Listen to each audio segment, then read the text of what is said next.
What's up, fam? Smash the like button for the algorithm and let's get started with the story. The monster with red glowing eyes and sharp teeth was defeated in battle. Misty Flower's team pierced its head with powerful steel. The leader of Misty Flower's team bent down on his knees over the monster, and at that moment, his metal sword stabbed firmly into the creature. Yunho was the guy's name, and he was a man who lived his whole life for the sake of destroying monsters. He was also a berserk player. The guy was in one of the 8 black dungeons of the world, and no one but him had ever traveled this far because it was the deepest and darkest place. Yunho fought his battles against the greatest monsters that could not be defeated by everyone, but this guy was a persistent player. Berserk deftly and skillfully wielded his weapon, and his eyes reflected all the emotions and feelings he had towards the monsters. He tightly clutched the sword in his hand and attacked the monsters that were several times taller than him. These creatures were not harmless at all. Player Berserk was very focused because, at that moment, he was thinking only about how he could defeat all these creatures. Yunho had fought these monsters at a rather young age. He was only 32 years old. Unfortunately, each time the guy managed to dodge, it became more and more difficult. The tail of one of the monsters was so large that its appearance alone was terrifying, and it was completely covered with sharp spikes. The guy did not immediately notice this monster, but when he turned his attention to it, he froze for a moment from what he saw and tried to think of his next actions in the shortest possible time. The monster was nimbler and faster and launched its attack on Yunho faster than he expected. The monster had every chance to overpower the guy. Player Berserk, despite his not-so-great position, did not despair and tried to launch his attack on the enormous-sized monster. The monster tried to escape from this attack, and with its tail, it destroyed everything around, leaving only ruins. The guy dodged the shards. The monster began to lose hope but did not give up, trying to strike the player again. It opened its mouth and lunged at him. Yunho, unlike the monster, was focused, and with one deft movement of his sword, while using his strength, he sent the creature flying to the other side. The guy had no time to recover and cope with one monster as he saw that another monster, no smaller in size, was already approaching. The look of that one was also terrifying. Its eyes burned bright red, and just the sight of it could not be tolerated by every person, let alone fight it. Yunho reacted quickly and lunged with his weapon at the monster. While the emotions on his face didn't change, there was still anger and rage. He decided to attack the monster with his sword, but the creature was able to grab the weapon with its jaws, clutching its large teeth tightly together. The monster had such a powerful jaw that it could bite the guy's sword with just one firm squeeze without causing any damage to itself. Yunho was stunned by what he saw and tried to figure out what to do next because he wasn't going to give up. He tried to cope with his own strength and all the experience he had gained in other battles, but the monster's power was too great. The Berserk player was thrown off into the distance by the force of the shockwave, and he managed to stay on his feet with great difficulty. The guy did not give up. On the contrary, he was even more excited by this moment and tried to attack the monster again and again until he won. The two rivals were frozen against each other, and neither was going to give in because they had a lot of persistence.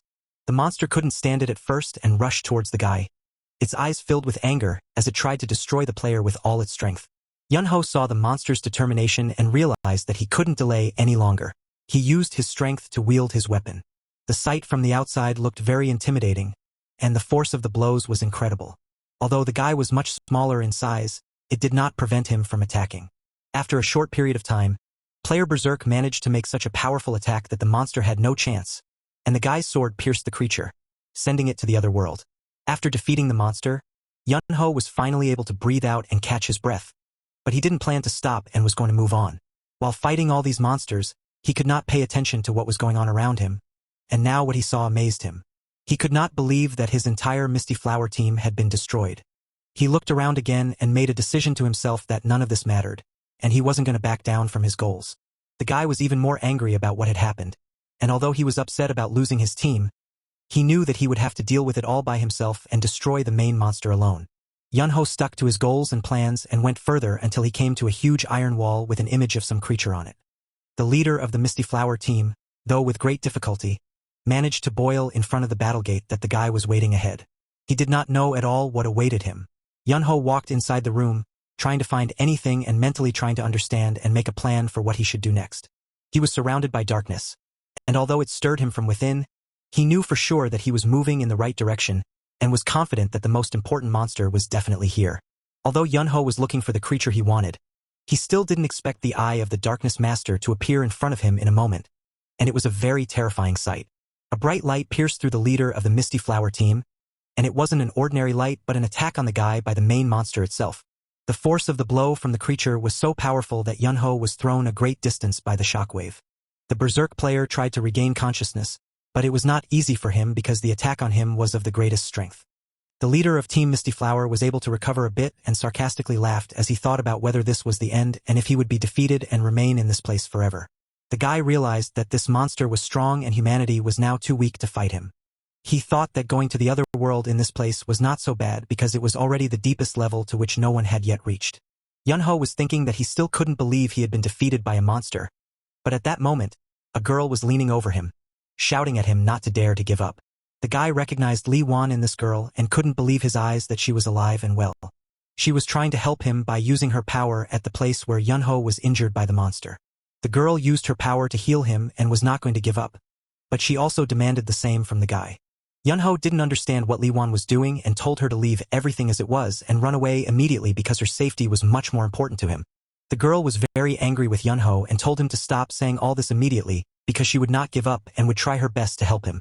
Li Wan realized that the guy's wounds were very serious, and she thought it was a miracle that he was still holding on, but she was still sure that she had to do anything to help him. The girl thought about the miracle, and it dawned on her that she herself should create this miracle so that Li Wan would be able to save the leader of the Misty Flower team.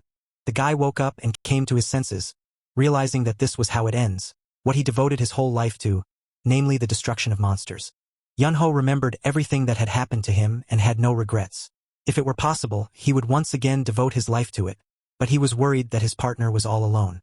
The guy couldn't calm down and couldn't stop thinking about it, but there was nothing left for him but to apologize to his partner if he had ever done something wrong. Yunho never liked to get attached to people, but he was worried about the girl because she had just entered adulthood and had been left alone so quickly. He was grateful to Li Wan for seeing the best in him. Li Wan didn't stop and tried to convey to the guy by shouting that she still wouldn't leave him, even if there was a restriction to return in time. The girl was sure that she absolutely did not care about the price that would need to be paid, and at that moment, her hands were clothed with a golden glow. Li Wan knew for sure that she would save him no matter what, and at that moment, something strange and incomprehensible began to happen near them. A moment later, at the place where Yunho and Li Wan were, there was a huge explosion, and absolutely everything was engulfed in a golden glow.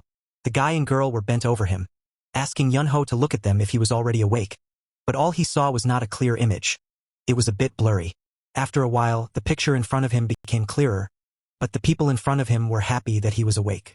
In front of this guy and girl lay a baby in its crib, who, due to its age, could not even talk yet. The people who were apparently the parents of this child were worried that one of them had probably woken him up, but the child didn't understand what was going on because he had gone to the other world. He thought so because Yunho himself was in the body of this child. The guy who was leaning over the crib, pointing at the girl, said to Yunho that it was his mom, and pointing his finger at himself, said that he was his dad and that dad thought the baby must have woken up to look at him.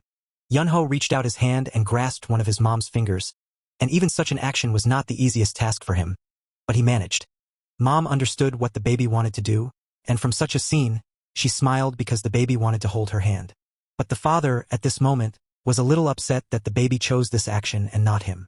Yunho, who was in the baby's body, realized that this was not another world and that everything happening to him was actually shocking.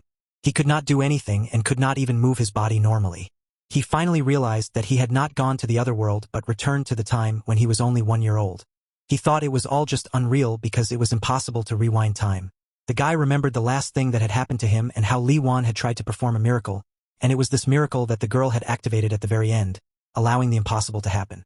Yunho was no longer surprised that Li Wan could reverse time after the moment the girl stood on par with the 12 thrones. The parents at this moment continued to be enthralled with their child. The boy scrutinizing his parents was touched because he could never imagine that he would be able to see the two of them again. Yunho remembered well that his parents had gone to the other world when he was only 6 years old, and they had been destroyed by monsters. It was since then that the boy had despised monsters. After thinking over everything that had happened to him, Yunho realized that he had been given a second chance to make things right, and he vowed that he would do everything he could to ensure the future was changed. The boy, who was the leader of the Misty Flower team, mentally thought it over again and clearly decided for himself that this is how it would be and clenched his fist. But his parents thought this action was cute and wanted to take a picture of it. Yunho was lying on his back and thinking about the fact that even though he was able to retain all of his memories, he was just a child now. The boy knew that this meant only one thing. At that moment, he was completely helpless, and his whole life now consisted only of the fact that he could only eat and sleep. The leader of Team Misty Flower was very grateful for the possibility that he could breathe again, which meant he could at least roll over, which the kid was trying to do at the moment. When Yunho was trying to realize this, a joyful girl stood over him and encouraged him that he would definitely be able to do everything and that he should not stop. Yuna was the name of that crazy girl who was so supportive of the kid, and she was his sister, who was 4 years older. The boy realized that his memory was more vague about his sister than his parents, but he remembered one moment well and in detail. Yunho remembered a fragment from his life when they got into a bad situation with their car. The girl repeated to him only one phrase, that she would never leave him and would always be with him. The boy remembered well that it was the day when the monsters took his family, but Yuna held him very tightly and repeated all the same words. Now his sister was just happy that her little brother had finally managed to roll over, and Yunho had tried to do it not for the first time, but only now had he succeeded. Yuna was very proud that her brother had finally succeeded, and she was just crazy about him. When Yunho was 9 months old, even then mana was everywhere. But even though he didn't have much mana, it was in the air. The guy remembered well that he was always lacking mana, and that's why he had such a hard time dealing with monsters. He knew that now he should definitely take the opportunity to collect it while his body would allow him to do so. The little one never stayed alone for a long time, and it was the same now because his sister Yuna came up to him, very curious about what her little brother was doing. While Yunho was busy trying to gather as much mana as possible, he turned his attention to something interesting related to his sister. He noticed that Yuna was just like a sponge infused with an extraordinary amount of mana. Over this, Yuna really thought about it. Yunho well remembered that when an individual accumulated so much energy within them, it would all end up in pain, which was extremely detrimental to their health. Yuna wanted to help her brother learn how to walk, but at this moment, he was thinking that he should definitely help Yuna learn how to control her mana before anything happened. Yuna was already 4 years old and was happy to be able to walk and talk freely, but she still had a lot to do and was happy to spend more time outdoors. The sister took her brother out for a walk, and only this factor alone lifted the girl's mood, because she was still crazy about her brother. Yuna brought her brother Yunho to meet her friends, and the boys were very happy to see her because they were always happy to see her. Yunho was well aware that, unlike him, his sister was very good at communicating with other people and generally found common ground with everyone who lived in their neighborhood. The boy heard the girl address him, and it was already a rarity because the child himself was not very sociable and more silent. Yunho heard the girl asking him why he came here in the first place, and she didn't like it and didn't really want him here. He explained to the girl, whom he called Dren Mini, that he didn't come here of his own accord. He was brought here by his sister. The girl was even more angry because she had repeatedly warned him not to call her that, to which the guy decided it would be just better to agree with her. The children on the playground asked a woman what they would play today, and she advised them that because they were outnumbered today, they should play cops and bandits. The boy didn't understand why he had to spend his time with these kids when he was already 32, and his 4-year-old sister Yuna was so happy to spend all her time with her brother that her smile never left her face because the girl was still crazy about him. Yuna wanted to tell her little brother the rules of the game because he was going to play cops and bandits for the first time. The boy was willing to do much more for the sake of his sister's smile. He was very pleased to see her so happy and cheerful. After playing games with the children, they went home, walking along the streets of the city, and the sun was shining very brightly. At that time, the boy was dissatisfied and resented the fact that after playing cops and bandits, his clothes were all in the mud, at which his sister laughed quietly. Yuna, with a smile on her face, asked her brother if he had fun and found it interesting when he was playing cops and bandits. Yunho thought back on his time and realized that it wasn't worth it to obsess over the cleanliness of his clothes because it was temporary and not important at all. The boys suddenly heard a sound, and it was the growling of a large and vicious dog that did not cease to gallop. Yuna froze in place, and her face showed how frightened the girl was, while her brother was calm and focused. The boys saw in a dark alleyway among the houses a big mean dog that kept growling at them and snarling viciously. The dog's eyes were inflamed, and saliva was continuously dripping from its mouth. Then the guys realized that it was a rabid dog. Yuna, despite her fear, was still determined and with her hand tried to ward off her little brother. The girl was very tense because of her fear, and it was difficult for her to speak without stammering. But she wanted to tell her brother that everything was all right and thus reassure him. Yuna could no longer contain her emotions and hugged her brother tightly, saying that she would always be by his side. The girl was still covering Yunho with herself for fear that the rabid dog might attack at any moment. But then the boy touched her hand.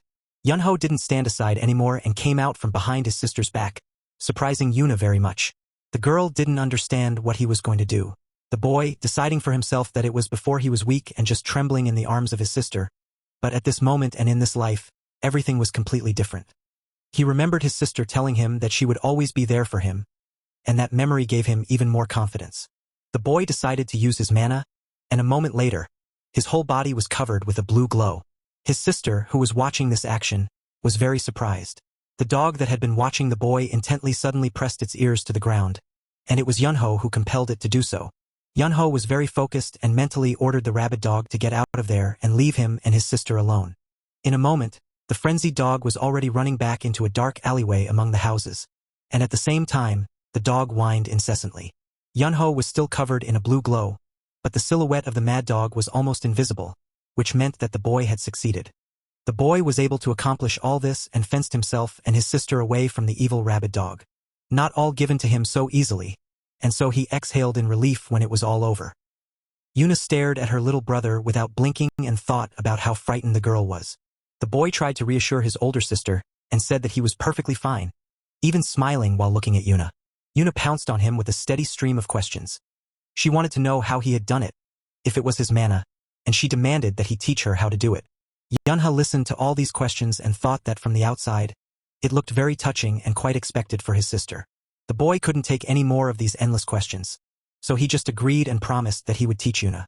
Yuna remembered another point he had thought of earlier, that he was going to help his sister in this matter. As Yuna heard the positive answer from her brother, she was wildly excited and could not contain her emotions, which were all written on her face. The girl took her brother's hand and said that they should have run home a long time ago, or their mom would start to worry about them. Yunha thought about how he always wanted to protect his sister's smile, and then he also remembered that before his body regressed and his entire family was destroyed when he was only 6 years old, the boy realized that it was necessary to prevent all this at any cost, to change the future, and in any case not to allow such a thing to happen. Yunha was determined to achieve his goal and was willing to do absolutely anything for his family, for the sake of his sister's smile. The boys were in the room, and while Yunha was watching his sister, she was trying to use her mana to spin the ula. Yunha told her sister that this was not right and that she needed to put enough power in the right direction so that balance could be maintained. The boy explained to Yuna that she had been born with the gift of preserving large volumes, but unfortunately, she had no talent for control. However, he believed that someday things would change. Yuna was very angry and very determined that this time she would succeed and would be able to spin this ula the way it should be spun. Yuna's hands were embraced by a blue glow as she applied mana, and her eyes were filled with determination. At this moment, the girl, with all her anger, directed her mana at the ula, and it flew back to the wall. At that moment, Yunha sighed heavily and said that his sister still needed to study and learn. The screen showed a girl with a bouquet in her hands and tears in her eyes, telling her viewers that it was an honor for someone as undeserving as her to receive such a meaningful award. The whole family gathered in the room and watched TV, sitting on the couch, and they were all fascinated by what they were broadcasting, except for the boy himself because he was skeptical about it all. The boy's mom remembered and said that next year Yuna would turn 6 and go to kindergarten. Yunha was completely sure that he didn't need any kindergarten, but his mom reminded him of the promise he had made earlier. The boy remembered that his constant whining had made his parents give up on the idea of sending him to kindergarten, but he promised his mother that he would go to kindergarten as soon as he was 6. Yunha couldn't believe that he would be stuck among the noisy children who started crying for any reason for a long time, and just thinking about it gave him a headache. The TV presenter was telling at that moment that there was only 1 minute left until the end of the current year and reminded his viewers that today would leave a trace in the history of mankind.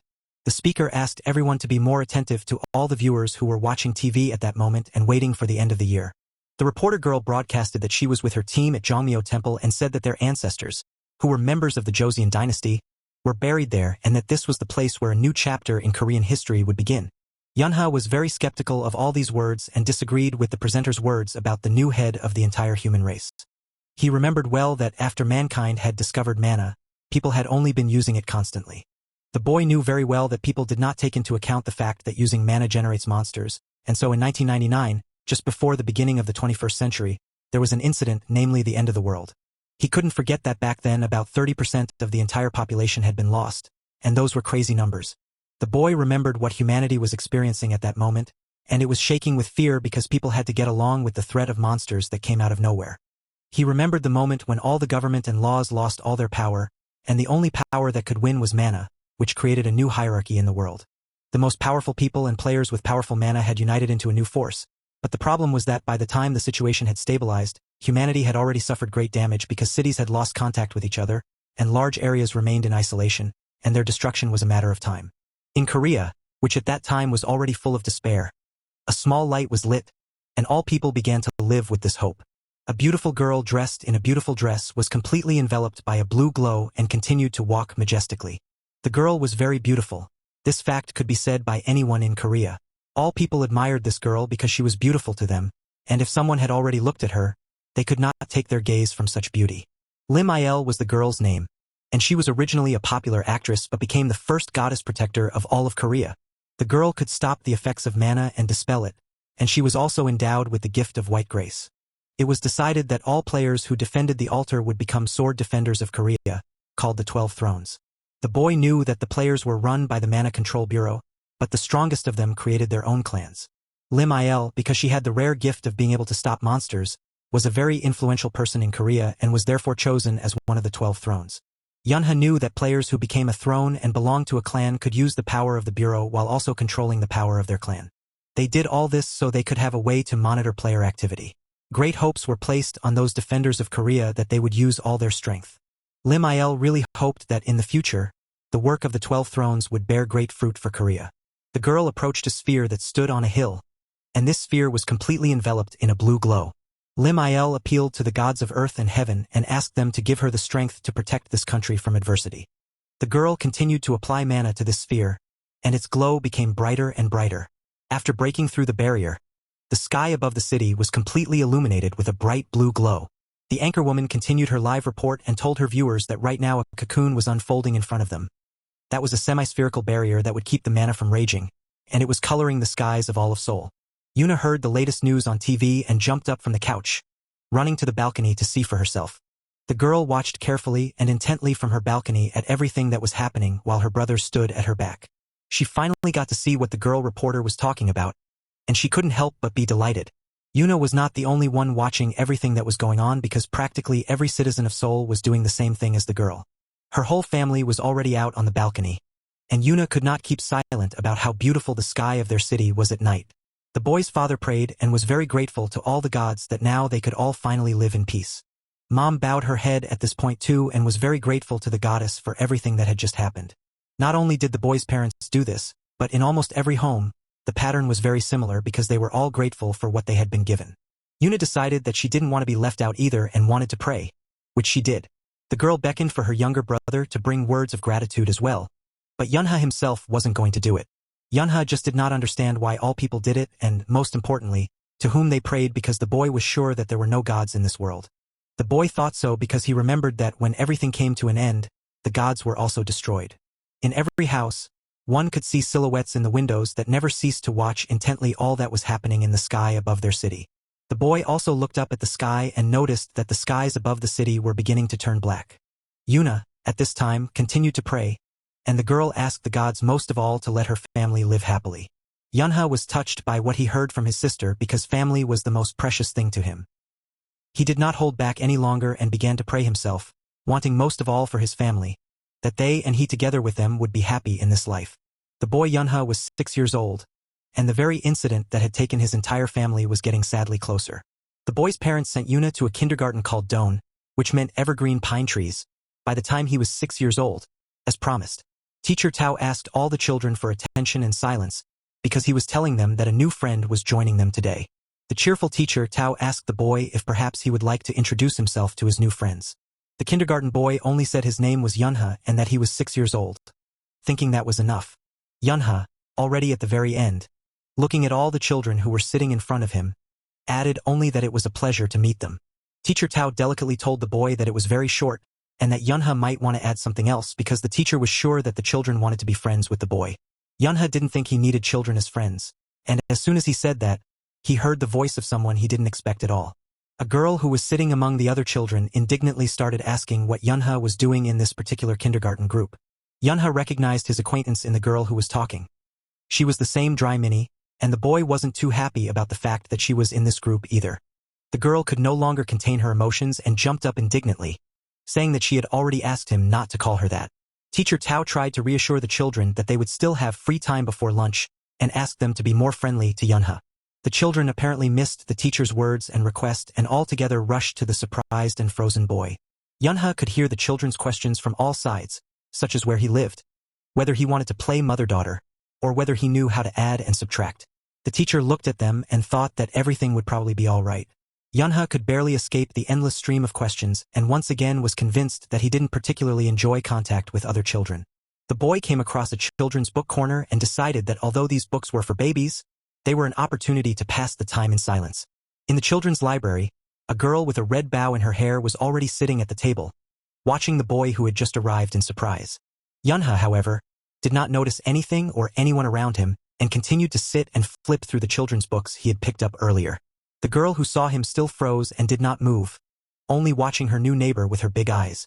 The girl did not even pay attention to the fact that guests came to her from behind until they addressed her personally.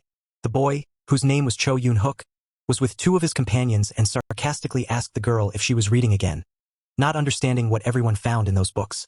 Yoon-hook wanted to know from Yang Hyan, that's the girl's name, why she always sat here alone, probably because she had no friends at all. Hyan, recognizing this boy as not her best friend, wanted to ask him to leave her alone and not touch her. But before Hyan could even say a word, Yoon-hook brazenly ripped the red ribbon off her head and said that it was not proper to wear such ribbons. Hyan tried to convince the boy to give her back her ribbon because she got it from her dad. But Yoon-hook wasn't going to do it because he just didn't want to. The guy suggested to the girl that she try to take the ribbon from them and started throwing it to one or the other. Hyan asked the boys to give her back her red ribbon because it was very precious to her. Yoon-hook wasn't going to give anything back, and to the girl's request in response, he just showed his tongue and started teasing her. The boys continued to tease Hyan when suddenly they heard from a strange boy who was sitting at the table that they were being childish. They all began to watch the stranger intently, but only Yunha himself continued to sit still with a bored look on his face. Yoon-hook couldn't stand it at first and turned to Yunha to see what he had told them. Yunha could no longer be on the sidelines and could no longer remain silent, so he stood up from the table. He came close to Yoon-hook and repeated once more, looking him in the eye, that he said he was acting like a kid and that he didn't think it was all that much fun. Yoon-hook wasn't endowed with any patience at all, and so without a second thought, he first insulted Yunha and then threw himself at him.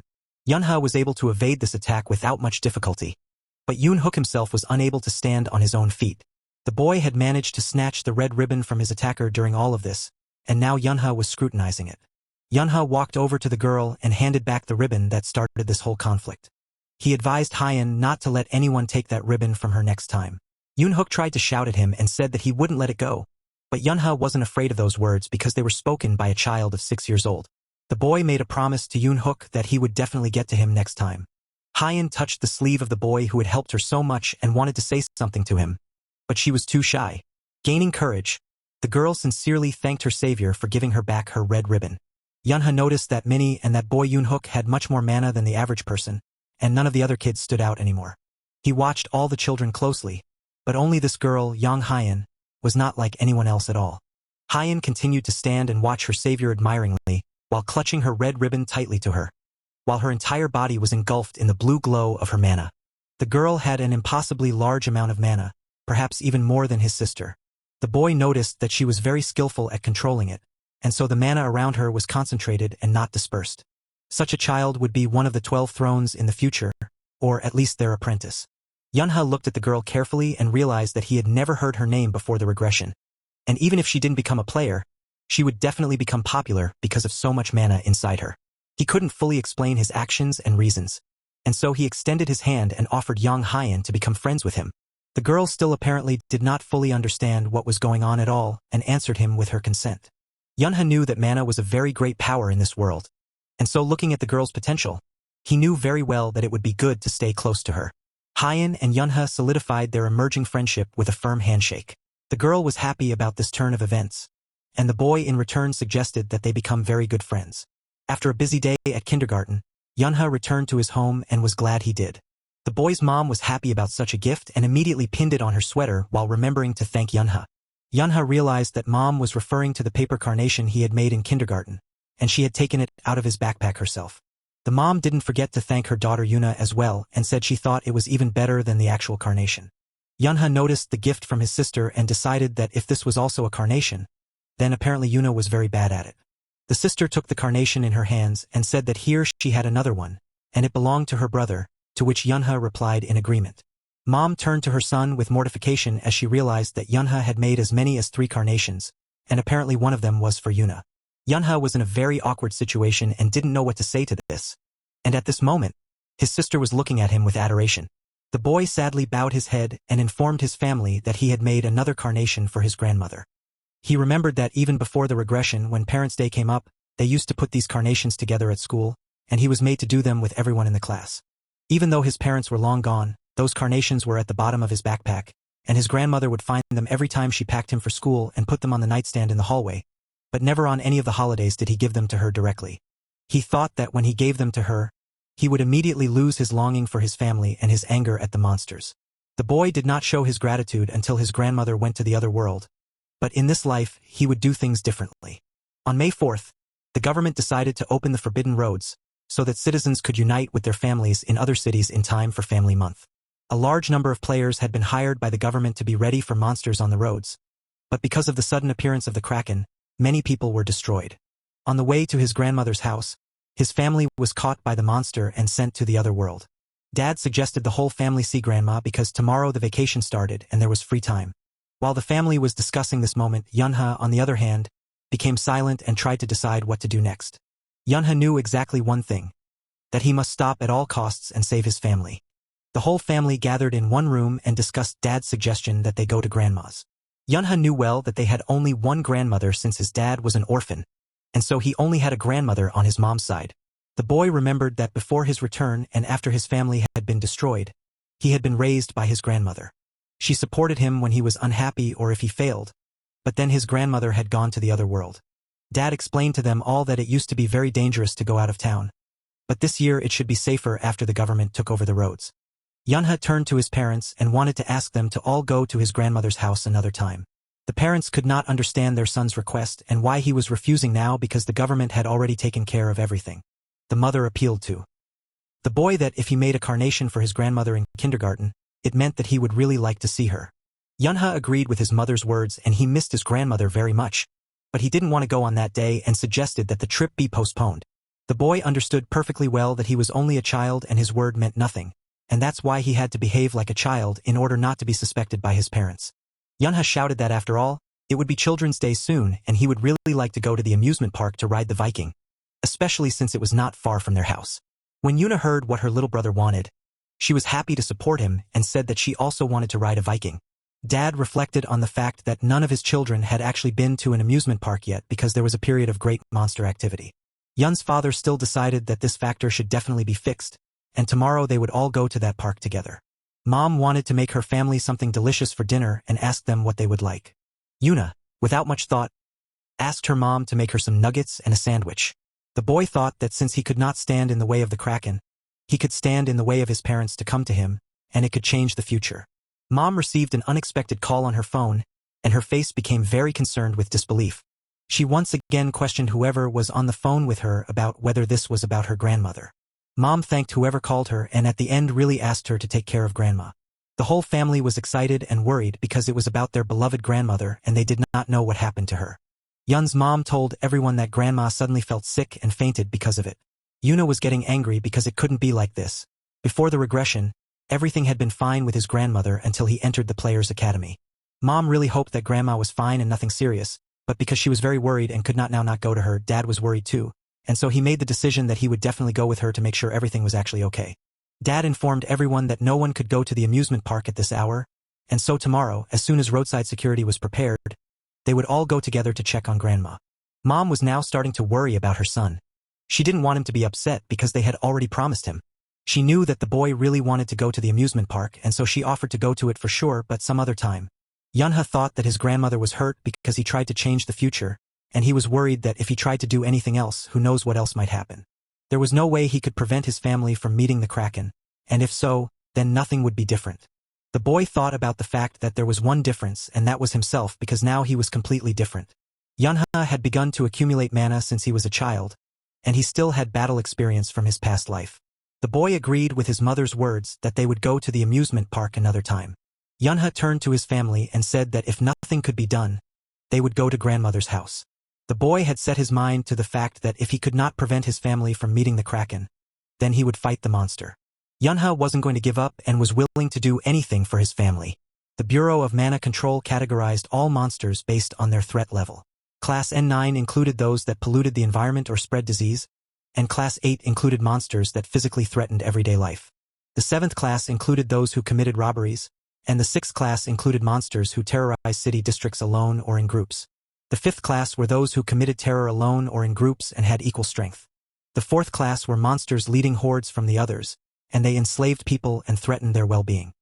Class 3 are those that threaten the integrity of an entire government and had a disaster-level threat.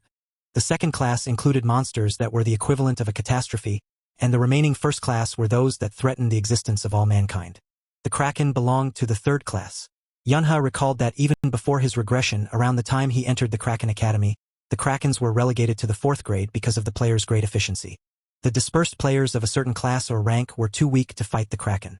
The boy was well aware that he could not defeat this monster alone, and there was only one possibility. He knew he needed to wait for the 12 thrones to make it through. Yunha realized that all he could do to help was to buy as much time as possible. The boy was preparing for the trip and reasoned that the weapons a child might have are scissors and a box cutter. And that's it. A kitchen knife would be nice, but Mom would notice if it went missing. Yunha thought that even such a flimsy weapon, if he endowed it with mana, could do some damage to the monster. His older sister peeked into the boy's room to see if he was ready to go. Yuna informed Yunha that they were all packed and ready to go to Grandma's and were only waiting for him. The city's roads were full of cars, all because the government had installed extra security. Yun's whole family was in all this traffic. They were traveling to check on their grandmother. The mother turned to her son and advised him to get some rest and sleep because they had a long road ahead of them. Yunho was fine and he informed his mom about it, but his older sister was already sleeping soundly on his shoulder. The boy remembered that the Kraken had appeared on Sanson Bridge just as they were crossing the middle of it. But his family had already passed the middle and Yunha didn't understand why it hadn't shown up yet. Yunha assumed that the Kraken still hadn't shown up yet because something else had changed in the future. The boy really hoped they would be able to at least just make it across that bridge. Moments later, there was a huge explosion on the Sanson Bridge and everything was engulfed in flames. The boy's dad froze in place and his gaze was disheartened at what he saw. Yuna clung tightly to her little brother and was very frightened, but the boy realized that fate could not be changed. The boy thought that this fate was like laughing at his desperate desire to change everything. Yunha finally saw someone who belonged to the 3rd class and was a disaster-level monster, and it was a Kraken. The Kraken's huge tentacles destroyed absolutely everything in their path and spared no one. The Kraken that appeared on the bridge with its tentacles demolished all the cars, turning them into pieces of metal. People got out of their cars and just ran wherever they could to try to escape and survive. All the people didn't understand where the players who were supposed to guard the road were at this difficult moment. The players finally showed up and rushed to the very epicenter of the disaster and intended to provide protection for all people. One of the players suddenly heard a very strange noise above his head, and what he saw horrified him. The huge tentacle collapsed after a moment and destroyed everything underneath it. The family was sitting in the car, watching all the horror that was happening in front of their eyes, and they were very scared. Dad decided that they couldn't stay in the car any longer and they had to get out, but because of the chaos that was going on outside, they all had to be extremely careful. He wanted to convey to his children that if they moved slowly, they could safely escape. Yunha, who heard all this, did not agree with his father's opinion, but since he was still a child, his reasoning was not very interesting. Mom appealed to her children that they should do everything as Dad told them to, get out of the car, and not worry about anything because the players would protect them. The whole family, sticking to their head of household's plan, got out where the real disaster was happening. Yunha saw his older sister stumble to the ground and the boy was very scared for her. The girl suddenly realized that she couldn't get up because she hurt her leg. Yuna tried to pull herself together with all her strength because she had to get up and move on, and staying in one place would put her in great danger. Daddy saw what happened to his daughter and decided to help her and told her not to worry about anything. He would carry her in his arms. He turned to his son, asking whether he was all right and would be able to move on. 100. The boy replied that he was perfectly fine. The player noticed the family and told them to follow him, and he would show them a place to evacuate the people. Yunha did as he was told and saw that the players were not collected and were in a panic because a 3rd-class monster had appeared. But the veteran players were quicker to adapt to the situation and began to evacuate people. The boy knew that the Kraken was not their only problem and they should definitely try to cross the bridge. The player who accompanied him and the boy's entire family to the evacuation site was suddenly attacked and was unable to repel the attack. Dad, with Yuna in his arms, was shocked by what he saw in front of him and didn't understand what they should do now and how he could keep his family safe. They saw ahead the paws of one of the monsters that had very sharp claws. Yunha, recognizing these monsters, was very upset that they didn't make it out in time to be in a safe place. They were 7th grade monsters that the players within their circle called divers. These monsters had an intimidating appearance and their entire mouth was full of sharp and very dangerous fangs for humans. Players fought these 7th grade monsters as best they could and tried to save as many people as they could at any cost. One of the players found a girl who had suffered from the monster's clutches, and this guy was trying to find someone near them who had healing magic. The woman was already running to their aid because she could help the girl. The player saw that the woman who had healing magic was unable to get to them because she was attacked by monsters, and they were everywhere. A family that was still trying to find where the evacuation for people was taking place was watching all the horror that was going on. Dad tried to reassure his children and told them to trust him and be sure that no matter what happened, he would protect them. He could no longer contain his emotions and shouted loudly for them to run immediately and not look back in any way. No one dared to heed the words of the head of their family, and they ran as fast as they could, and none of them looked back. The Kraken, at this time, continued to rampage and used its tentacles to destroy everything around it. The monster, by its actions, created real chaos and disaster, and a very large number of people suffered from his clutches. Yunha saw what was happening and the boy was seized with a wild rage at what was happening. The boy tried to shout to his father and tell him that what they were doing now was very dangerous.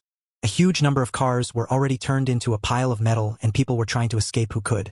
The shock wave sent one of the cars flying off to the side and collided with a truck. This collision caused a huge explosion and the whole area was engulfed in flames. Yunha and his family were on a small hill at that moment and watched in horror as the fire enveloped everything. Daddy, with Yuna in his arms, was trying to figure out what they should do next, and he was trying his best to stay calm, so his kids wouldn't worry. The boy had heard that the players did not know where their reinforcements were, even though they had been here for a short time, but they could not cope on their own and were worried that the roads were on fire. Yunha realized one thing. They needed to hold out until the backing of the throne's support. The boy hadn't forgotten that even before the regression, the 12 thrones had arrived 30 minutes behind the Kraken, and he realized that it was unlikely that the players would be able to protect anyone if the escape routes were blocked. The 12 thrones could deal with monster divers when they arrived, but if no one could handle the Kraken, they'd all go to the afterlife. Yunha dropped his backpack and finally decided that he would fight because he had been preparing for this from the beginning. The boy was willing to put a lot on the line, but he would not back down and would defend his family to the very end. He took his weapons out of his backpack, and they were scissors and a clerical knife. His older sister, who was watching him at that moment, didn't understand what he was going to do. Yunha turned to his parents and asked them not to go anywhere until help arrived. Dad looked at his son and was perplexed at what he was even doing and saying. Yunha, as if not hearing his father's question at all, continued to tell them that the players were currently repelling the monster attacks. The boy also said that if anything happened anyway, Yuna could protect them from trouble.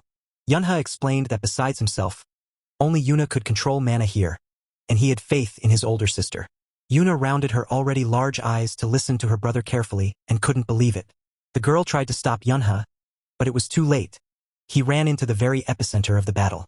The boy was determined and confident in his actions, and at the same time ran and tightly clutched his weapon, which was a clerical knife. Yunha ran hard to meet his opponent, and it was the third-class monster, Kraken himself. The boy applied mana and his feet began to light up with a bright blue glow, and he decided to use the Sky Step skill. Yunha was so concentrated that drops of sweat appeared on his face, but he wasn't going to give up on his scheme. The boy had often used the mobility skill before regression, but this was the first time he had used it in this body, and it was a bit hard for the kid.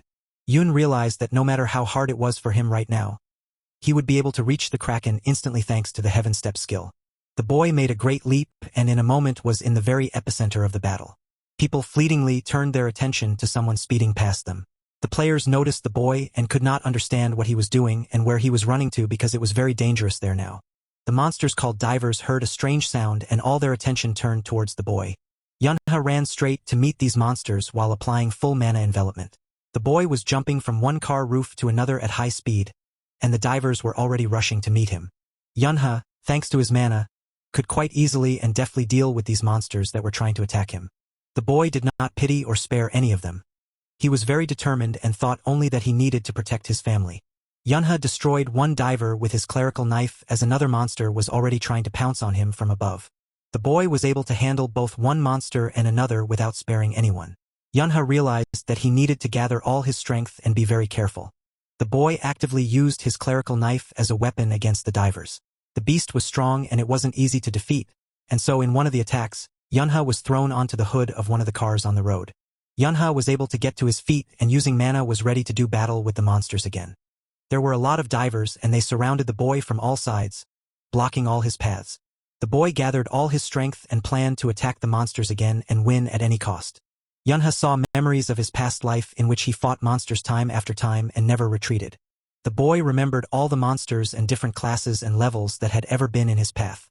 Yunha was currently still fighting the divers and he was already having more success with those attacks. The boy noticed that skills from his past life began to return to him and he was able to remember the feelings he had when he destroyed the monsters. Yunha felt that right now he was once again becoming someone who could defeat and overpower anyone who would get in his way. He had a second wind and without a second thought, he threw himself at the monsters because the safety of his family was at stake. The boy had gotten into the excitement and was already more confident in his abilities and capabilities than before.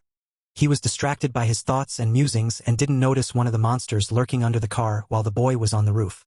The diver wanted to attack the boy, but he failed and he was defeated and went to the other side of the world. Yunha didn't have time to deal with one monster, but a moment later he was attacked by another monster hoping for the effect of surprise. The monster failed to achieve its goal and recovered to the other world following the past monster. The boy fought vigorously and in one of his attacks lost his weapon because the clerical knife failed and broke into small pieces. Yunha was very sorry for this loss as this knife had not lasted him long at all. The boy remembered that when he had packed his things, he had brought a pair of scissors in addition to a pocket knife. He decided that enough was enough and it was time for him to end it all and rushed forward. Yunha ran at great speed just across the roofs of the cars that had been left behind by the people during this chaos. The boy suddenly began to brake sharply because there was a great danger ahead of him. Yunha saw a Class 3 monster in front of him, and it was a kraken whose eyes were burning a bright red color. The boy was forced to fight the monster using only scissors as his weapon. The kraken, for its attacks, used its tentacles that were large in size and could destroy everything around it. The monster swung around and struck with one of those tentacles at all the cars that were left on the road. Yunha barely managed to avoid this blow, and using his mana, the boy managed to jump onto one of the tentacles. The boy tried to find a way out of the situation because he could not give up. He had to protect his family. He broke his scissors into 2 pieces and used them to try his best to stay on the monster. Yunha's size against this monster was certainly inferior, but he had no other choice. The boy used his strength and tried time after time with his weapon to harm the kraken. The monster was not going to be patient and was able to throw the boy off his body quite easily. Yunha could barely survive and noticed that his weapon was already damaged and the single blade of the scissors was already useless. The boy was optimistic and was glad that he had the other half of the scissor blade still intact. Yunha did not despair but instead only moved forward and began to attack the monster again. The boy wanted to repeat his past maneuver and tried to latch onto the kraken with one blade. The monster was already prepared for this turn of events and took a big swing with one of its tentacles. Yunha was thrown a great distance away from the monster by the large shockwave, and it was already obvious that his plan had failed. The boy tried with all his might to slow his fall and break his feet against the pavement. Yunha was upset and frustrated at the same time because his mana was about to run out and he didn't know how to proceed. The boy had been on the bridge all this time fighting monsters, and the kraken decided to take advantage of this. The monster wanted to demolish the bridge support with its attacks and then its problem would cease to exist. Yunha saw the whole disaster that was unfolding around him with renewed vigor. The boy realized that this monster was unfortunately just as stubborn and persistent. The whole road around the boy was turning into ruins, and it was getting harder and harder for him to resist. On this asphalt, each time the kraken did not calm down but continued to rampage, destroying everything it could reach. Yunha tried his best to hold on and not fall, and kept trying to think of a new plan for his next actions. Everything that was around had already been destroyed, all the cars from small cars to big trucks. The boy concentrated and tried to summon all of his remaining mana because he needed it. Yunha gathered not only his mana but also his persistence and shouted to the monster that he would now be held accountable for all that he had done. He struck a powerful blow with his weapon on the entire road, and as a consequence, everything that was standing on it was thrown upwards by the shock wave. Yunha's actions created a massive explosion as several cars collided with each other. The boy clutched his scissors tightly in his hand and had no intention of stopping there. Yunha suddenly began to feel that something was wrong with him as his hands suddenly went numb. The boy almost couldn't move, and that was because he had used up all his mana during the battle with the kraken. He was lying on the pavement, almost exhausted, and didn't know what to do now. Yunha was well aware that if he lost consciousness now, everything he tried to do would be all for nothing. All his attempts to destroy the monster and thus save his family were becoming unrealistic. The boy was losing strength by the second, and his vision was already beginning to blur, and the outcome was obvious. Suddenly hitting the pavement sharply, he tried to pull himself together and not let it end like this. Even though Yunha was now a 6-year-old child, he was the leader of the Misty Flower team in his previous life, a title that was not given to just anyone. The boy knew only one thing: he just had to go all the way, and he had no right to give up. Yunha thought about his parents and his older sister and realized that he really wanted to live this life with his family. The kraken continued to rage, and its tentacles demolished everything in front of it. The boy saw one of those tentacles of incredible size threatening to descend upon him at any moment. Yunha repeated time after time that he would not let the monster destroy him, and he did not know yet how, but he would definitely stop it. A boy who couldn't find a solution to his problem suddenly felt something. Yunha, who appeared as if out of nowhere, shouted to the monster not to dare to touch her little brother.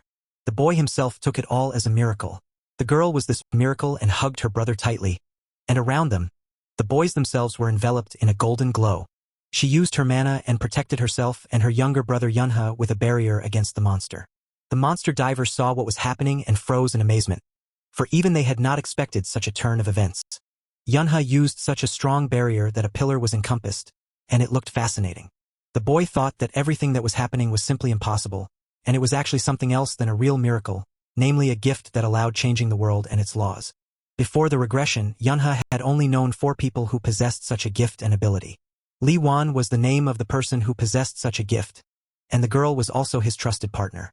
Yunha had thought even earlier when he noticed Yuna had such a large amount of mana that his older sister might actually have that gift.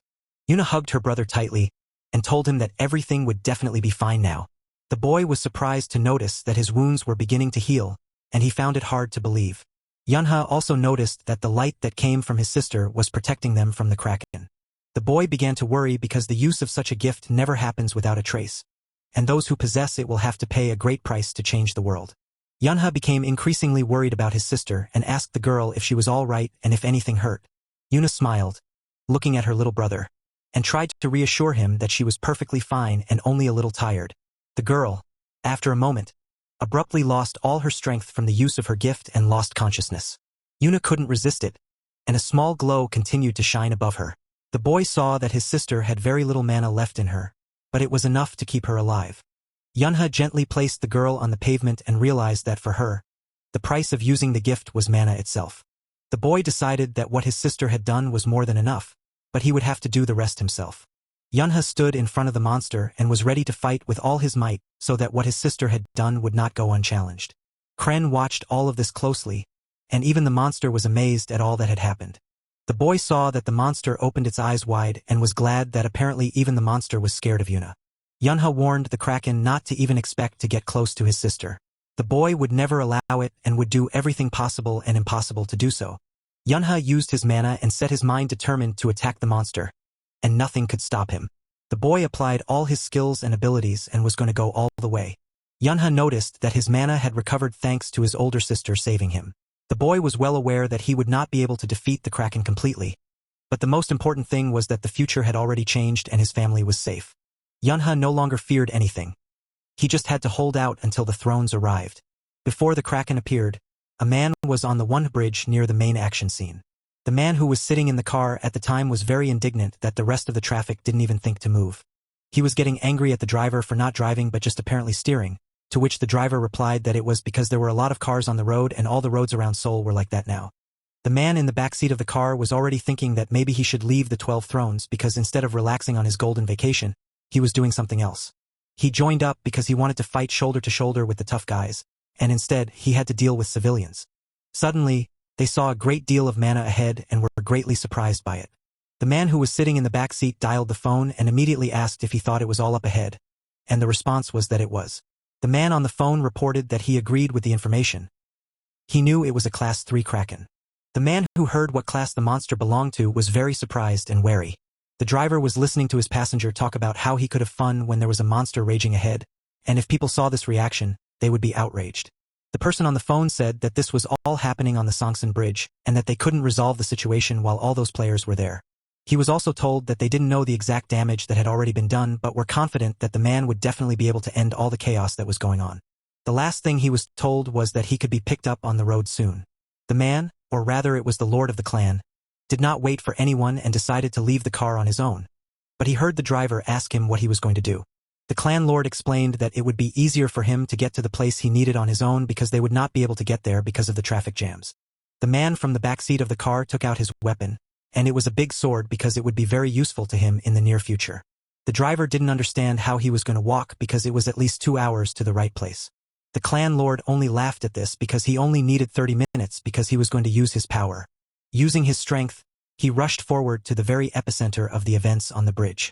The driver did not expect anything else from him because that man was just obsessed with battles and always wanted to fight against the best. The man who was rushing over was the lord of the Blade clan, and he was also a fire demon, and his name was Kong Henel. Henel, after half an hour, was already there, and the first thing that came his way was a monster diver. The demon didn't bother with the monster for long, and immediately attacked it with a flaming sword in his hands. The man deftly and quickly coped with the first monster and ran onto the bridge, surprised to see the magic ahead, which was illuminated with a golden color. Henel knew there shouldn't be anyone in this place who was capable of such a thing. The fire demon realized well that all this could only mean one thing: that someone new had appeared on the bridge. A boy whose hands were completely enveloped in mana was fighting a third-grade monster. Henel appeared suddenly and immediately rushed into the epicenter of the battle, using his fire skill, which was aimed at the Kraken. Yunha saw the man and was finally able to breathe out a little, realizing that he wasn't the only one fighting the monster. The boy recognized the man as one of the 12 thrones, and it was the fire demon Kong Henel. The monster's tentacles were engulfed in fire, and the Kraken was no longer able to offer any resistance. It was not at all easy. The monster, trying to save itself, left the scene of battle as it could no longer fight back and hid in the water. The man was endowed with the gift of pyrokinesis, which gave him the ability to freely control fire, hence his nickname, the Fire Demon. He looked carefully at those he had come to help, and it was an unconscious girl and a 5- or 6-year-old boy staring at him intently. He was surprised to see only 2 children and even more surprised that there was a flow of mana around the girl, and he couldn't believe that she was the one doing all this magic. The man concluded that because the girl had spent all her mana, she had lost consciousness, and the boy was trying to protect her from the Kraken. The fire demon was already curious to see them when they became players because the children were very strong. Henel saw how wary the boy looked at him and tried to reassure the boy by telling him not to be afraid and that he wouldn't hurt them. The man looked at the boys once more and added to his sentence that at least now he wasn't going to touch them. Yunha looked at the man carefully and wasn't about to trust what he said. Henel informed them that he had a very different goal at the moment, and it was the Kraken, which he was going to get rid of by any means possible. The fire demon advised the boy to stay away because the monster would be coming out of the water soon. The Kraken, which at that moment was at the bottom of the river, was waiting for the right moment to return and fight with renewed vigor. Yunha recalled the moment when he came face to face with a fire demon for the first time in his past life. The boy was wary of the fire demon even then, and the latter informed him that he had heard of him because of his reputation. But Yunha wanted to know what he wanted from him. Henel replied that he just wanted to make sure the guy was as strong as everyone said he was and offered to fight him to test that fact.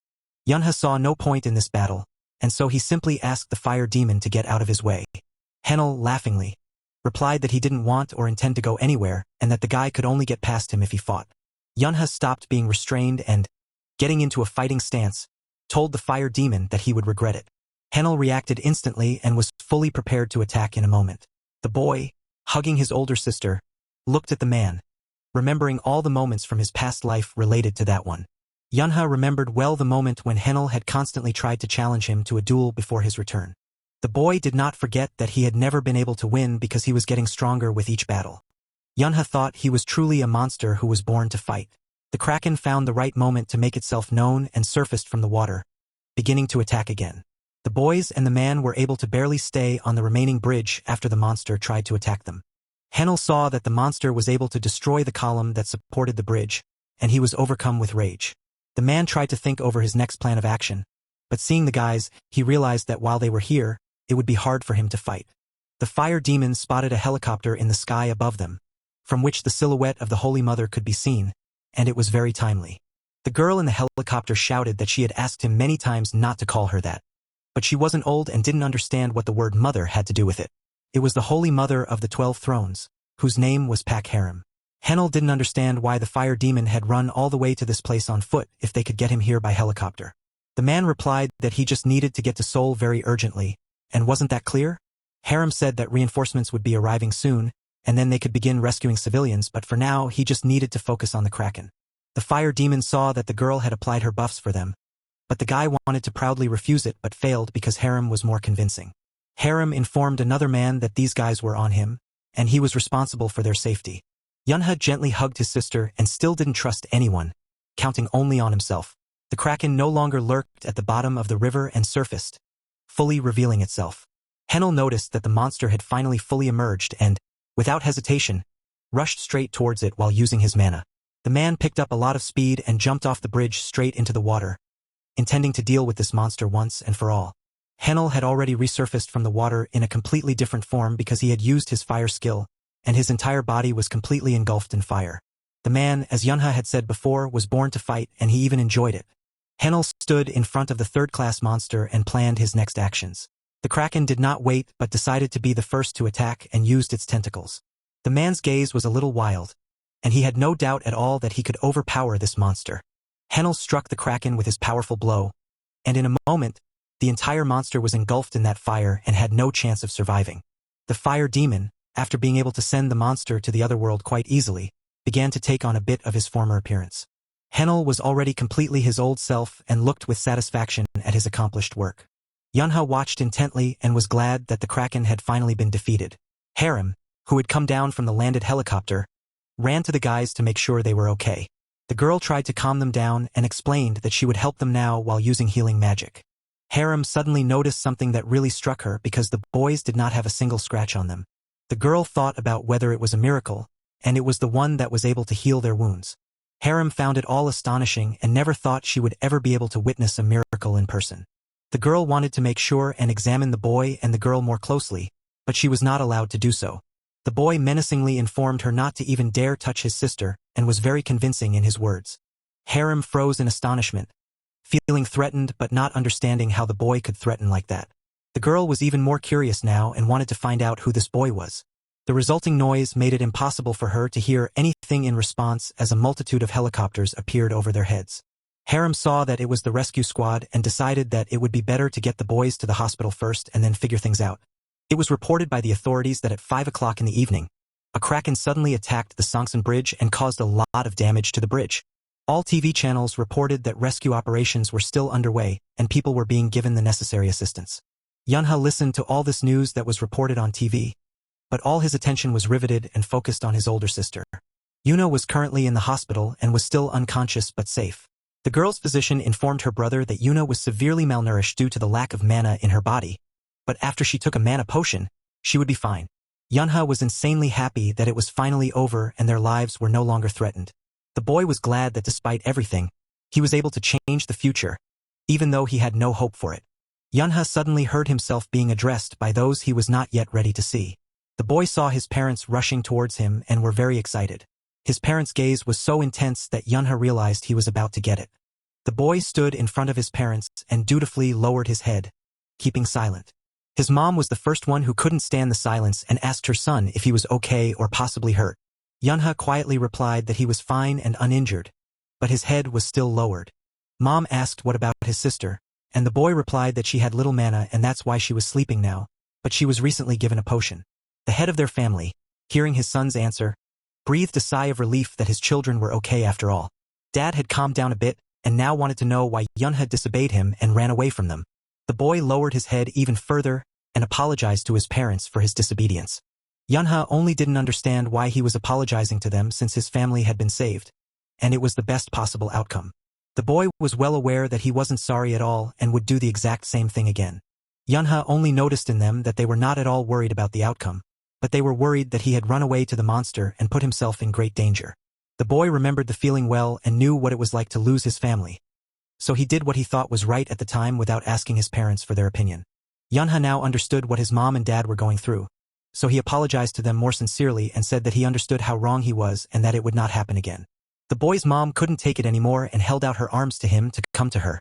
Yunha didn't hesitate, and after a moment, rushed to his mother, hugging her tightly because she was very dear to him. Daddy hugged the two of them and asked the boy not to do that again because they were very worried. Yunha couldn't stand it and cried, promising his parents that he would never do that again because he didn't have to fight monsters anymore and could just be a child. And that's what the boy's parents wanted. The next morning, their entire family was still in the hospital after the incident. The head of the family turned to his son and told him to sit still and wait for them while they went to discharge his older sister.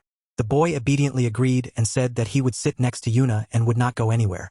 Yunha realized that after the events on the bridge, his parents didn't trust him at all, but he hoped it would be over soon.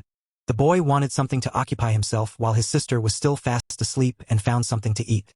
Yunha devoured what he could find, and it tasted delicious, leaving a satisfied look on his face. The boy wanted to find something else because he really wanted something sweet, perhaps because he had spent a lot of energy yesterday. Suddenly, Yunha saw a cookie being handed to him, and this made the boy very happy. The fire demon, Henschel, was the one who sat next to him and handed the boy sweets. The boy had not expected this turn of events at all, and now he sat looking warily at his unexpected guest. Henschel, not noticing the boy's hesitation, decided that maybe he just didn't like chocolate chip cookies. The fire demon decided to personally check and make sure, and so without asking, he stuffed the boy's mouth with that very same chocolate cookie. Yunha didn't understand what was going on with the man and why he was acting so strangely. Perhaps he had gone insane, though it was unlikely. Henschel looked at the boy carefully and suddenly decided to ask him how old he was. The man heard that the boy was only 6 years old and his sister 10, and for a fire demon they were still children. The fire demon wanted to know the name too, but the boy wasn't going to tell him his older sister's name without a good reason. Henschel interrupted the boy and clarified that he did not want to know the girl's name but his own. The fire demon heard that the boy's name was Yunha and suggested that he join the academy, promising to provide him with references from himself. Yunha, listening to the man, was perplexed by the fact that he wanted him to enter the academy and become a player, and when he grew up, fight him. The boy was shocked by this conclusion because the fire demon was already raising people to fight them in the future. Henschel said that, in principle, the boy still had plenty of time to think things over. The man spoke the boy's name again and promised he would be sure to remember it. Henschel left the surprised Yunha and exited the chamber where Harima was waiting for him outside the door. Harima watched as the fire demon was just about to leave and thought that this was definitely the kind of miracle that hadn't happened in Korea in a very long time. The man replied that this fact did not bother him at all, and it only mattered to him whether those guys were strong or not, to which the girl was once again convinced that Henschel was just obsessed with battles. Henschel replied that this was not true and that he was older than her, and since the girl was now in the 12 thrones, she needed to control her speech. The man explained his act by saying that if this miracle was as rare as she herself said it was, then the girl would attract the world's attention the moment they told them about it. Henschel added that the girl could never go back to normal after something like that, and he doubted that was what Harima wanted for Yunha. The man also said that if the girl understood all this, she should just forget about it and suggested that she should go to a cafe with him. Harima, behind the cafe, already mentally pictured different kinds of sweets and goodies. The fire demon explained that his offer was quite normal and adequate. He just wanted something sweet because he had spent a lot of energy. The next day, after the monster attack, the whole family was still able to visit Grandma. My mom excitedly asked her why she was standing outside and not resting in the house since she wasn't feeling well. The grandmother answered that she missed her relatives very much. That's why she decided to meet them, and she also wanted to see her grandchildren. She looked into the car and saw the kids sleeping soundly in the back seat and decided, well, let them rest better. Yunha woke up and didn't understand what was going on. He was also very cramped because his sister was sleeping next to him and hugging him tightly. The boy pushed his sister away and didn't realize that it was really so comfortable for the girl to sleep.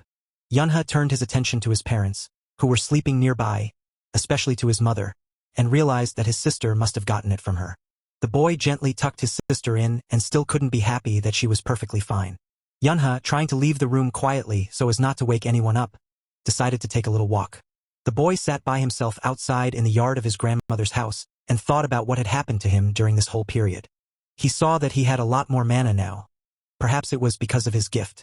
Yunha, before his return, was the possessor of the gift of Berserker. The more mana he consumed, the stronger he became, but based on the name, it was important that the more mana spent, the crazier he became. The boy remembered that when he fought the Kraken, his sanity was fine, and if the downside of such a gift was absent, then it was the best gift. Then Yunha suggested that perhaps he was far from knowing everything about berserkers and their abilities. Suddenly, the grandmother leaned over him and asked why he was still awake. The boy thought about how long the grandmother had been there because he did not even feel her presence. Yunha explained to his grandmother that he had gotten enough sleep in the car, and so he didn't want any more for now. Grandma laughed and told the boy that if he wanted to become an adult, he would have to sleep a lot. Yunha always knew that as soon as he got too deep in his thoughts, Grandma would always be there. The boy knew his grandmother was waiting for him to start talking, and it didn't matter if it was about feelings or just about anything. Yunha decided to ask something completely neutral and asked his grandmother why she was awake. Grandma's answer was very simple and trivial. She doesn't sleep because her grandson, Yunha, doesn't sleep. The boy realized what he used to want very much, and that was to be near his grandmother, no longer as a child. The boy's grandmother decided to offer a drink of warm milk, but Yunha refused.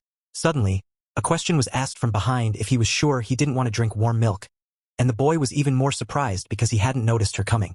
Mom, smiling, pointed to the spread that she had brought with her and to the 3 cups of milk that stood on it, and asked her son if he had changed his mind and wanted to drink it already. Yunha wrapped his hands around the cup of warm milk, enjoying the taste of it and especially the people around him. At that moment, the boy's mother explained to the grandmother how scared she was from that call.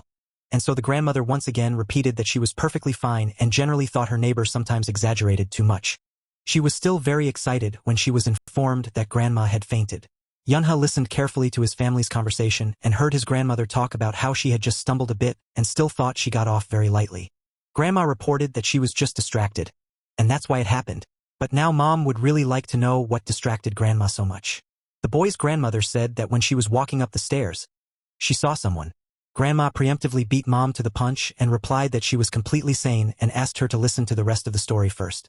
She said that at the top, there was someone waving his arms and trying to convince her grandmother not to climb the stairs. The grandmother looked at her grandson carefully and said that when she started to think about it all, she realized that the person who had said all this was not her but Yunha. Yunha listened to his grandmother very carefully and thought hard about it all. The boy was sure that it would be wrong to take it all as his grandmother's usual fantasy. Yunha knew that if something went wrong, his whole family would go to the other world just like his grandfather. The boy suggested that maybe it was his grandfather after all, but then he was sure that his grandmother should have told him earlier.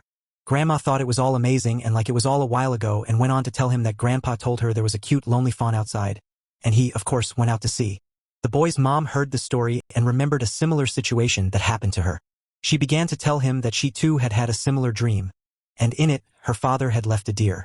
The mom abruptly decided to change the subject and asked the boy what he wanted to be when he grew up. Yunha really thought about his mom's question and went deep into himself in these thoughts. The boy began to imagine and see images of different beings who were relentlessly asking him to help and save them. The mom saw the changing emotions on her son's face and asked what was wrong with him. To reassure his mom, Yunha replied that he was fine and just didn't know what he wanted to be when he grew up. The boy was told not to worry about it because it was quite normal if he didn't already know. Grandma went on to explain that Yunha was still quite young, and in general there was no need to rush into this matter. She advised the boy to live the happy and hard moments of his life so that he would make friends and even fight with them. Grandma also added that the boy should study diligently, and then one day she was sure that he would definitely find his vocation.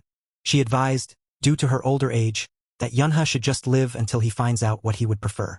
Yunha smiled and thought about what his grandmother was advising him, to just live his happy life. The boy's mom was in complete agreement with her grandmother's words because time was on Yunha's side, and he would definitely be able to handle everything. She told her son that his name is Yunha and it means the universe with infinite power. The mom added that she would always be proud of whatever the boy does because he is her son. The grandmother added that she too will always support her favorite grandson no matter what happens. Yuna appeared very quietly and suddenly said that she would really like some warm milk too. The relatives called Yuna to their house since she was already awake, and the girl's grandmother offered to give her a glass of warm milk. Yunha suddenly remembered something. Just because of all the recent events, he had completely forgotten about it. The boy gave his grandmother a paper carnation that he had specially made for her himself in kindergarten. Grandma was very pleased and said she would be sure to put it on the nightstand in the hallway for everyone to see. The boy knew that if she was putting it close to the entrance, it meant she wanted to show it off, but he was sure Grandma didn't know about it. Yunha thought that it didn't really matter because he had given her a gift because he wanted to. The boy wanted to do for his grandmother to give as many good memories as possible in this life. He was insanely grateful to have her in his life and was glad she had raised him, no matter how hard it was sometimes. The parents called their children to tell them some very important news, and that news was that their family would soon be bigger. The boys were eating at their table at that moment, and when they heard their parents' words, they did not immediately realize what they were talking about. Yuna was the first to realize what her parents were talking about and rushed to hug them, happy that she might have another sibling, and her mom confirmed her guess. Yunha sat unmoving at the table and bowed his head low, and his mother at this moment began to worry about her son's reaction. The boy suddenly raised his head, and in his eyes were tears of joy because he was very happy about the news and did not forget to thank his mother for it. Yunha tried to calm down and, sobbing, told his family that this was the best thing that happened to him after birth, and it was actually the best thing in his life. Dad, seeing his son's reaction to the news, chuckled and said that people might think he was the father. The whole family, upon hearing such a joke from their head of household, laughed, and they all rejoiced in their family idol. The time came, and one day the boy went to his kindergarten again. The girl who ran happily down the hall laughed and shouted that she was already there and asked if Yunha missed her. The boy was no longer Yunha, and according to the goddess's calendar, he was 2 years old in the dream and 7 years old in the ordinary one, and he imagined himself to be a dog. The girls encircled the boy and, stroking his head, thought they were soothing him and asked him why he was crying. They couldn't stop talking about what a good boy Yunha was, except that Yunha was trying to convince them that he wasn't crying at all. One of the girls on the sidelines suddenly didn't keep quiet anymore and said that she personally didn't understand why they thought Yunha was cute. The girl thought it was better to throw this mongrel away, but the boy was angry because Me always provoked him at the first opportunity. She threatened him that she would tell everything to the teacher for insulting her, and then the teacher would punish him. The teacher saw Yunha sleeping soundly and realized that he must have been dreaming. At this moment, Yunha was already getting a little angry because his teacher had thrown him into a cage of dangerous animals while he slept. One of the adults came back and entered the room, thus diverting the girls' attention to themselves, for they were very excited. Yunha, on the other hand, wanted to take advantage of this moment and tried to sneak out of the room without the girls noticing him. The boy walked into another classroom, and it was not empty. At the desk, Yunha saw Hyen, who was holding a book in her hands. Yunha asked what the girl was reading, and she said a book about Sherlock Holmes and added that she had been obsessed with him lately. The boy remembered and told the girl that in the memoirs about Sherlock Holmes, Sherlock and Professor Moriarty at the end fell from the waterfall and went to the other world. Hyen, hearing all this, stunned, froze, and looked with great surprise at the boy.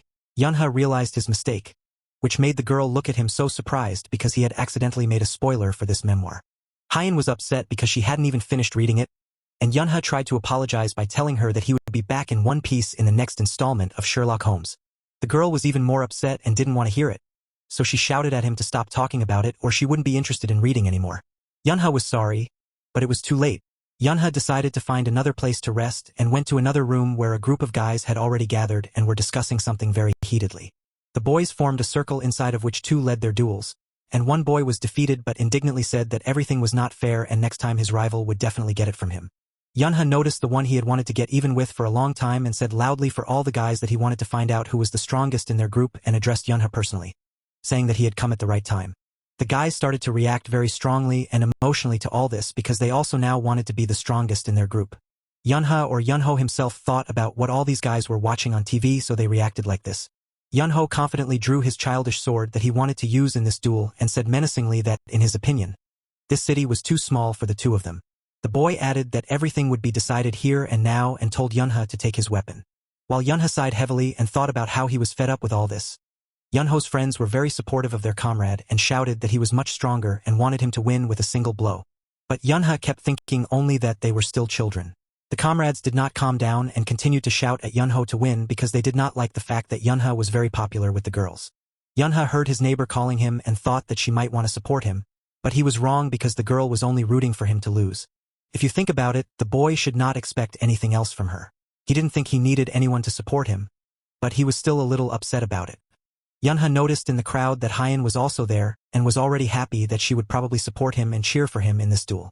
But Hyen did not hold back her emotions and, with tears in her eyes, shouted very loudly that because of what Yunha had done recently, she no longer liked him and was not going to support him at all.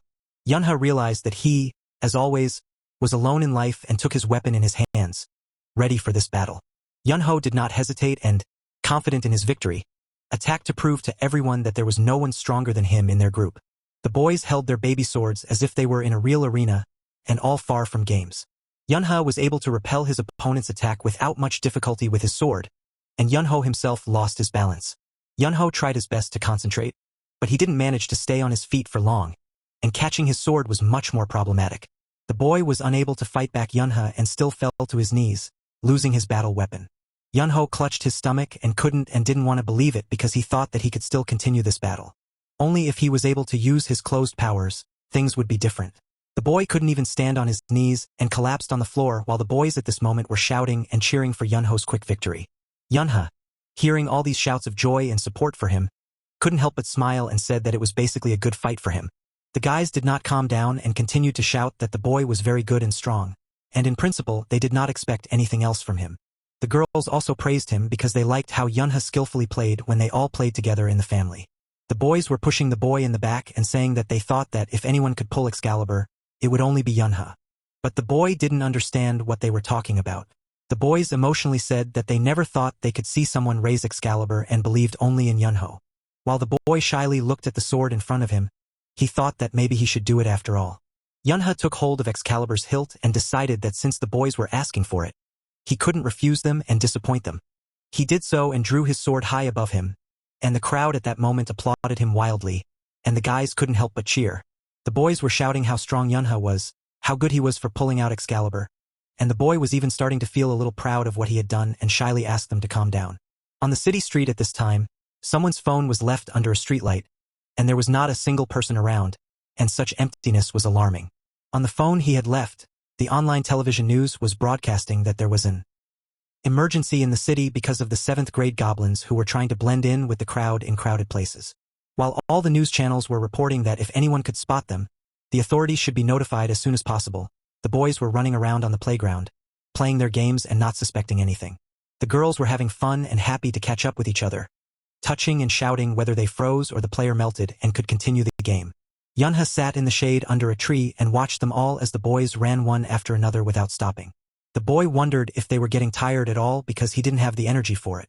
He decided to take advantage of the silence to accumulate mana because after changing the future, he needed to use every free second to do so. Yunha knew that it would be a little while before people would start to see more power in mana, and so it would be better for him if he could accumulate as much of it as possible. After that incident, he was already able to accumulate much more mana than he had before.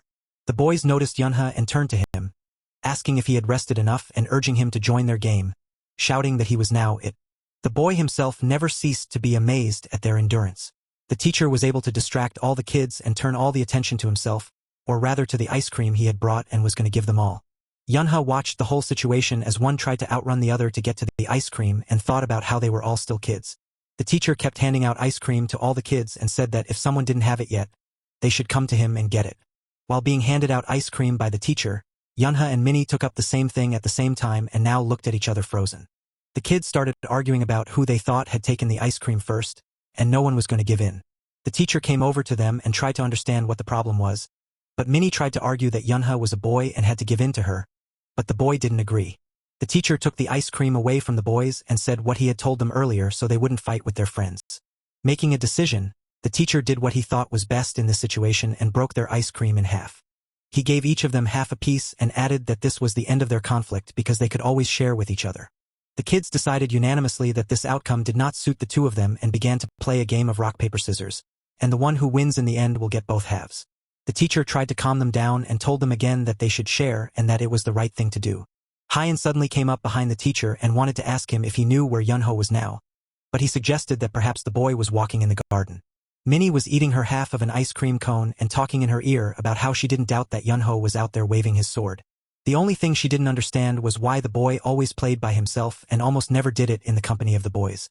Yunha was sure that special training should always be done in secret, but Minnie, after hearing Hyan want to find and bring Yunho some ice cream, didn't understand why she was of the opinion that if the boy wanted it, he would come to her. Hyan still insisted on her own because she was sad that he was out there alone while they were all eating. Minnie laughed at Hyan's reasoning and said that her big flaw is that she's too cute. The teacher heard what the girls were talking about and asked if Hyan really wanted to bring Yunho his ice cream, to which the girl said yes. Minnie saw that Hyan was determined and offered to go with her, but the girl replied that there was no need and she would do it herself. The teacher also made an announcement to the kids that as soon as they were done with the ice cream, they should be sure to throw their trash in the designated area. Yunho, while he was sitting and finishing his half of ice cream, heard the kids calling for anyone who wanted to play the freezing game to come over. Minnie walked over to the boy and told him to come over too, but Yunha refused and added that he had enough games for today. The girl wasn't used to backing down and started to insist on her own, saying that if Yunha refused, then no one would play with him anymore. But the boy wasn't bothered at all, and Minnie replied that she shouldn't worry about it either.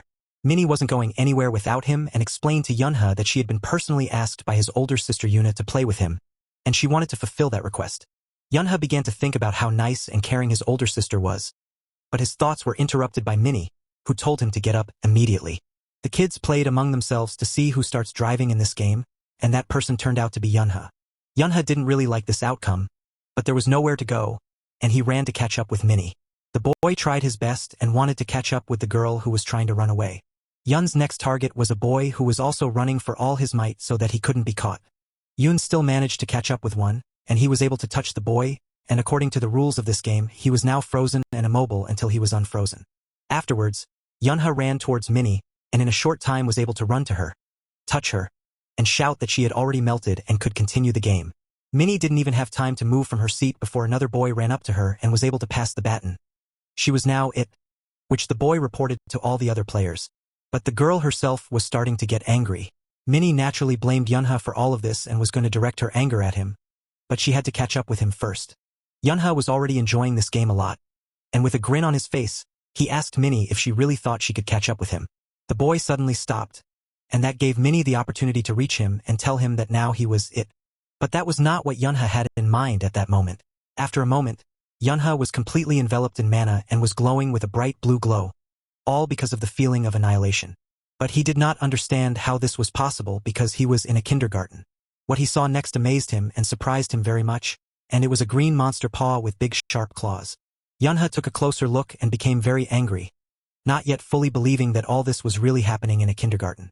The kids who at that moment were playing on the playground also froze and with rounded eyes looked at the one who hovered over them, and most importantly, they did not know what it was above them. So far, on the other side of the fence stood a huge monster with its weapons, and it was a 7th grade goblin. The girl was so scared that she couldn't even move, and all she wanted was for her mom to come to her and take her to safety. The 7th grade goblin was already very close to her and, because of its size, blocked everything behind it. The monster did not hesitate any longer and decided to attack the girl with his weapon without any remorse. At the same moment, mana was released from the hand of one of the kids, and the most important thing in this situation was to make it in time and not be too late. With the help of mana released during the moment, Yunha managed to disarm the goblin and even a little disoriented because he did not expect such a thing. It was Yunha who used his power and released mana to help the girl escape this attack.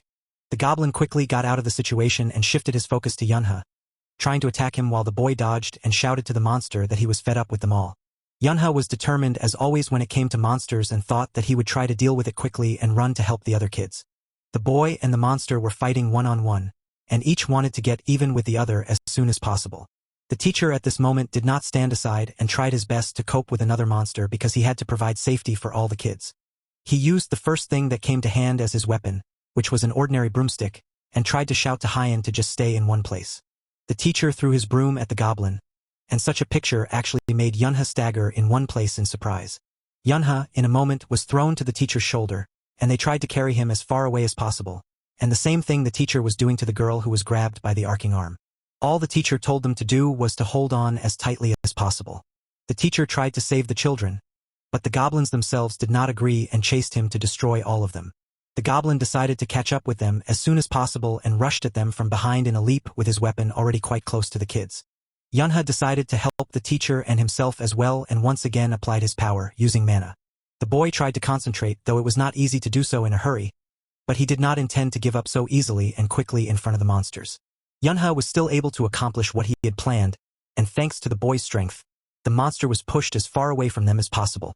The boy breathed a sigh of relief at his success, and it was good that the teacher hadn't noticed any manipulation on his part, but was still running forward to find a place to hide. Yunha had already entered the room on his own feet, but the teacher continued to carry the very frightened girl who was even afraid to open her eyes. The teacher, having finally reached a place where they could all take shelter, fell to the floor and began to complain to the director of the kindergarten, while the girl was trying to calm down from the incident she had seen. Despite his fatigue, he still asked the director what happened to the other children, but the woman assured him that all the others had already been evacuated and were in a relatively safe place. Yunha heard the adults talking about how these were actually 7th grade goblins, of which there were 2, and that they had most likely appeared a few days ago.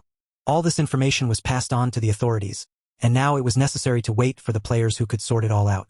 The teacher said that he would now go and try to barricade the door with the other teachers. As soon as Minnie found out the important information, She immediately shouted to all the adults that they couldn't find Yunho and Hyan anywhere. The principal and teacher were shocked and worried about the children, and Minnie added that she had seen them in the garden recently and they were going to get ice cream. The teacher, despite his great fear, decided that he would definitely bring the children back. But the principal doubted it and was sure that he would not succeed. What they should do now, they did not know at all, but they were very worried about the children. Some of the boys heard what their teacher, Tao, was going to do and started crying, asking him to stay with them and not go anywhere. But the rest of the kids started crying because they were worried about what would happen to their friends and asked teacher Tao to find them and bring them back. At this time, the boy Yunho was grabbed by the monster's paw while Hyan, who was standing a little aside, was watching them with horror and trembling with fear. Hyan saw that the monster was no longer waiting and was attacking the boy, trying to destroy him, and couldn't stay away. She was able to summon her mana and shouted loudly to the monster to stop. The girl was able to use her strength to throw the monster away from Yunho and rush to him to see if he was all right, and they also needed to decide what to do next. The second goblin was not as far away from the kids as before and looked at them with anger, wanting revenge for his kin. Hyan helped Yunho up, and they both looked at the monster and tried their best to think of something to do. Yunho realized that standing in one place would only make things worse for them, so he grabbed the girl and told her to run as fast as she could. Hyan still couldn't understand what they should do and asked Yunho about it. But he tried to calm the girl's panic and said that the adults would find them and that they needed to hide somewhere before they came. Yunho saw a metal hill ahead in the playground and said that they should try to climb that thing, and then the monster wouldn't be able to get to them. The boy let Hyan go ahead and helped her climb as high as she could and wait for the adults to come to their aid. Yunho heard behind him that the goblin was closer than he thought and told the girl to keep climbing as high as she could. But Hyan realized that he wasn't going to climb with her and was even more scared. The boy decided that he should stay downstairs and hold off the monster until the adults arrived and thus try to protect Hyan from the monsters. Hyan tried to dissuade the boy from this idea and to get in immediately, but Yunho himself was ready to face the monster with his child's sword firmly in his hands. The boy gathered all his anger and was ready for this battle like never before because he realized that there was no one else to do it but him. Yunho at this moment visualized the image of someone he admired and wanted to be like, and it was a fire demon. The boy remembered watching his victory over the Kraken on TV and how amazed he was by it. Yunho rejoiced at the fire demon's victory as if it were his own and considered the man a true hero, wanting to become one as soon as he grew up. The boy took the child's sword more firmly and confidently said that he too would be a hero just like his fire demon idol. The goblin was already furious and wanted only one thing: to deal with Yunho as quickly as possible. Yunho was trying to concentrate and convince himself that everything was fine and he just needed to remember all his training. But the monster was already coming at the boy and trying to attack. The boy closed his eyes tightly and tried to overcome his fear by instilling confidence in himself that he would succeed. He was able to repel one blow of the monster, but the goblin was many times stronger than Yunho and was able to trap him in a corner with no way for him to get out. The monster was ready to finish the job. Suddenly, there was another person who could not pass by this battle and, on the contrary, was going to take an active part in it. At the same time, he raised another child's sword. Yunho already thought that he was going to go to the next world and could not continue to look at the monster, so he closed his eyes tightly with his hands and clamped them shut. Hyan, who was watching everything that was going on around her from her hiding place, was very scared but didn't know how to help her comrade. Yunha, who appeared suddenly but very timely, covered Yunho with himself and resolutely rushed towards the monster. Yunho heard the boy say that he had done well and froze in surprise, for he had not expected to hear such words from someone he had recently fought with, wanting to know who was the strongest in their group. Yunha didn't stop at what he had said and looked directly into Yunho's eyes, saying that he thought he was a real man. Yunho was even more surprised at what was said and couldn't understand why Yunha was telling him all this now. The monster decided not to stand idly by and rushed at Yunha, but Yunho noticed it all in time and shouted at him to turn around immediately. The goblin's weapon was powerful and very sharp, and if it could reach its target, the outcome would not be good at all. Yunha managed to turn around in time and repelled the monster's attack with his sword that had mana attached to it. Yunho stood behind him and couldn't believe that Yunha was capable of such a fight and was so skillful at not only deflecting the monster's attacks but also attacking it. Yunha was still able to defeat the 7th grade goblin in the end, after which a turquoise-colored diamond was left lying on the ground. The boy completely recovered and turned to Yunho, saying with a smile on his face that that was it, and he could finally catch his breath. Yunho didn't hesitate for a second and just rushed over to hug his comrade while admiringly saying that he was a real hero to him. Yunha tried to get away from the embrace, but he couldn't because now Hyan was also rushing towards him and was just as delighted by what she saw. The girl began to cry and tell how scared she was, but she was still not going to open her arms. Yunha remembered walking past the room a little earlier and overhearing a conversation about how the kids couldn't be found and didn't know what would happen to them now. The boy decided that he couldn't stay away and went in search of the boys. When he came to the playground, with the help of Manhwa, he decided to scan everything in the neighborhood. Yunho saw a figure with a large Manhwa and recognized it as Hyan, and then noticed Yunho too and was glad that the kids were okay, and both were able to escape. Yunho relaxed and rejoiced too soon, for in the distance he had scanned another figure, and it did not bode well because that monster was approaching the place where all the others were hiding. After noticing the monster, the boy decided that he should first kill the goblin that was approaching the gymnasium and then return to Yunho and Hyan. The beast froze and tried to smell those it needed, and the goblin himself looked very intimidating in doing so. Yunho went out to meet him and was going to take this fight because he felt he had a duty to take care of the safety of all the boys and his teacher. The monster, as soon as he saw the boy in front of him, instantly rushed at him, wanting to destroy him once and for all. Yunho used his strength, and with the clerical knife in his hand that served as his weapon, jumped high up and was able to leap over the monster. The boy, of course, engaged his mana and intended to attack the monster with as much force as he could. Yunho was at the monster's back, and the goblin couldn't dodge and was destroyed. The boy, after this battle, looked at his weapon and saw that the clerical knife was no longer useful and it would be unrealistic to use it, but it was still a great help to him. He threw away his weapon next to the crystal and rushed back to help the kids, thinking about who should break into the kindergarten like that. As soon as he got to the second monster, he would definitely deal with him. The boy rushed to run as fast as he could and thought only of making sure the kids could hold out until he came. He tried to send a mental message to Yunho and Hyan that he was on his way to them. Yunho came back to reality, where he was still being hugged by the kids who couldn't get over the shock, and he decided that it was better to let it be like this and he would be patient for a while. The boy suddenly saw teacher Tao rushing to their location, aid with a broom in his hand that he was going to use for the battle, and he was already shouting to them all, wanting to know immediately if they were all right. Yunho finally calmed down because he realized that everything was over and all the monsters that attacked the kindergarten had been destroyed. So he happily replied to their teacher that everything was fine with them all. After a while, a lot of people gathered on the territory of the kindergarten because there were policemen and worried parents who came to pick up their children as soon as they found out what had happened to them. One of the uniformed men was talking to Yoon, wanting to know from him personally if he was actually able to destroy the monster. The boy, shy and avoiding a direct answer, began to humor him a little and said that the goblin was just a little hurt and told him that he had just disappeared when Yunho struck him a few blows. The man was puzzled because even if the goblins were 7th or 8th grade, they were not weak enough to be overcome by a 7-year-old child. He knew very well that monsters could only be sent to the other world by destroying their core with a weapon that was infused with mana or a very strong physical attack. The man also started asking the boy about the goblin that was in the hallway. Yunho continued to look for a way out of the situation and so answered the man that most likely he was able to destroy the goblin that sent the other one to the other world, and after their battle one of them was very weak and so the boy managed to deal with him. The boy very much hoped that such an answer would satisfy the orderly and there would be no doubts, and in principle he was right. The man behind the podium said that on behalf of Sun Buk-gu's office, they deeply apologized to the kindergarten for the recent incident. Looking at all those gathered in the hall, the man went on to say that they would try their best to do everything possible for the well-being of this kindergarten. The man moved smoothly to the pleasant and joyous moments and pointed to their hero of the day. It was none other than Yunho, who received the commendation and was given a certificate that was awarded to the brave child for his bravery in saving the people from the monster's attack. All the people in the room applauded wildly for the boy's bravery, and especially his comrades and teacher admired him.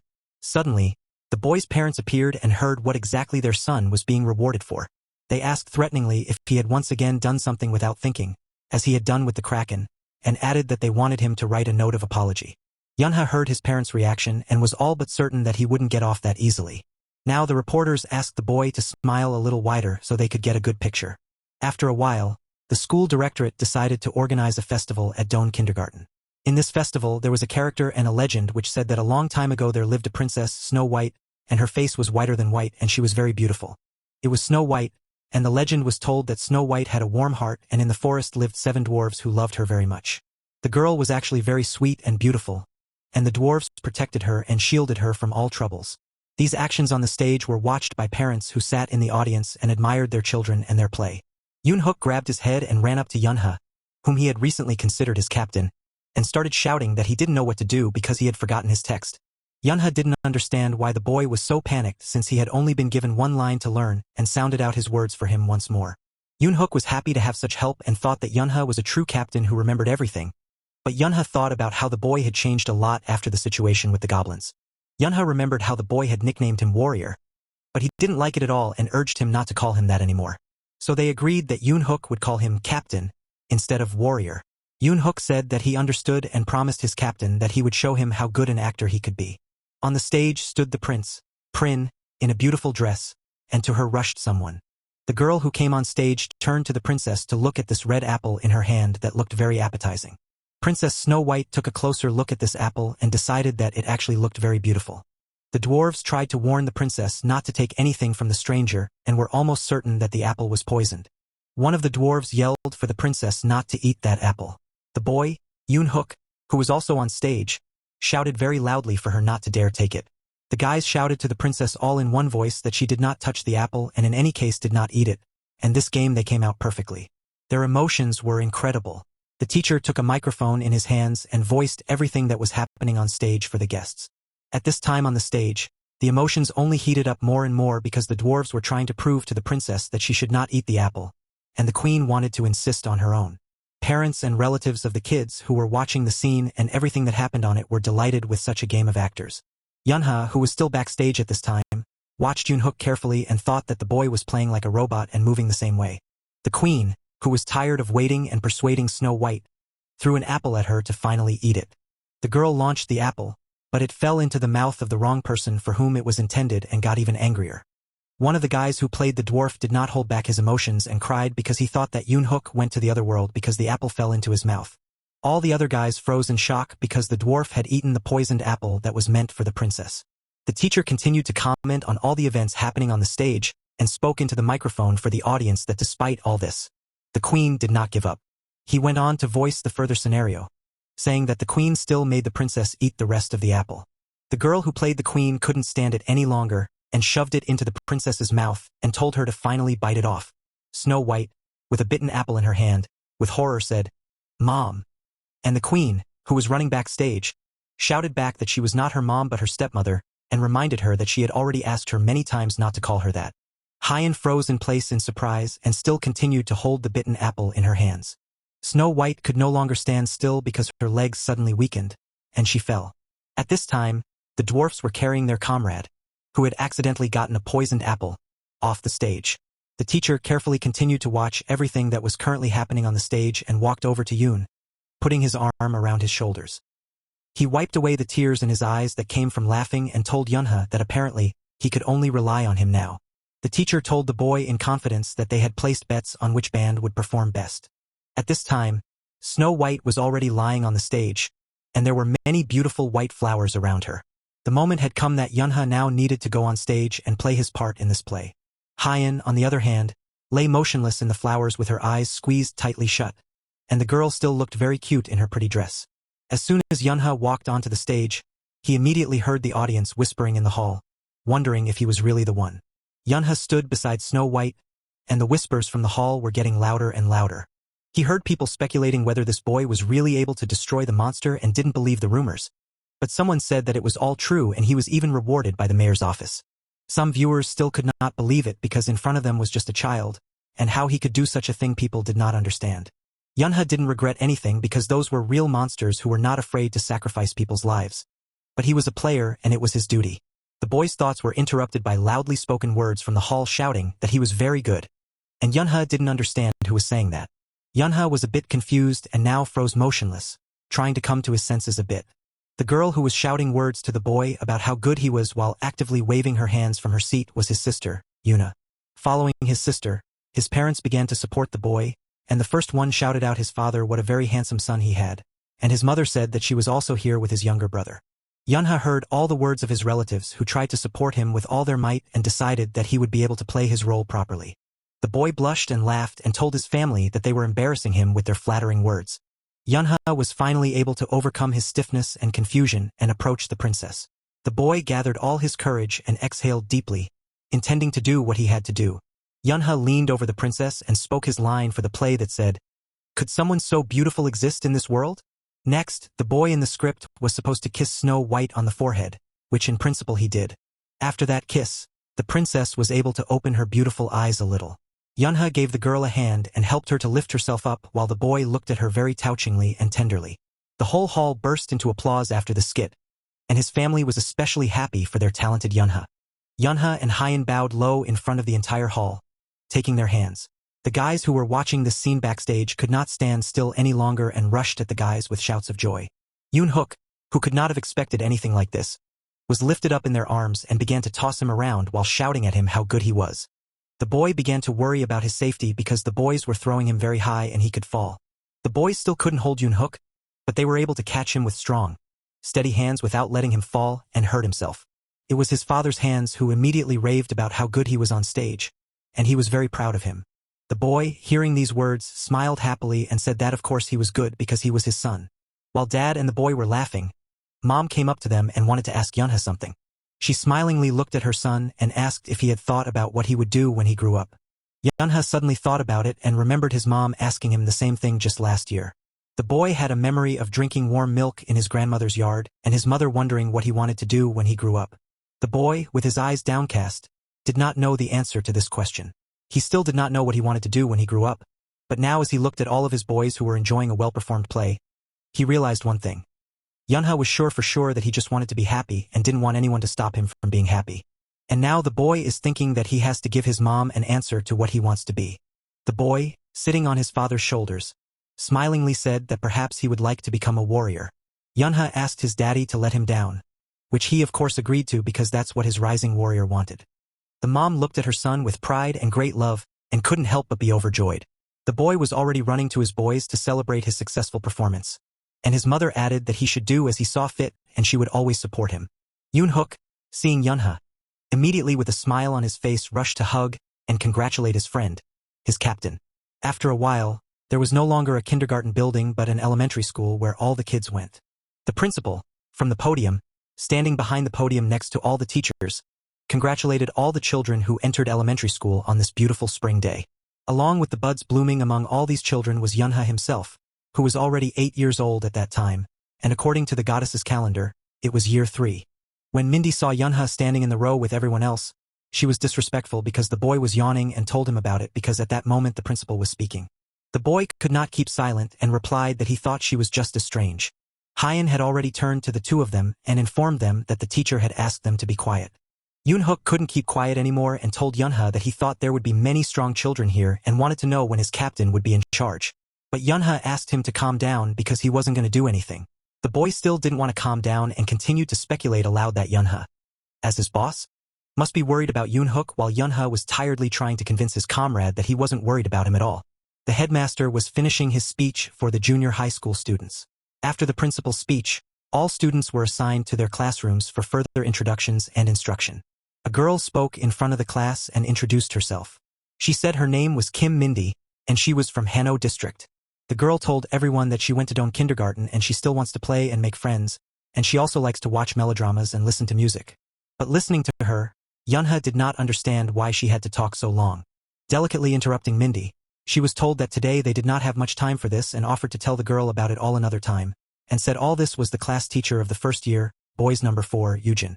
Mindy had nothing to do but to finish her story and sit down at her desk, making sure to continue another time, to which all the guys exhaled a sigh of relief that they would listen not now.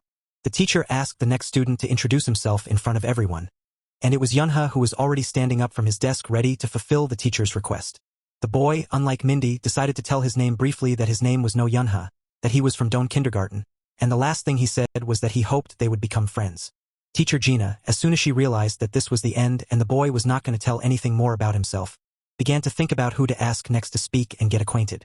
Gina looked in her journal and selected the next child from the whole list, and it was student Yang Hyen, and she also asked the girl to introduce herself. Hyen stood up from her desk, but the girl's head was down low, and it was clearly visible that she was uncomfortable with the whole situation.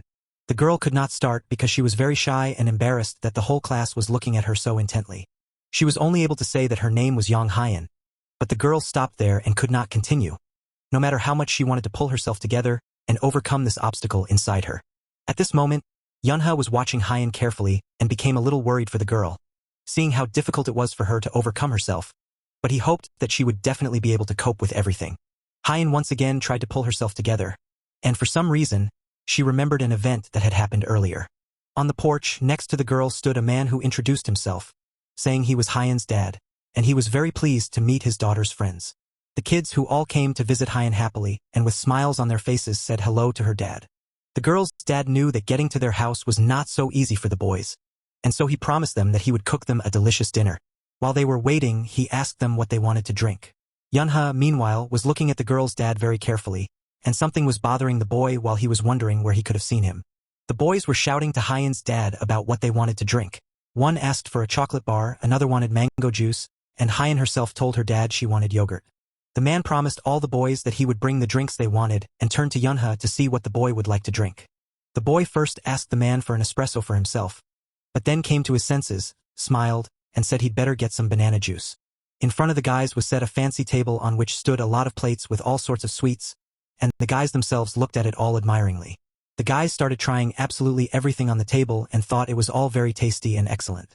Mindy said that Hyan's dad is a very good cook, to which Yoon Hook looked at her incomprehensibly and didn't understand why she was being clever, to which the girl replied that Hyan was her friend. Yoon Hook decided that Mindy was a gourmet, which he immediately told the girl, but she shouted furiously for him not to call her that. The boy continued to tease and annoy the girl, and he was doing a great job at it while Yunha watched from the sidelines.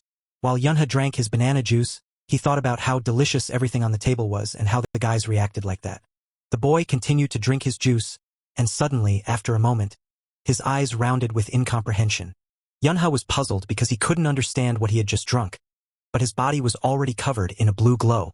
The boy looked at his glass in surprise and realized that his mana was being restored, and how it happened he could not understand. Yunha was finally able to realize what he had poured into his glass, which surprised him even more because it was a potion. Potions are elixirs that helped almost completely replenish mana in the human body. Players who fight monsters and beasts always carry this elixir with them since it was equal to their life for them. Hyan saw how Yunha had shoved that glass away from him and thought he didn't like his banana juice, but the boy assured her that no, it was perfectly fine and it was delicious. Yunha asked the girl a question because he really wanted to know what her dad's name was, but Hyan herself thought that such a question sounded strange. The girl still decided to answer because it was not difficult for her that her father's surname was Yang and her name was Sukin. Yunha heard the girl's answer about her daddy's name, and the boy's eyes glistened with anticipation. The boy rushed over to Hyan and suggested that they become very close friends. Yunha clenched his eyes and once again said the name of Hyan's father, but the boy admired him because this man had revolutionized the potions market. Young Sukin had always selected the ingredients very carefully, and he had the gift of filtration, which also allowed him to extract the mana itself. This man would definitely become the king of the potion market in the future, and Alice Groups, which was one of the 3 biggest companies in South Korea. Yunha thought about the fact that he had never heard of this man having a daughter before, and it was incomprehensible to the boy. He finally realized the reason why he didn't know or hear anything. About the man's daughter, the girl had survived because Yunha had been able to save her. Yunha touched the girl's shoulder, wanting to tell her something very important. The boy told her in all seriousness that if anyone at school was harassing her, she had to report it to him, and he wouldn't just let it go. The girl heard everything Yunha told her and lowered her eyes in embarrassment, but she agreed and thanked him for taking such care of her. Hyan remembered all of this, and after coming back to reality, she clasped her hands tighter and had the courage to tell her story in front of the class. The girl began to say that she was also from Do and kindergarten like Yunha and Minnie, and added that she liked to read and drink tea. Hyan admitted that she was still very shy when talking to people who were new to her, but asked all the guys to talk to her. Yunha was pleased that Hyan had the courage to talk about herself, but he didn't expect anything less from his best friend. Teacher Gina was pleased with the girl's story about herself and was sure to tell her what a good girl she was. Next, Gina informed all the guys that it was their turn to hear about another student whose name was Jin Sona. Yunha looked at the person their teacher had indicated and was surprised to find himself staring intently at another elementary school student. The boy noticed an unusual feature on the girl: furry ears on her head and more. Jin Sona stood up and lowered her eyes to the floor as the guys were paying attention, and the girl could hear them talking about her ears and tail, wondering if they were real and if she was a monster at all. The girl wasn't a monster, but she was a half-breed, and that was the name given to those people who were born with poor mana distribution. All people, when they met such half-breeds, were very wary of them and not at all friendly, and they had their reasons. People who lost their loved ones to monsters didn't like half-breeds because they were so similar to monsters. The girl, without raising her eyes, began to tell about herself, that her name was Jin Sona and she didn't go to kindergarten, but she would like to make friends with everyone. Yunha heard the boys discussing that some of them had been told by their parents not to go near this girl without much explanation, and the boy thought that apparently people just had too many stereotypes. Gina had no sooner announced the name of the next student than he jumped up from his seat and introduced himself to the class. It was Cho Yoon-hook, who liked to swing a sword and, thanks to his boss, was learning to control his mana. One of the boys asked in surprise which boss he was talking about, to which Yoon-hook himself only laughed, saying he didn't know who he was talking about. Yoon-hook didn't hesitate any longer and pointed his finger at the person he thought was his boss. And it was Yunha's disciple. He warned at once that Yunha was the most important and very strong in the class and immediately warned the boy not to even think about anything. Yoon-hook did not calm down and started shouting very emotionally and loudly to the whole class about what the best boss he had was, while the teacher was trying to calm down her student. Teacher Gina thought about the words she had just heard from Yoon-hook and made a decision for herself. She told Yoon-hook to stay after school and bring his parents because she needed to talk to them about something. Because of that, the boy was getting nervous because he hadn't done anything wrong. Yunha, after class, as his teacher told him to sit and wait for his parents, found it all very tiring. Yoon-hook was shouting all over the school and kept shouting that his boss was the best. But Yoon-hook was sent to the teacher's room, and the boy got angry and decided that from now on, training for Yoon-hook would not be as easy as before. After a while in the dining hall, Yunha thought about the fact that the mana tests for the first-year students were finally over. According to the results of these tests, Yoon-hook and Sona were definitely above the average level, but Hyen's mana was not even measurable. The teachers thought it was a mistake, so they placed her in the average level as well. Yunha thought about the fact that everything had gone without precedent, and that was the most important thing, so he could eat normally. But at this moment, his classmate Yoon-hook was already calling him to his table, shouting throughout the dining hall for the captain to go to him. Yoon-hook wanted to play his captain somehow, so he said he would bring more food for them. Minnie said in Yoon-hook's wake that this was the third time he was coming and that his cook would soon remember him. But the boy himself was already standing near the food distribution and didn't understand how the cook knew his name. The girl decided to be concerned and asked Yunha if he had eaten enough and added that she was thinking of going out and getting some more. The boy smiled and told Minnie that he wasn't surprised at all because he thought the girl was a glutton. While there was an argument between the guys because the girl was proving that she was not a glutton but just took less food from the other tables, the guys started talking about who had appeared in the dining room. The same guys kept whispering that the girl did have a tail, and they couldn't understand why people like that girl were allowed to enter their elementary school. The guys started talking louder and louder and asked each other not to make eye contact with that girl. Jean Sona was walking with her tray of food among the rows, and she could hear very well what all the guys were talking about. Sona stopped near one of the tables since the one seat behind it was unoccupied. The girls who were sitting at the table looked at Sona in surprise and did not understand what she wanted from them and why she stopped near them. Jean Sona plucked up her courage and quietly asked the girls if she could sit next to them and eat lunch. One of the girls proudly held her head up arrogantly and said that no, she would not allow her to sit at their table and eat lunch next to them. The guys who were watching all of this from the sidelines annoyingly said that out of all the possibilities, Sona decided to go to the table where Jean Sona and her company were sitting.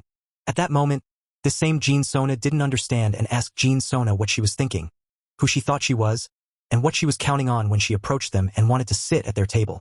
Jean Sona's friends supported her and advised Sona to know her place, and it was definitely not near them. They generally advised her to pay attention to her appearance and what she was wearing. The girls did not hesitate to discuss Sona's clothes, and in general, they thought it would be better if she never came here and stayed where she was. Jean Sona was very confused and embarrassed, and so all she could squeeze out were words of apology for disturbing them. Minnie couldn't keep silent anymore and angrily asked why Jean Sona was acting like that, and if she was rich, she thought she could do anything. She didn't understand how she could be so mean and high-handed. Yoon-hook thought about how cruel that girl was. Even he staggered at such cruelty to a strange girl and muttered the same thing to his captain. The boy pointed at the girl who couldn't bear the insults and cried, while Yunha himself at that moment remembered something from his past life. Yunha remembered the time when he was an adult captain and destroyed monsters in his past life, and back then he knew for sure that not all half-breeds were good. In front of Yunha sat at that moment one of such representatives who told the captain that he probably thought that the poorer a man was, the further he withdrew from society and the kinder his heart became, but only that it was not true. The half-breed added that of course there are good people among them, and there may even be good children, but the bad ones still outnumbered them. The man gave advice from himself to the captain that he shouldn't treat them any better simply because they were half-breeds, and if he cared so much about them, the man felt it should be stopped immediately. Yunha turned to ask the man whose name was Jean Pan why he thought he was so kind, but Pan himself tried to explain that he wasn't talking about that at all. The captain suggested that perhaps Pan thought him weak and defiantly began to draw his sword, which was already endowed with mana. Jean Pan was frightened by what he saw and tried to justify himself to the captain that he didn't think he was weak at all, but Yunha went on to say that he had come to his tent in the middle of the night and was trying to harass him. Yunha clearly and confidently told the man to get out of here and that he should go to the sentinel immediately if he still didn't want to get any from him. After some time in the Abyss dungeon, Pan had already fought one monster and successfully managed to defeat it. The man breathed out a sigh of relief after that battle because that monster was quite strong compared to the ones that were here. No sooner had Pan finally gotten away from one fight than he was already being attacked by another monster. The man still couldn't react fast enough and missed this attack. The monster that attacked the man had long tentacles with spikes that were very dangerous. Pan saw a monster in front of him in its full height, which with its size was intimidating, and tried his best to come to his senses, but he did not succeed. Suddenly, the captain came to the man's aid and rushed to the attack with his sword. Yunha approached Pan intent on protecting him from the monster no matter what it cost him. The captain gathered all his strength and began to attack the monster, and it succeeded. Only the monster was even more enraged by this and lunged at Yunha with all his might, trying to reach him. Yunha reacted instantly, and that saved him. The man thought it was a good time to use his mana. The captain, for all his battles with monsters, used his weapon, and it was a sword that served him faithfully. Using the same sword, Yunha managed to successfully attack the monster again. The monster tried to fight back as best it could, but it was very difficult for him to fight the strong captain. Yunha concentrated on his mana and made a very strong attack on the monster, and this strike was the finishing blow. The captain, having successfully finished his battle, with all his might ran to Pan, who at that moment was lying unmoving. Yunha tried to give at least some help to the man to manage to save him. Pan advised the captain not to stop and to go as fast as possible because he had already managed to get this far and it was no time to hesitate. Yunha was already running towards the man with all his might, and the captain asked him to at least try to help Pan. But the girl was unfortunately unable to do it because she was very familiar with these wounds that no one can help, and as a result, Pan would soon go to the other world. Pan was calm because he knew from the beginning what he was doing and what the price of fighting monsters might be. The man was ready for it and didn't understand why the guys were still standing here instead of going on to fight the monsters. Yunha had to accept this whole situation, and he waited for the last words from Pan. Pan reminded the man of their conversation when he said that not all half-breeds were kind and that they shouldn't be treated better just because they were half-breeds. The captain replied that he remembered it well. He went on to say that there might be more bad guys in the world and the captain shouldn't turn a blind eye because Pan himself was no different from them. Jean Pan, before he went to the other world, had one last thing to say, that he himself was not a good man. Yunha thought back to that whole situation with his comrade back in the old days and made a decision for himself. The boy got up from the table intending to leave, but at the last moment he asked Minnie to do something. Yunha wanted Minnie to make some room at their table and went to get the person who was supposed to have that seat. He approached Sona, but the girl didn't even notice him. She was very upset and immersed in her own thoughts. Yunha took the girl under his arm and led her to his friends, telling her that there was an empty seat at their table. Jean Sona and her friends saw what the boy was doing and froze in amazement watching them. Sona wanted to tell Yunha that this was too much, and in doing so, she accidentally touched his hand. The girl quickly yanked her hand back, apologizing, but Yunha said it was okay and called her to his table. Yunha pointed his hand at his friends and said that they had already found a place for her. But at this moment Yoon Hook was already actively gesturing and calling the guys over to them. The girl tried to stop Yunha because she thought it would be worse for him and his friends if they helped her. But the boy was categorical and answered that he absolutely did not care about other people's opinions and he would not change his decision. The girls who were sitting at Sona's table watching the kids wanted to know what kindergarten those kids were from and thought they should probably ask for information on all of them. But Sona talked them out of it and said there was no need and it shouldn't be done. The girl was convinced that it was obvious from these guys that they were nothing and she was not interested in them. Minnie greeted her new acquaintance and told Sona that Yunha could be a bit stubborn sometimes, and she would have to get used to it. Yoon Hook also said hello to the girl and told her that lunch today was very tasty. Hyen offered barley tea to Sona almost immediately, but the girl was embarrassed by such attention and care from the strangers. Hyen didn't hesitate to offer her friendship to Sona right away, and the girl was even more embarrassed by it. Sona looked at them all attentively and didn't understand why they were so kind to her, and the guys themselves carefully advised her to drink the tea slower because it was hot but very tasty. The girl, with her hands around the cup of tea, looked at her reflection and tried to understand for what kind of merits she deserved their kindness and care. Sona took one gulp of the tea, which was actually very tasty. The girl started to eat, but she was still too shy to raise her eyes. Sona choked on her food because she was eating in a hurry, and Yunha carefully asked her not to hurry because no one was going to take her food away. From these words, the girl could not stand it and cried. The guys tried to understand why there were tears and tried to calm the girl, but she kept crying because she was not used to such attention and care, especially from strangers. After lunch, the guys decided to go out to the site together, and Yunha told them all that he would be driving and added that when he started, the guys would have to suppress mana in order to hide their presence. The boy also said that if someone wanted to beat him and run away, then he should use mana to improve his physical abilities. Sona was worried because she didn't know how to hide her mana and told the boy that she knew how to hide and was in very good shape. Minnie began to encourage the girl that she had to win with her strength, while Sona doubted that it was possible to win against him at all. Yunha realized that she couldn't use telepathy, which was her ability, and decided that he would teach her later.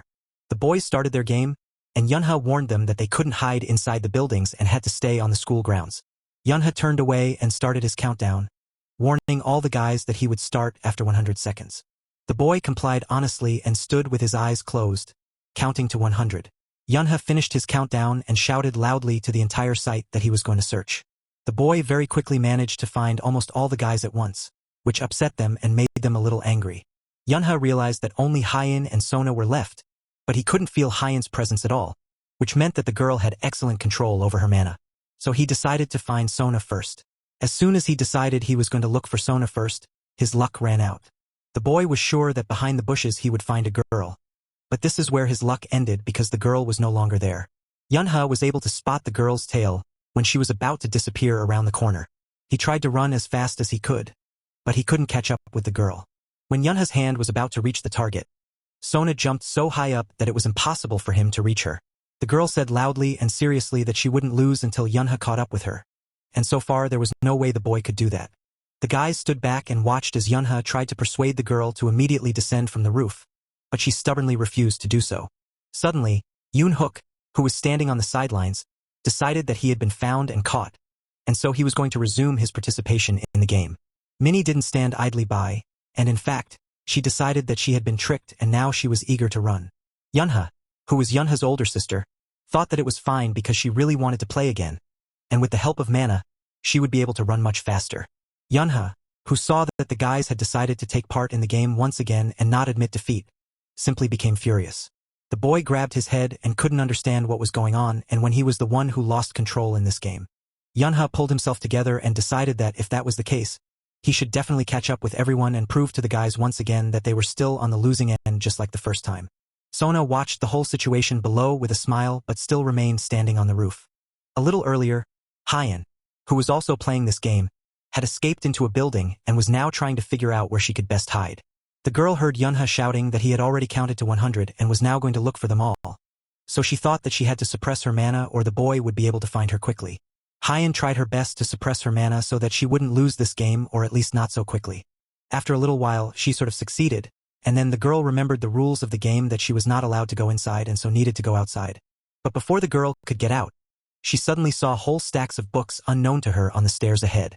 Hyen, of course, couldn't pass by because her curiosity was much stronger, and she wanted to find out what this place was and why there were so many books here. The girl walked inside the room and froze in amazement because there were many books around her, and it was intriguing and mesmerizing at the same time.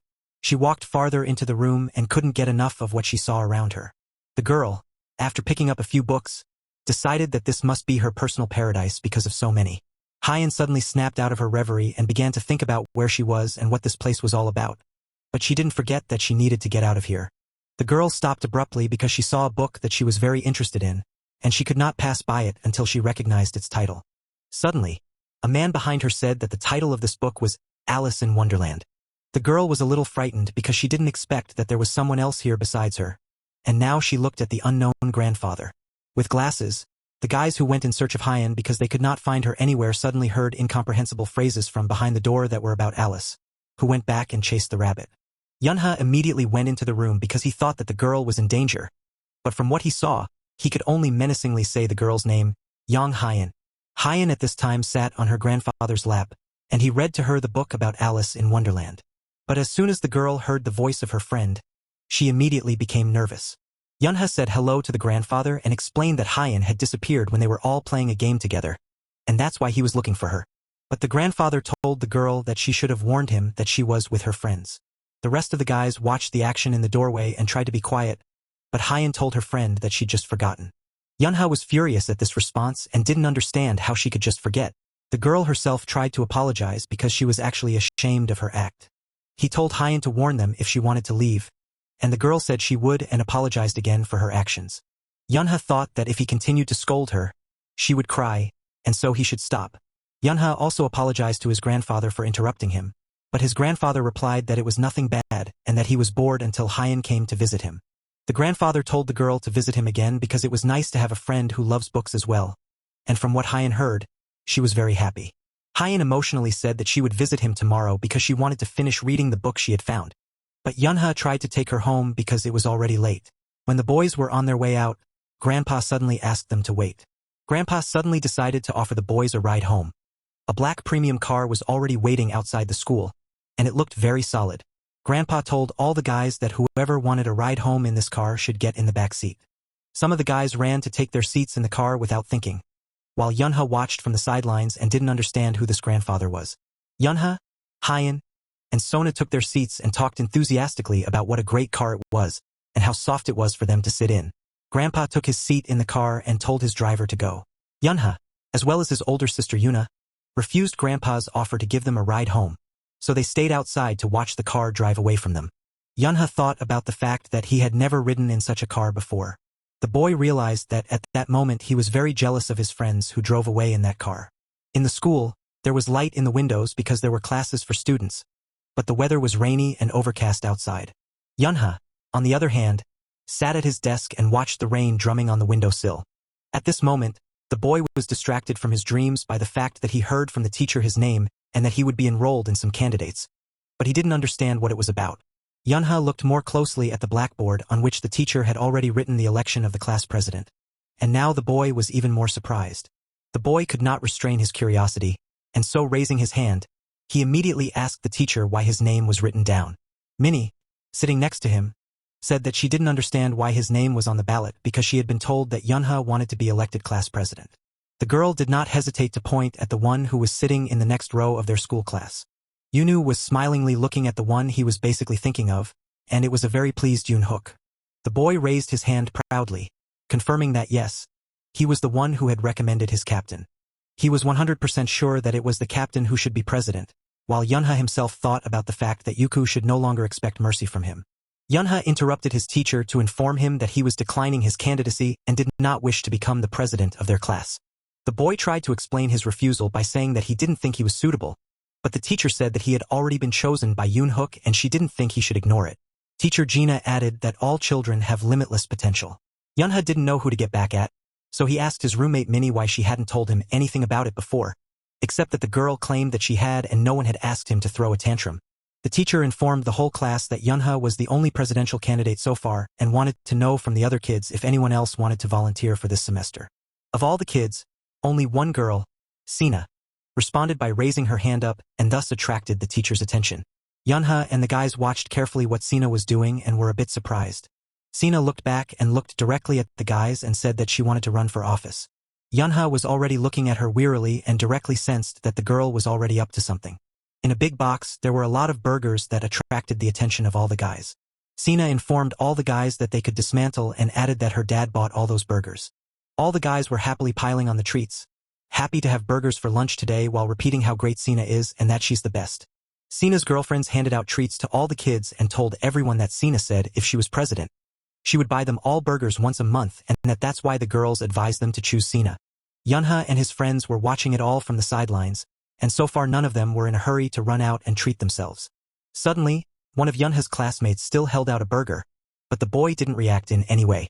That classmate was Sina herself, and she wanted to give Yunha a treat because she noticed that the boy kept staying out of it all.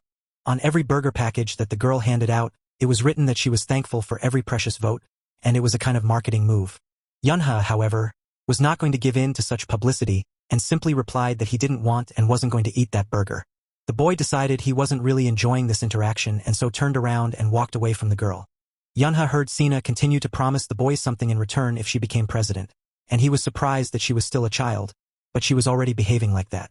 Yoon-hook still resisted and didn't take the treat, basically like all of Yunha's friends who refused the burgers. Yunha watched his friends and was proud that they were his friends who didn't give in but instead stood tall with their heads held high. The boy looked once again at the whole situation and decided to himself that well, let it be so. It was warm spring weather outside, and the entire elementary school was heading outdoors. The kids gathered in front of their teacher, ready to go on their spring field trip. Gina tried to shout to all the kids and let them know that she was about to do roll call, and when she called out a name, that person should raise their hand. The teacher asked for help from her president and vice president to help her make the roll call of all the children faster. The first name the teacher called was Sina, and she was the president of class number 4.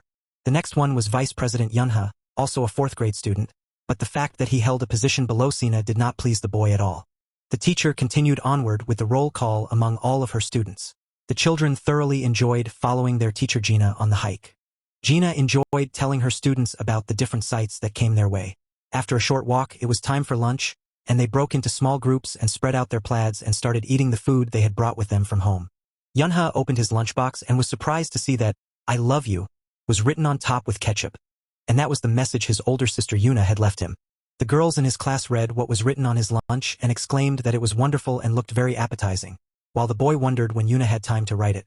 Minnie couldn't keep silent either and said that such an act from his sister who loved him was very nice. Yunha asked the girl to show him what kind of dinner she was having. Yunha inside Minnie's lunchbox saw foods that were neatly stacked and surely delicious. Hyen showed her lunch to the girls, and in response, they did not keep silent because they thought it was very beautiful. She had a whole work of art in her lunchbox. Especially cute was a teddy bear made out of food. Yuna remembered Hyen's dad as the one who loved and could create masterpieces in the kitchen and thought that everything was predictable. But Yoon Hook interrupted everyone and decided to loudly announce that for him, a bowl of noodles was the best food for the excursion. The guys were surprised at Yoon Hook's words and what kind of bowl of noodles he was talking about, and if he hadn't collected anything for himself. Yoon Hook told the guys that he didn't pack anything for himself because his mom told him that noodles were the best food for the excursion. The guys looked at Yoon Hook doubtfully and didn't know what to say to him or if they should answer him at all. Minnie felt sorry for Yoon Hook that his mother didn't bother to pack him a lunch, but Yunha supported his friend and added that he agreed with him because noodles were the best. Yunha thought to himself that he would have to reduce the amount of hard training in the forest. A frightened man tried his best to escape from those who were chasing him. As he ran off, trying to find a place to hide, he thought about what it was that was chasing him. He couldn't understand where the monsters came from in this area, and because he wasn't paying attention, he caught his foot on a stick. The man tried to keep his balance but could not and fell to the ground, hitting the ground hard. He tried to get up, but the blow was so strong that he could only crawl because the desire to survive was stronger. In front of him, a moment later, he saw the big furry black paw of the monster. The man was stared at by huge wolf-like creatures with red glowing eyes and jaws full of sharp teeth. The man took a closer look and was even more frightened because the 7th grade monsters in front of him were called hounds. He tried to call for help, but it was useless, and a 6th grade hellhound was already looming over him. The man realized that it seemed more and more unrealistic to save himself, and he did not know what to do next. The hounds didn't hesitate any longer and in a matter of minutes pounced on the man in an attempt to take him down and destroy him, which they eventually succeeded in doing. The monster leader's jaws were coal black, and his fangs could take out anything without sparing anyone. He wanted to subdue everyone, so he let out a mental command for them all to stop where they were and wait for further orders. The entire pack obeyed their leader, and in the same instant, their bodies were engulfed in a blue glow. All the riders froze in place at attention and waited for their ringleader's next order and prepared to comply. The ringleader conveyed mentally to all the racers that they were now allowed to run after him onward to the furtherance of their goal. The Hell Racers were running with great speed and trying to get as fast as possible to their goal, which was in the south. At this time, Yunha and his companions were laughing, remembering different stories and devouring each of their meals and suspecting nothing.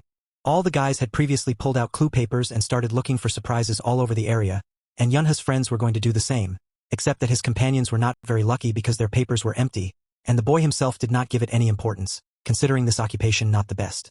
Yoon Hook, when he heard that some of the boys had managed to find what was hidden, decided that he too was obliged to find the treasure, and at that moment his captain tried to calm him down and explained that Yoon Hook was no pirate to look for treasure. Minnie was also already involved as the girl's sporting interest had kicked in, and she didn't like to lose at all. The girls Hyen and Sona also wanted to get to work on finding their treasure as soon as possible, and only one Yunha categorically didn't want to participate and was going to leave. Minnie prevented the boy's escape and stopped him, saying that he had to go with them too. All of the boys were busy looking for something to do, and only Yunha was thinking about how much he wanted to go home because this was no longer a picnic but a hike.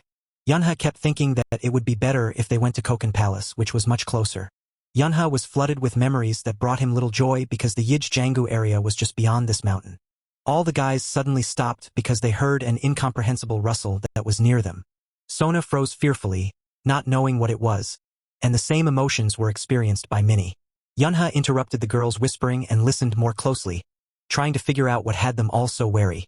The The noise along the road of the monster's huge paws was exactly what caused the noise that was heard by all the guys. Hyen saw something ahead that she didn't expect and wasn't prepared for, and it scared the girl very much. A monster with red glowing eyes emerged from behind the trees and headed towards the boys. The monster looked with its fangs and claws on its paws very intimidating. Yunha was very angry when he could see who was coming at them and remembered an event that had happened in his past life. It was the incident of seeing the flowers on Mount Buchan when Seoul was protected by the cocoon. The monsters that flooded Ijongbu somehow managed to break through the cocoon and head south, and it was a tragic accident with many casualties. The guys were in great danger because they were the same monsters who were ruthless and very strong. The monster's mouth was full of sharp teeth from which saliva flowed, and the creature's gaze was insane. Minnie froze with horror in her eyes and could not even move because the fear paralyzed her, and she did not know what to do. The monster didn't hesitate any longer and jumped up to attack and completely destroy everyone he saw in front of him. Minnie caught on something and, unable to keep her balance, fell to the ground and now looked even more defenseless. The monster was almost at its target, and the monster was separated from the girl by mere seconds. Minnie already thought that she was about to go to the other side of the world and closed her eyes tightly and covered herself with her hand to try to delay the moment at least a little. Yunha came to the girl's aid and attacked the monster at the last moment and knocked it down with his foot. The boy, with his strong punch, was able to knock down and fell the monster, and it was very unexpected for the monster itself. Yunha activated his mana, wanted to attack the monster, and was immediately completely enveloped by the blue glow. The boy was going to attack with his weapon, and the first thing that came to hand was his lunchbox fork. Yunha was focused and ruthless, and all he wanted to do was to deal with the monster as quickly as possible before it could harm any of his comrades. They watched their friend's actions and were surprised because they didn't expect Yunha to be able to do such a thing. Yunha had managed to slay the monster and send it to the other world and now stood watching as the fire engulfed the monster whole. The boy, without even turning to face Minnie, asked if she was all right. The girl, though shocked, answered him that she was fine thanks to his help. In further actions, Yoon-hook turned to his captain, thinking it would be more appropriate to ask him about it. But when Yoon-hook asked him what he wanted to know, the boy answered honestly that he didn't know how to put it into words. The boy was worried about his friend because it wasn't the same captain he knew, and that's exactly what Yoon-hook spouted. Yunha realized that his friend had noticed the changes that had happened to him because of his emotions and memories, but he still tried to assure him that he was fine, just a little nervous. He knew that when he destroys monsters, he becomes an invincible player who hates monsters and ends up losing his mind in battle with them. Yunha knew he shouldn't have shown his comrade this side of him, but to control himself at times like this is very difficult and almost impossible. The boy decided for himself that in the future he would try to make more efforts to make this side not so brightly visible and noticeable for others. Yoon-hook asked his captain what they should do now, but Yuna was ahead of Minnie and said that it was not worth asking because they should run away as soon as possible. Yunha agreed with that. The boy knew very well that hounds always travel in packs and there were too many of them coming down from the mountains, and most likely he would not be able to save all of them. So there was only one way left. Yunha couldn't find any other way out, so he finally decided for himself and asked the guys to listen to him. The boy made a great deal of emphasis that they should listen to him very carefully, for it depended on it whether they could be saved. At this time, the students in their class unsuspectingly continued to search further for their hidden treasure. Spreading his napkin on a rock, one of the students decided he would take a break in this spot. Sina made herself comfortable on her napkin and told the boys to go and look for the treasure. The boys were not very happy with this instruction. The guys thought it was a bit too much and wanted to rest next to Sina. The girl's look was very contemptuous and promising them nothing good if they didn't start doing what she told them to do right now. The guys only had to take one look at their class president, which was clear without words, and so they immediately changed their minds and, leaving her alone, ran to find the treasure. Sina was relaxing, sitting in the sun and flipping through her cell phone, thus amusing herself. The girl was suddenly distracted from her study because she heard a foreign noise from outside. The boys ran away with frozen horror in their eyes and ran as fast as they could without sparing their strength. Sina was very surprised by all this, and she felt uncomfortable because she didn't understand what was going on. A whole pack of hounds raced after the boys, and the scraping of their claws against the ground was drowned out by the shouts that all the students raised. The girl ran past Sina and only managed to yell out that there were monsters chasing them, and from what she heard, she dropped her phone. One of the hounds was focused on Sina and intended to destroy the girl without hesitation. Sina was begging for someone to come to her aid, and at this point the monster was almost there. The girl kept calling for help and was more frightened than ever, but the monster only opened its mouth wider. Sina had no hope of being saved, and because she could no longer look at the monster in front of her, she closed her eyes tightly. At the last moment, a shot was fired at the monster, and it was the bullet that hit the monster that saved the girl. The monster was destroyed, but the boy who was struggling on the ground.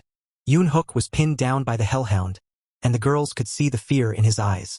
They knew they had to act quickly. Sona, feeling a surge of determination, focused her energy and called upon her powers. The flames around her intensified, and she felt a connection to the very essence of the forest. With a fierce cry, she unleashed a wave of fire towards the hellhound, hoping to distract it long enough for Yoon-hook to escape. The hellhound, startled by the sudden burst of flames, turned its attention away from Yoon-hook, giving him the opportunity he needed. With a burst of strength, he pushed the monster off him and scrambled to his feet. Meanwhile, Hyen and Mi joined forces, channeling their energy into a protective barrier around Yoon-hook. The winds swirled around them, creating a vortex that shielded them from the oncoming hounds. The girls could feel their powers combining, amplifying their abilities as they fought to protect their friend. Yoon-hook, now standing and fueled by the support of his friends, felt a renewed sense of courage. He activated his mana once more, ready to face the hellhound and the other monsters that surrounded them. With a determined look, he charged forward, his stick raised high, ready to strike. The battle raged on, with Yoon-hook and his friends fighting side by side against the relentless horde of monsters. They moved as one, each supporting the other, their bond strengthening with every blow they landed. As the chaos unfolded, Yunha, who had been battling his own set of monsters, caught sight of the commotion in the clearing. He recognized the familiar figures of his friends and felt a surge of pride and determination. He knew he had to join them. With a powerful leap, Yunha soared through the air, landing beside Yoon-hook just as he delivered a decisive blow to one of the hounds. Together, they fought back against the onslaught, their combined strength pushing the monsters back. The tide of the battle began to turn as the friends fought with everything they had. The hounds, realizing they were outmatched, started to retreat, but Yunha and Yoon-hook pressed on, determined to drive them away for good. In the end, the clearing was left in ruins, the remnants of the battle scattered around them. The friends stood together, breathing heavily but victorious. They had faced their fears and fought for each other, proving that their bond was stronger than any monster they could encounter. As they regrouped, they knew that this was just the beginning of their journey. They had each other, and together, they could face whatever challenges lay ahead. Out how he was and if he needed help. Yunha, despite all his injuries, was the first to apologize to the girls for having to see all of this and for being scared. For sure, the guys were distracted by what they saw a moment later, and it was a girl who was coming straight down from above them. The girl approached the guys, but they could not relax and were unsure if she was a threat to them, so they huddled closer together. In front of the guys stood a girl from the 12 thrones who possessed divine wind, and her name was Shin Soyeon. She asked the guys to close their eyes for a second and promised them that now these monsters would get what they deserved and would regret coming here at all. Yunha, on the other hand, was still fighting alone against the entire pack of hounds, and now only a small ring of fire separated him from the monsters. The boy had a little time to recover and decided to get a thermos from his backpack, which was filled with Miggy's potion. Yunha decided that if he was still here, he should drink it because there might not be a better time. In a matter of seconds, the boy finished his potion and decided to pick up where he left off. Having gained strength from that potion, Yunha was ready to fight more than ever and was confident that he would soon deal with all the monsters. The boy concentrated on exerting his power and activated the heavenly walk. Yunha's blows were very strong, and all the monsters flew away from him as soon as they approached. The monsters were still eager to fight and all rushed at the boy, having only one goal: to get rid of him as soon as possible. Yunha was collected and delivered his blows one by one until there was no one left who could threaten his safety and that of the other people. In this battle, the boy actively used his weapon, which helped him a lot, but the battle did not end there. Yunha involved not only the dagger but also the gun, and the hounds were unable to deal with him. No sooner had he destroyed one monster than dozens of others swooped down on him from behind. He applied his mana, and at times like this, the boy could think of nothing but getting to the last one. Yunha was ruthless in principle, like all hounds, for in this they were very similar. It was not easy for the boy because this battle was tough and took a lot of energy and strength from him. Yunha was able to deal with all the monsters that came his way, and now there was only one left on the battlefield, and that was their leader. He gathered all of his remaining strength and used the heavenly action, hoping that it would help him win the victory. The boy's entire body was engulfed in a blue glow, and Yunha was well aware that he might not be able to get a second attempt. The boy felt his strength leaving him because it was already spent more than he could count on.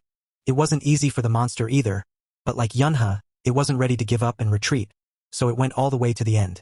Yunha attacked the monster with his dagger, hitting it right in the mouth. The boy followed without wasting a second and pulled the trigger on the gun. Yunha saw that this was unfortunately not the end and that defeating the ringleader was much harder than he had anticipated. Everything around them was already engulfed in fire, but no one was retreating, and this moment of their battle was very tense for both of them. In this vortex of fire and constant attacks from the side, it was very difficult to see anything, but the battle did not stop. Yunha was still focused and attentive to every detail. Even though it was already very difficult for him, he did not stop for a moment to use his weapon on the monster. The monster was getting numerically wounded, but because the pack leader was very strong, it still continued to stay on all its paws. Yunha, in another fall, was able to barely get his dagger on the ground to keep from falling and continue to hold his opponent's gaze.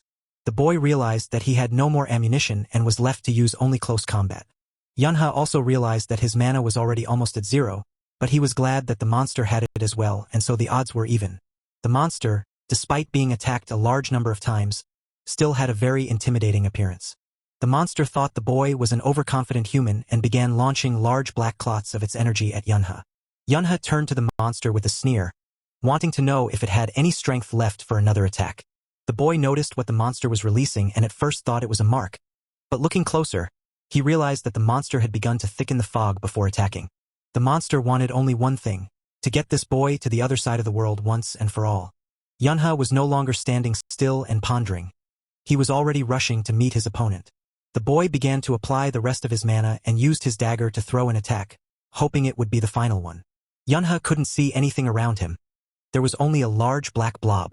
The boy was trying to figure out what it was and, for reassurance, held his breath for a moment, thinking maybe it was some kind of poison, but then realized it wasn't. Yunha decided that if it wasn't poison, then he shouldn't delay any longer and should just get it over with. The boy acted only on instinct, and even now he realized that it was madness. Despite the best efforts of the monster, which was releasing fire, he continued to burst through it. Yunha did not see anything around him and walked forward towards his goal when he suddenly realized that his mana was gone and that he had completely used up all of it. The boy struggled to survive the fall, but now he could only hope. Yunha fell to the ground, breathing heavily, and all his clothes were smoldering from the fire released by the monster. After recovering a bit, Yunha realized that despite the large amount of mana he had spent on his defense, he was still badly injured. Yunha leaned, sitting on his knees on his weapon, and suddenly remembered a moment from his past life. The boy recalled how he was the captain of his team, and in one of the battles with monsters he was also without strength and could only hold on to his enthusiasm.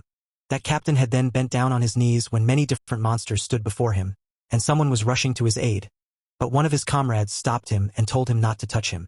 That comrade then said that the captain's name was Berserk for a reason, and that he didn't need anyone's help. He added that the meaning of the name Berserk was that the gift was activated only in a critical situation. The same happened now with Yunha. His gift and ability only activated when the situation reached a critical point. The monster could not have expected this, and so it froze, trying to understand what it was doing to its opponent. Yunha came to his senses and was no longer so defenseless, deciding that now was the final point of their battle and that the monster would no longer be able to escape. He attacked without sparing, and with one of his punches, Yunha managed to reach the hound. The boy didn't stop using his gift and rushed with his blade in a leap to attack the monster. Yunha tried to pierce the black clot of fog behind the monster with his punch. The boy failed to land his blow, and this blob turned into a huge ball with the monster inside it. Yunha, looking at this transformation, decided that the monster was thus hiding from him. He glanced at his dagger, which he had decided to continue to use in this battle, thinking that this blob of mist was not so strong that he couldn't break through it. The boy used his gift and decided to remind the monster of his words said earlier, that it would not be able to survive under any circumstance. Yunha was literally blasting his way through with his weapons and his strength. The boy repeated again his promise that the monster was about to go to the other world, no matter how hard it tried to hide from it. Yunha was able to get to the hound and was finally going to do what he had wanted to do all along. He put all his strength into attacking the monster one last time, and there was no more chance for it to survive. Yunha was finally able to win the victory, even though it was not easy for him, and the monster was already engulfed in fire. The boy sat exhaustedly on the ground and watched as everything blazed, and he managed to get his way no matter what. Yunha watched the sun set in the distance outside the city and was glad it was finally over. He didn't need to be strong anymore and he was able to exhale, and from so much expended energy he just passed out. At the same time, the events with Yunha's comrades took place on another battlefield, where one of the 12 thrones, Shin Soyeon, came to their aid. The girl was not going to spare them and was determined to deal with all the monsters that surrounded the guys. The guys themselves were shocked by her appearance and the abilities that Soyeon possessed. The girl was very strong, and that fan that she always held in her hands was endowed with special powers. She remembered for a moment how, in the distant past, when running away from the hounds, she had thought about why those people couldn't just do their job to avoid such consequences. Soyeon didn't wait any longer and used her mana to reveal her fan, which was already covered in a blue glow. Using her gift, the girl was able to summon large vortices that absorbed everything in the area, managing and fully controlling all the vortices that had formed. The girl thought about why no one had reported what was happening here. She pointed her finger at all the monsters and said with a creepy smile on her face that all of them had now come to pay, and no one would be able to survive. Large funnels absorbed one monster after another, and only the guys sitting on the sidelines were untouched. Soyeon actually spared no one and sent all the monsters to the other world, and she did it all very quickly. The girl was endowed with a special power against which it was basically impossible to resist. Finishing her work to perfection, the girl closed her fan with a light movement. Soyeon was so engrossed in the massacre of monsters that she even forgot about the existence of the children around her. Coming down on her little whirlwind looked simply amazing. Soyeon apologized to the guys for being so engrossed in her actions that she forgot about them and also apparently frightened them very much. The girl kept reassuring the boys not to cry and explained that they were no longer in danger. Yoonhook interrupted Soyeon, who was so enraptured by her that he couldn't hold back any longer and decided to say it out loud. The guys were so amazed that after a moment, no one could hold back anymore, and interrupting each other, they shouted how cool the girl was. Yoonhook wanted to know if Soyeon was part of the 12 thrones, and Minnie was trying to tell him that he should have been thankful for saving them in the first place. The boy was so amazed that he could meet personally one of the best players that he could not completely control himself and his emotions. The girl carefully watched all the guys and decided to herself that they must have lost their minds a little because of fear, as they all looked not very good. Soyeon decided that she should immediately check them all for internal wounds and used her abilities. What the girl saw in Hyeon surprised her greatly because there was a large amount of mana around her.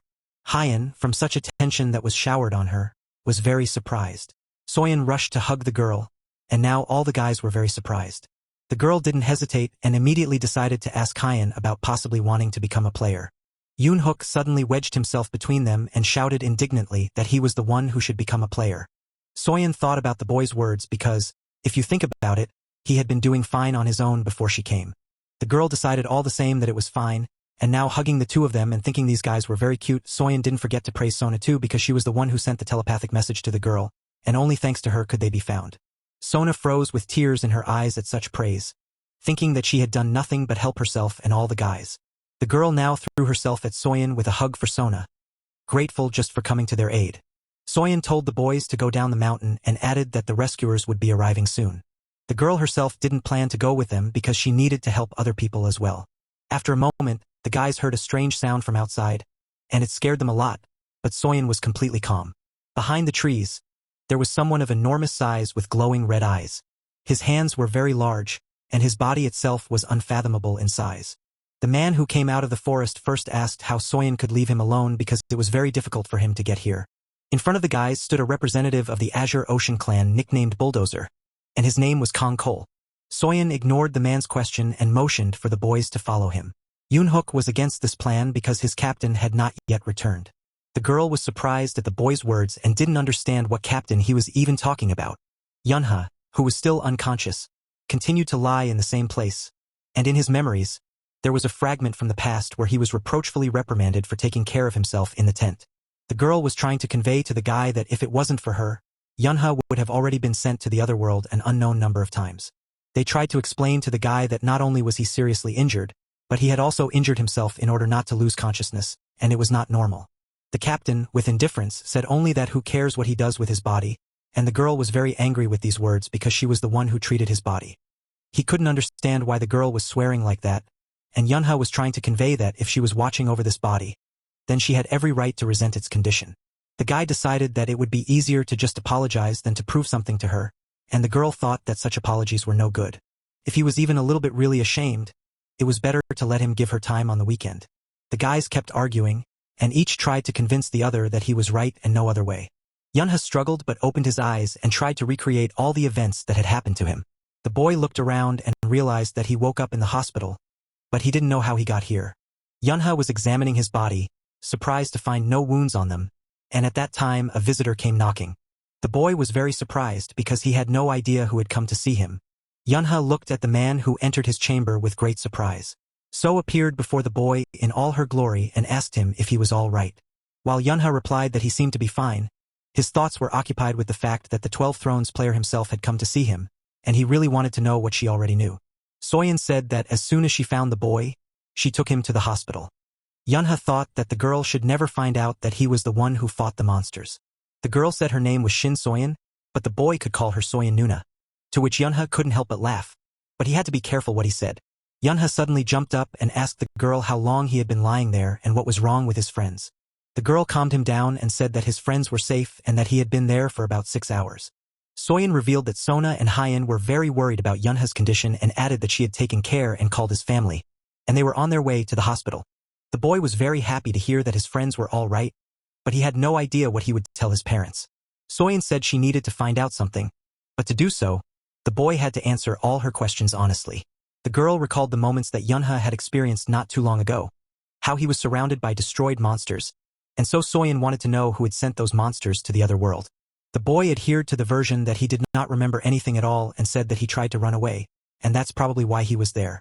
Yunha's theory was that someone had probably saved him when he lost consciousness. Soyeon listened attentively to the boy's story about his experiences, but she did not understand what had happened to the monsters and who had destroyed them. The girl didn't really believe Yunha's version of the story and told him that she thought it was the boy who had sent all the monsters to the other world. Yunha turned on his childish naivety and explained to the girl that there was no way he could have dealt with all those monsters by himself. Soyeon said she thought of him after she was able to see his abilities, and it was also a big factor that Yunha had already received the Brave Child Award last year. The boy insisted that it was all just a coincidence. The girl was persistent and did not believe in such a coincidence that the boy, by sheer coincidence, was able to straighten out the hounds. Yunha was adamant that it wasn't him, and then Soyeon asked what he would say about the fact that his fingerprints were found on the stele.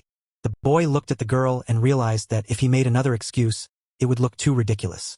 He realized that Soyeon already knew that he was the one who destroyed the monsters, and unfortunately, there was nothing he could do about it. Yunha looked at the girl carefully and decided that the right thing to do would be to try to negotiate with her. Soyeon thought it was pointless to negotiate with the boy, but Yunha was persistent and persuasive, so he informed her that he could share important information with her. Yunha mouthed that he wouldn't just tell her anything because it would be part of the contract. Soyeon heard all the words said by the boy and realized that he was no longer trying to justify himself. The girl didn't know what Yunha could tell her that was so valuable and what he wanted in return. The boy surprised her with his answer because he didn't want anything special from her in return, and he wasn't going to ask for it. The girl didn't believe it at first, but Yunha told her again that he didn't need anything from her in return. The boy just wanted to live a normal life in his town like a kid his age should. The girl was already leaving the hospital late at night after a long conversation with Yunha. Soyeon went outside, where she was already met by the driver near the car, and he bowed low to the girl. The girl got into the car and told the man to take a closer look at the ICE's Dangun company. She recalled Yunha's story once more and added that it was the ICE's who should be looked at more closely, and they also needed to check all the relationships between them and the Azure Ocean clan leader. The girl warned the boy that she didn't like and wouldn't tolerate it if it all turned out to be some kind of joke. Soyeon was still wondering if Yunha would take responsibility for everything he said. Yunha was as calm as ever and assured the girl that if they found nothing, he would join their clan. Soyeon heard everything and tried to explain to the boy that the Azure Ocean could not be accessed by every person. She met Yunha, who still remained calm, and asked if Soyeon wasn't already sure that he was the one who had killed all those hounds. Soyeon didn't like this arrangement because she thought that this agreement only benefited the boy. Yunha argued that she could either make sure her husband was faithful or she would have a valuable shot. She told the driver to check the heirs of Dangun's company but advised him to focus on the female side. She also asked him to look for any suspicious connections to her husband and to update the report on the monster classes in Gangnam. Soyeon said to update the report because Yunha had advised her to do so, since they were involved in the stabilization of the Gangnam area and should beware of new monsters. The boy insisted that if they underestimated them, they would regret it. The girl wanted to know how Yunha knew all this, but the boy interrupted her and added that she should say that she was the one who handled the incident on the mountain herself. Soyeon informed her driver that she would close the case of the incident on Buchan herself. Yunha then explained to Soyeon in their conversation that it would all be very profitable for her if only she agreed to fulfill his terms of agreement. The boy added that he just wanted to continue being a regular student in elementary school. The girl heard everything and realized that she was very amused by Yunha's self-confidence. His very worried parents came into the room, and Yunha realized that he must be in trouble again. There was news all over the city that at 2 p.m. this afternoon, a 7th-grade monster and 100 hellhounds had attacked Buin Mountain. All the news channels reported that player Shin Soyeon, a member of the 12 Thrones, had handled all the 6th-grade hellhounds by herself. It was also reported that the girl was now investigating the incident on Mount Buchan, and it had already become known that among the 34 victims was an elementary school student who was just on a hike on Mount Buin at that time. The television broadcasted that player Sil Sanken, lord of the Azure Ocean clan, was expressing his sincere condolences over the tragedy. In all the newspapers, the biggest news was that the families involved in the incident on Mount Buchan had started a protest against the Azure Ocean clan, claiming that they had turned a blind eye to what had happened. The next equally important news was that there was an unexpected event where Kim Kunin resigned, and further on, the headlines showed the Vice Lord bowing to the entire nation. The news did not end there, and it was written in all newspapers that Vice Lord Kunin was found in his house, where according to preliminary data, he came to an extreme decision. Further events at the school with the students took place a few months later. Student Sona was being congratulated by everyone that day on her upcoming 8th birthday. Sona was very impressed and didn't understand how they knew that today was her birthday. Minnie replied that it was simple because she was their friend and they couldn't help but know for that day. Yunha taunted the girl, saying that she was trying to be the best even though she complained to her teacher all the time. Minnie got angry and told the boy to shut up. Hyeon congratulated her friend on her birthday and gave her some homemade chocolates, which touched Sona even more. Meanwhile, while everyone's attention was focused on Sona, Yunha tried to sneak out of their classroom. The boy couldn't stop thinking that the surprise house party they were throwing for the girl was going to be awesome. The guys were trying to discreetly discuss all the details about the surprise party itself.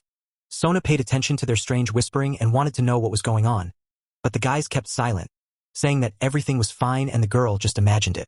Yunha was someone who couldn't keep secrets and so just ran out of the classroom at full speed and shouted that she didn't need to know any of this. Minnie tried to divert the girl's attention and said the first thing that came to her mind, which was that the morning gathering had just started. Sona looked at all the guys and thought their behavior at that moment was very strange and not understandable to her. All the guys gathered in the house, and they managed to get Sona inside. As soon as she crossed the threshold of the house, she immediately heard congratulations and the explosion of clappers. The kids all shouted the words, "Surprise," very friendly and loudly, and carried her presents. Sona could not hold back her tears because of her emotions and was very touched, even though she knew that her companions were secretly planning something for her. A very beautiful cake suddenly appeared in front of the girl's eyes, and she was jokingly told that she would cry later, and now it was not to that. Minnie told the girl that she had to blow out the candles, make a wish and cut the cake, so she had a lot to do. Sona closed her eyes to make her wish before blowing out the candles. The guys were having a really great time, and Sona was excited about her birthday. Minnie was worried if Yunha was okay because SAA had threatened the worker to make sure his father came to the party. Yunha realized what he was talking about and remembered that KK's company was the 7th in all of South Korea. The main spheres of influence of this company were electricity, architecture, and advertising. They didn't have much influence on the medical industry, and Yongsoken also merged medical companies to monopolize the potion market. Yunha unexpectedly tapped Minnie lightly to make the girl immediately remove such a silly expression from her face. The boy reasoned that if Minnie was KK's direct heir, then her last name should be Kim, but his last name was Jin, and so it was clearly not him. Yunha added for her to stop worrying and just eat. Minnie was angry at the boy because she was very nervous, and Yunha told her to just calm down, so she told him to do what he wanted and left to eat the birthday cake. Yunha took a portion of cake for himself as well and thought about how things had gotten a little complicated but seemed to stay fine. The boy looked at his family and realized that it didn't matter to him whether it was KK Pharmaceuticals or KK Company, because it wouldn't make a difference. Yunha knew for sure that if any of them were to disturb his family, he would destroy each one without a second thought. Yoon-hook was preparing for the competition and assured his captain that today he would show what he had learned all this time. Yunha advised him not to stumble as Yoon-hook ran away, shouting that he would be okay and do his best for the team. Yunha thought about how much confidence he had in him. Suddenly, Yunha felt something, and it was some kind of tension. The boy was trying to figure out what it was. The boy in front of him saw his classmates, and this tension was coming from them. But what it all meant, Yunha didn't realize yet. The boy asked for an explanation from the boys, and they revealed that the teacher said he would buy them nuggets and pizza if they won. The teacher at the same time counted out her money and tried to convince herself that everything would be fine. But then she realized that it was simply impossible to feed these guys. The start of the relay race was near, and all participants were given the command to get ready. Yoon-hoo, with all the competitors, was already at the start, and the boy couldn't stop thinking only about how surprised everyone would be at his speed. Before the boys could react, Yoon-hoo was already well ahead of them all, and only a column of smoke from beneath his feet remained behind the boy. Yoon-hook's comrades cheered for their classmate and supported him as best they could. Minnie shouted out Yoon-hook's name very loudly, and Yun-ha was wondering what to do with him. At this time, Yoon-hook wanted to show off to his captain to see how fast he was so he could reach the finish line first. The boy suddenly felt that something was wrong with him, and his body became too heavy, making it harder and harder to move. Yoon-hook collapsed to the ground, exhausted just a few meters before the finish line. Yun-ha saw what was happening to his classmate and was not particularly surprised. Yoon-hook was suddenly picked up in the girl's arms, and she told him to hold on while the boy himself couldn't handle the fact that the sky above him was spinning very hard. Yun-ha knew that it would be that Yoon-hook would overdo it, and so the boy decided that he would definitely need to work on his temper and teach him to keep his composure. After a while, the boy rejoiced at the victory of his sister, who came first in the 100-meter race and became the first among the 5th graders. Yun-ha was very proud of Yuna's achievement and wished her good luck in the next event. Minnie, looking at this whole picture of Yuni and his sister, realized that he was not Mom's son but Nuna's little brother. Sona came running in tired and told her friends that Yuna was very fast, and Yun-ha was proud of his sister. The girl reproachfully asked Yuni why he was rooting for his sister and not their team, but the boy claimed that he wasn't and was just thinking about dinner. Minnie added that she saw him looking only at his sister the whole time, and Yun-ha decided to divert the girls' attention by asking how Hyeon was doing. The girls decided that they would let this situation go now, and in the distance they spotted Hyeon running. Hyeon ran very happy and rejoiced that she was able to find the ones she was looking for. The girl ran up to Yun's neighbors. It was the couple Juliet and Bruno, and asked them for help. Hyeon grabbed Juliet's hand and said that they should run as fast as possible, and she would explain everything on the way. The girl brought Juliet to the judge and tried to explain something to him and change his mind. Obviously, it worked out for the girls, as a moment later, they both looked very happy and satisfied. Hyeon was finally able to sit down and get some well-deserved rest, and Yun-ha, meanwhile, wanted to know how the girl had managed to get Juliet to come. The girl embarrassedly lowered her eyes and said that it was all about the American, and Yun-ha didn't understand what that had to do with it because Juliet was from Italy. Hyeon said that she spoke to her in English, and only Juliet was interested. Yun-ha was surprised that the girl had succeeded in deceiving them. For Yun-ha, it was all unexpected, and he found it hard to believe that it was the same girl. He remembered well how at their first meeting, Hyeon had been a common crybaby, and now she had even learned to be sly. Yun-ha noticed how the girl had already matured a lot since then and had become much more confident. Yoon-hook, who still couldn't come to his senses, realized that this was how he felt after taking the potion. It was announced over the loudspeaker that the gathering of everyone would take place in the afternoon, and Yun-ha at this time hoped that Yoon-hook could become at least half of what Hyeon had become. The boys settled down to finally taste their well-deserved and long-awaited lunch. Yun-ha gave the girls fruit and snacks and added that his mother had asked him to give them some. The girls were grateful for such a treat. The boy quietly asked Hyeon who the woman was next to her. Yun-ha was very puzzled because he had seen her somewhere before, but he couldn't remember where. The boy decided to go for a little walk after lunch as he heard someone saying hello to him in one of the tents. At a sumptuous table inside the tent, next to the man and their guards, sat his classmate Saa, who asked the boy if he might be hungry and offered to buy him a cup of tea. Yun-ha completely ignored her suggestion and went on his way while Saa jumped out at the same time and tried to stop the boy. Sina pointed her finger to her daddy about Yun-ha and that he was the one she had been talking about recently. A man of formidable appearance who was the CEO of KK Pharmaceuticals, and his name was Jin Yen. Yoon realized that it was this boy who was bullying his daughter and wanted to know what Yan's father was doing. Yun-ha exhaled tiredly and realized that Sina had already managed to snitch to her father. The boy didn't hesitate to tell the man that, in his opinion, both father and daughter talked too much with just a small pharmaceutical company. Jin Yen was very angry at such words from the boy and swung around, wanting to teach Yun-ha a lesson and thus point out his place. The man didn't understand how this young man could talk about his lovely daughter, much less himself. The man wanted to know how such a young lad dared to allow himself to express himself like that. Yun-ha, looking at this man and the guards that were always by his side, thought that he acted as if he was the president. The boy didn't allow himself to be touched and, as if mockingly, asked Jin Yen if he was already scared. The man was furious at the boy's words and was now determined to teach him a lesson. Yun-ha remained completely calm and unwavering to all of these actions of the man. Suddenly, after a moment, the boy saw someone he didn't expect to see at all. To the boy's aid came his father, who decided to stand up for his own and punish the offender. The man managed to overpower Sina's father and threateningly told him how dare he raise his hand against his son. The boy didn't understand what he was hanging himself for, but Dad was very worried about who and wanted to know if he was okay. Jin Yen was still sitting on the ground, puzzled because he couldn't understand how someone so homeless could do such a thing. The man immediately gave orders to his guards to take Yunha's daddy and punish him. Yunha was angry that he was going to solve everything by himself, and in the end, his father was already involved. The boy was certain that if Jin Yen dared to do anything to his father, he would destroy him. Yunha looked at the guards approaching them and began to worry, but his father reassured him that he would be fine. Jin Yen was outraged and wanted to immediately find out who this man was that he allowed himself to behave like this with him. The man remained completely calm and turned to Jin Yen with a question. Yun's father wanted to know if he took off his glasses and tucked his hair back if he would be able to recognize him. The man in front of him froze in wild horror that he could still recognize who it was standing in front of him now. Yunha's dad stood confidently, and he was also the head of the department in Sirius. Jin Yen couldn't understand what he had forgotten in this place and how he had gotten involved in all this. Yunha, standing behind his protector's back, realized that SAA's father was a member of the hired Daku. Only the boy was himself surprised that his father was a superior in Sirius. Sirius was a top 2 company in South Korea, and not everyone could get in. This company was in the business of supplying cars and devices to players, and the boss of this particular company was Yunha's father. Jin Yen saw on Yunha's face that he finally recognized him, but he still didn't understand what the boss was doing here.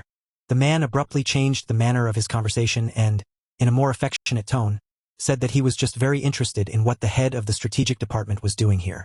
Yunha's father replied in a calm tone that he had come to see his children perform, but he saw that Yun Yen and his son must be having some problems. The man finally realized who the boy was to him. Jin Yen was angry that people like KK couldn't even get close to big companies like Sirius. The man was also angry that he was one of the main workers in the development of Sirius's devices. Sina's father hoped very much that they would accept his most sincere apology. The man knew very well that he shouldn't have provoked his boss, but after all, he was one of the company's heirs. Jin Yen pointed to his daughter Sina and said that she too wished to apologize. The man could barely contain his emotions and spoke through his teeth for Sina to apologize as soon as possible. Sina looked at the man in front of her in surprise and was even more surprised by her father's behavior. The girl still couldn't recover, and what she heard shocked her even more. She heard the guys whispering that there was an argument between Sina and Yunha. They were fighting, but in the end, Sina lost. The guys laughed when they heard the news and were sure that this is how girls should be because she always bullies everyone. The girl froze in horror as the guys started laughing at her and continued to make unflattering comments about her. Sina tried her best to squeeze out an apology, but her pride was higher. The girl could no longer fight her emotions and ended up running away in tears. The boy's dad decided that apparently that was the end of their conversation and they would bow out. The man added about what had just happened. He thought they were even. Yunha assured him that nothing had happened at all. Jin Yen bowed low to Yunha's dad and wished him good luck and that he take care of himself. Yunha thought that he might be in trouble because of this whole situation, but Dad managed to surprise him. The man insisted that if something like this happens in the future, the boy should not try to solve everything himself but should inform his parent. The boy's dad was very convincing in his words and hoped that Yunha heard him. The man said that asking his parents for help a little more often is absolutely normal because the boy is still too young and he needs his mom and dad. Yunha experienced a pleasant emotion and felt warmth from such words of his father. The boy thanked his dad for everything and felt confident that he wouldn't let Yunha lose him again. In a deserted place and in a partially destroyed house at sunset was a man waiting for an important meeting. The man turned to ask the man who was hiding his face from everyone if it was really necessary to go to this particular abandoned place to hire him. He wanted to offer the hooded man a big deal and added that he had some people bothering him. The man wanted the hooded man to help him with it all. The stranger was interested in money and asked about it without taking his eyes off his phone. After this question, a small gray suitcase was brought into the room at the order of the customer. In that suitcase was a payment up front. It was $1.5 million, and if the stranger returned with success, the surcharge would be the same. The hooded man smiled a little too sinisterly and replied to the customer that he understood everything and used his abilities, which were directed at the suitcase with money. The man who continued to hold the suitcase was very surprised that a vortex suddenly began to form around the money. In a moment, that suitcase with $1.5 million disappeared, and so did the man hiding his face. The guards were shocked and even frightened because they could not understand what consequences awaited them. The male customer continued to stand quietly and finish his cigarette, only chuckling at the whole thing. The dawn was very large, and it took a while to get around. Big Sister Yuna, when she walked inside the mall, was very impressed. The girl saw many people moving non-stop up and down escalators. It had been a while since he had been to the mall, but it was still tiring.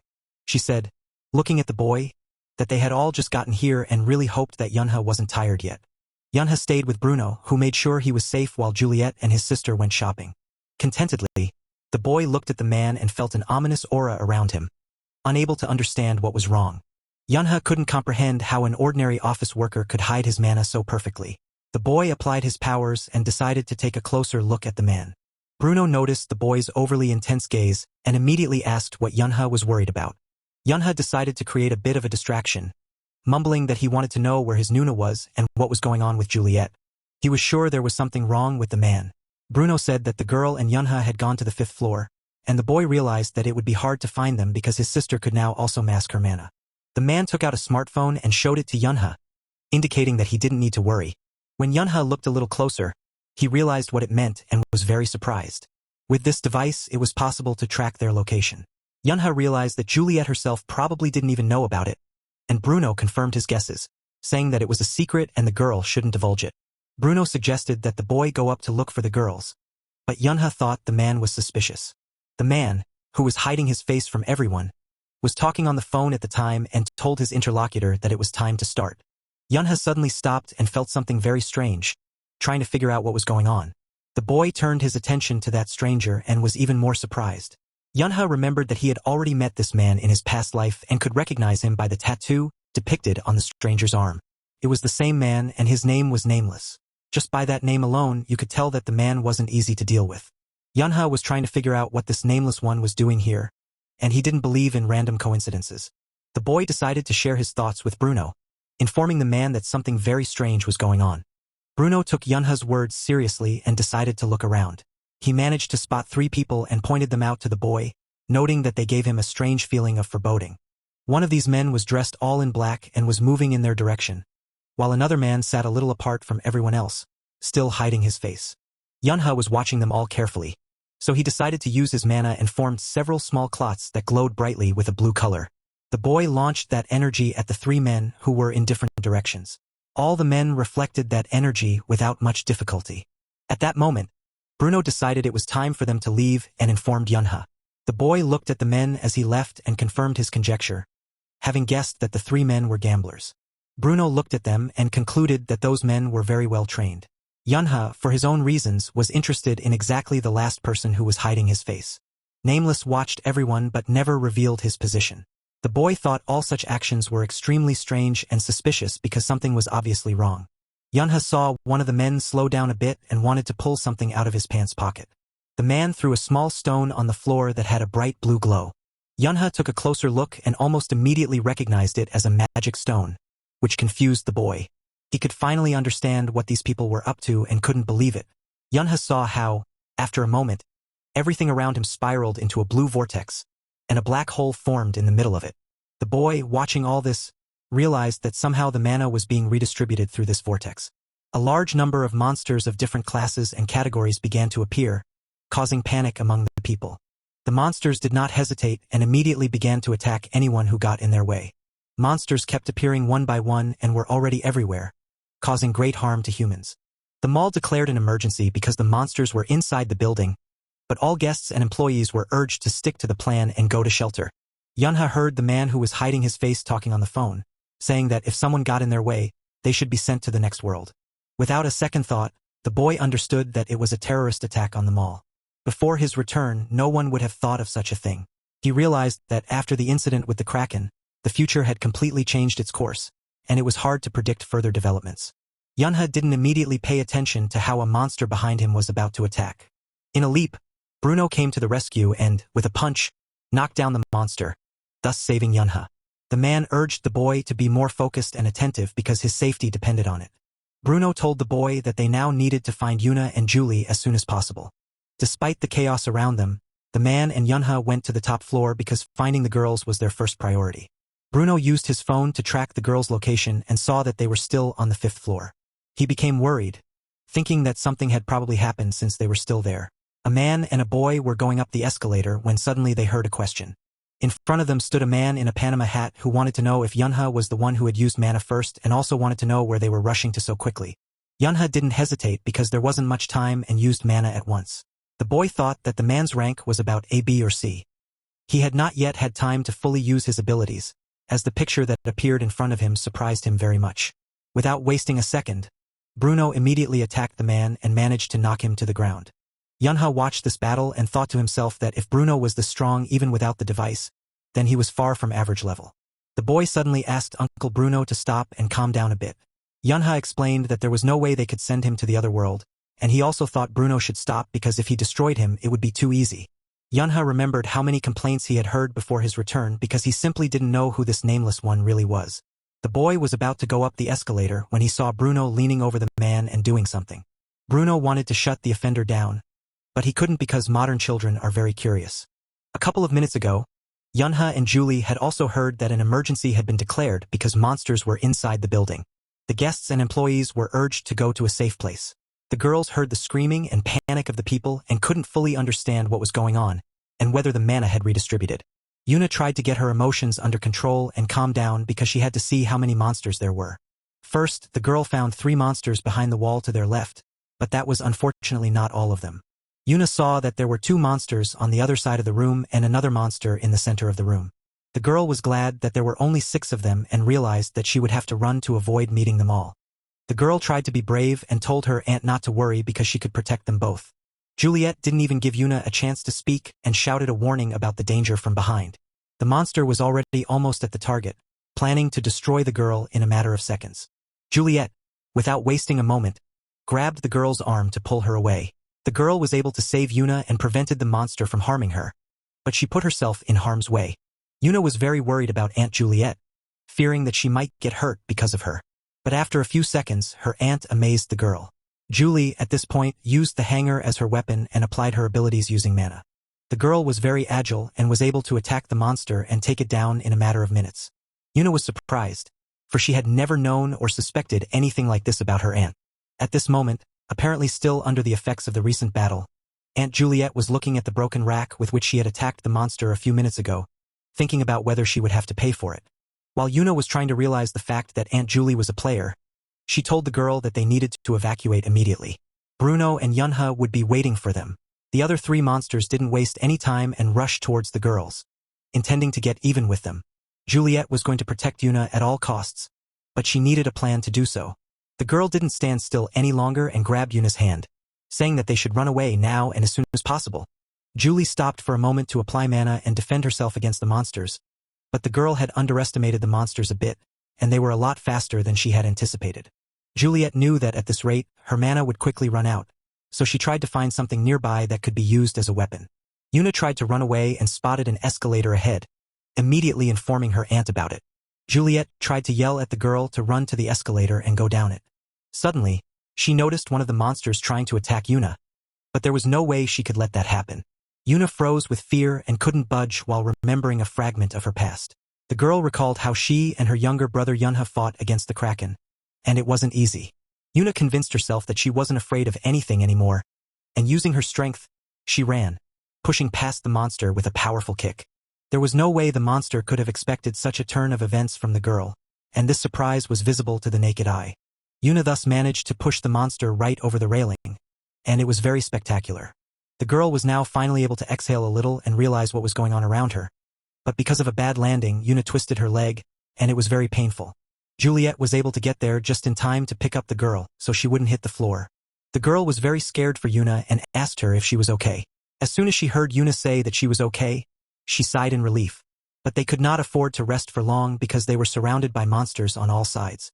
Juliet had a crazy idea. She wanted them to jump onto the escalator ahead of them, and Yunha supported her. They didn't wait long, and as soon as they applied their mana, they put their plan into action and jumped. The height was decent, but since the girls were very brave, it did not stop them, and even the monsters looked at them in surprise. Yuna and Juliet managed to land successfully without hurting themselves. The girls decided to go down as soon as possible, but the monsters were not going to let them go so easily and followed them. As Julie ran, she thought about the fact that without the device, it would be very difficult for her to defeat the monsters, and she needed something she could swing. One of the monsters had almost caught up with Juliet and was about to kill her. As soon as possible, Julie grabbed the first thing she could get her hands on, which was a metal rack. The girl swung the bar with all her might at the monster, trying to overpower it. The monster, not expecting such a blow, lost its balance and rolled down the stairs. Thanks to her strength, Juliet was able to defeat all the monsters that were blocking their way on the escalator. Yuna admired the girl and thought she was the best. Women's cosmetics were scattered on the floor because of the fuss and hurry. Yunha was just collecting this cosmetics and planned to use it as his weapon to attack his opponent with it. The man struggled but still managed to fend off the kind of weapon the boy had thrown at him. Getting angrier, the man lunged at Yunha and tried to harm him. Yunha wasn't that easy to deal with and was able to stand up for himself, not only dodging the attack but also striking back. The boy brought his case to an end and informed Bruno at once. But the latter had already disposed of everyone, so they decided to go up. Yunha suddenly asked to wait because he thought they could see the girls from this spot. The boy actually managed to find them. Bruno and Yunha just stood astonished, watching one monster after another fall from the top floor. They could not immediately believe their eyes that someone could deal with monsters so skillfully and quickly. After they were able to see that they were the same girls who were destroying the monsters, they realized that they were both perfectly fine. Yunha decided that he and Bruno should take their weapons and go up. The man also wondered if they needed protection. The boy was sure that this weapon would be enough and showed the sword he had found. Bruno didn't immediately realize what was happening to Yunha because he became very focused and looked away very carefully. The man's attention was caught too, and his expression became as serious as the boy's. They stared intently at the man with the tattoo on his arm, who was still hiding his face from everyone. Bruno suspected that this was the one in charge, and the boy agreed with him. Yunha asked the man to watch the girls. The boy had long ago decided for himself that he would take care of this character who hides his face. The two male bandits suddenly saw someone and couldn't help but be happy that they were lucky and that their fun was still going on. On their way, they met Juliet and Yuna, who were frightened and clinging closer to Aunt Julie. The men planned to leave as soon as possible before they were caught. But meeting the girls on their way changed their plans a bit. They decided to have a little fun first, thus revealing their whole selves. Juliet found such actions of the men disgusting, but Yuna only shrank more from fear at the words she heard. The girl asked Yuna to hide somewhere for a while, and then she would surely find her. Yuna was against this plan and wanted to stay close to her because she could also fight and help her aunt. But Julie was persistent, thinking it was dangerous to stay close to her and that it would be better to hide. The man who heard the girls' dialogue laughed because they didn't plan to let anyone go, including Yuna. Yuna heard another man's voice behind her, confirming that they would not let anyone go. Juliet didn't waste any more time and rushed to attack whoever was communicating with Yuna at that moment. A gunshot suddenly sounded, scaring the girls even more, especially Yuna. This action prevented Juliet from attacking his partner with his weapon. His partner was a little stunned and indignant at such a loud pistol shot. Juliet was already furious and reprimanded her abuser that he shouldn't have done it. The man wanted to involve the girl in his games, which were of interest only to him and not to Julie. To Yuna, the man offered to leave one by one until the cops arrived, and then he would like to leave this place as soon as possible. The girl was inclined, though she was strongly against it and tried to understand what she should do next. The man had cornered Yuna, cutting off all possible escape routes. He tried to convince the girl that he wasn't that bad of a person, even though his appearance said otherwise. Yuna didn't hesitate any longer and ducked to the side, trying to escape from the man. The girl started to use her abilities and mana while he tried to reach her. The man still managed to reach through the mana and grab the girl's hand tightly. Yuna was able to break free and, through her abilities, pushed him back behind the dome, separating them. The man was very surprised by what he saw and tried to understand how a girl at such a young age could have so much mana. He decided to use a different tactic, using his weapon to break through Yuna's protective dome. The man looked at how strong the girl was and decided to sell her afterward because for him, it would be a jackpot. He didn't understand why it was so hard for him to break through that barrier, but he kept trying over and over again. The girl was still able to block his attacks with difficulty, realizing that it was only because of Yun's training. The man was frustrated and angry at the same time because he realized that at this rate, he would not succeed. Yuna couldn't believe her eyes because she had managed to keep herself safe. When the girl had already relaxed a little, the man was still able to break through her dome. He grabbed Yuna's hand tightly and didn't plan to let go again, finally bringing his case to an end. The man was overjoyed and, looking at the girl, never stopped smiling wickedly. On the lower floors of the mall, the battle was already in full swing, and the evacuation of the injured was being handled by the members of the Shinra clan, who were hurrying as fast as they could to help and save as many people as possible. Suddenly, the men who were involved in the rescue saw something terrible in front of them. An 8th-grade swamp slug had been discovered. Now their captain was commanding the others to bring in the ranged players immediately. One of the captain's subordinates felt overconfident and decided that they didn't need help and that he could handle this monster on his own. The captain tried to stop him, but the cocky man thought that all monsters were the same and that they just needed to be chopped up, and he would be finished. The swamp slug gripped the man's weapon tightly with its jaw and had no intention of letting go. The monster did not stop there and used its tentacles to wrap around the man's body. In a matter of seconds, the monster was able to send him to the other world. The captain ordered everyone to retreat back because the monster could not be taken down by physical damage, and then told them to report the situation so that they could bring mages to their aid as soon as possible. While they were still holding on, one of the villains who was watching from the upper floors was glad that their arrival had just given them some time. The man then immediately turned to Juliet, who was hiding behind a column, and said that he should hurry up with her and finally get it over with. The girl saw how, at this point, he still managed to get close to Yuna and was now holding her tightly.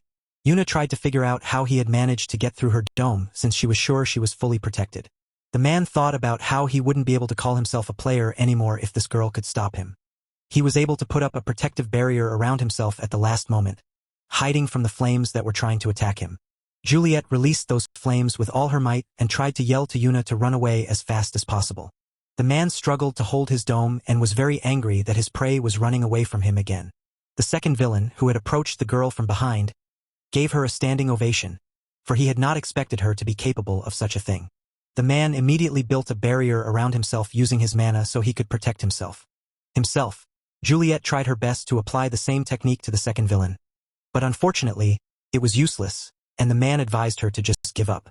Yuna ran away as fast as she could, as Aunt Julie had asked her to. Juliet tried to calm down and figure out as quickly as possible what she should do next. The girl concentrated, gathered all her strength, and attacked the man with a new attempt. The man thought it was cute that Julie was trying to use her powers, but he informed the girl that it wouldn't work on him. Juliet released a powerful jet, trying to send the man to the other side of the world, no matter what it cost her. The man's self-confidence was a little shaken by the fact that Julie could reach him. He was also surprised that the girl's strength had increased dramatically. The girl didn't stop and kept attacking him again and again, very hopefully believing she would succeed. Meanwhile, another villain was trying to chase Yuna, who was hiding in a children's store. The man shouted at the girl that she shouldn't run away because it was useless and a waste of time. He tried to talk Yuna into stopping and being a good, obedient girl. Yuna used her mana and jumped to the top shelf of the racks. Thanks to her abilities, the girl started throwing all the boxes she could find on the shelf at the man. The man managed to react in time and set up a protective dome, thus saving himself from all the boxes that the girl threw at him. He could not fully believe that she was serious. Yuna was pissing him off with her actions and suddenly decided to jump off the top shelf. The man was starting to get excited that finally, she was coming right at him, and he could get even with her. But the girl was not going to give up so easily and used her power against him. Yuna attacked with all her might and really hoped that she could defeat her enemy. The man was angry but continued to hold his protective barrier and began to think that it was probably time to end these games. Yuna applied the attack very concentratedly, trying to find the man's weaknesses.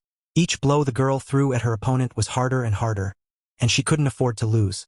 The battle was very tense because no one was going to concede, and both believed they should come out the winner.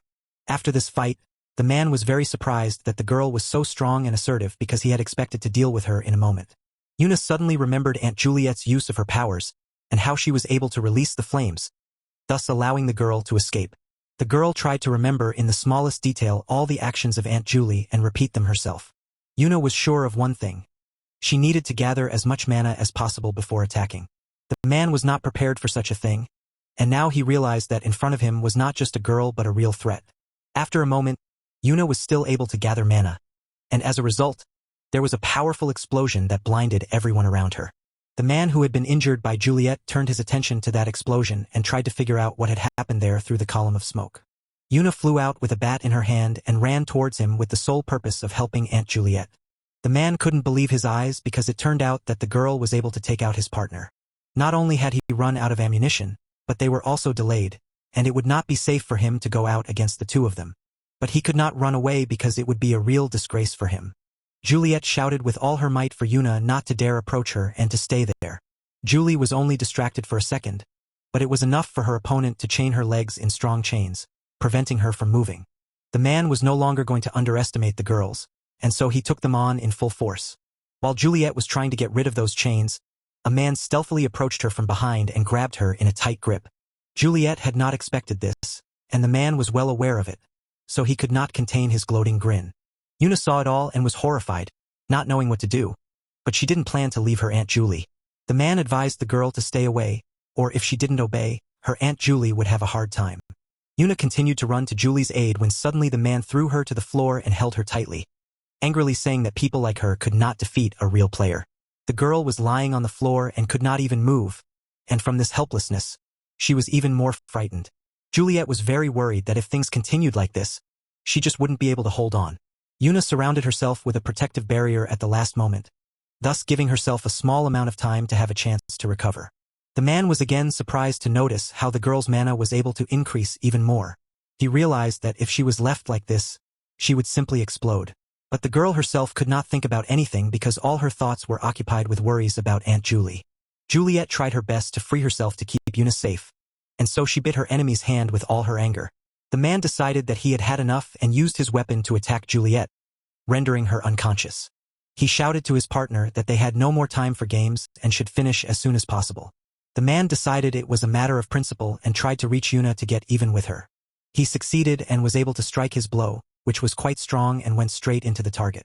Yuna was completely disoriented from such an attack and struggled to stay on her feet.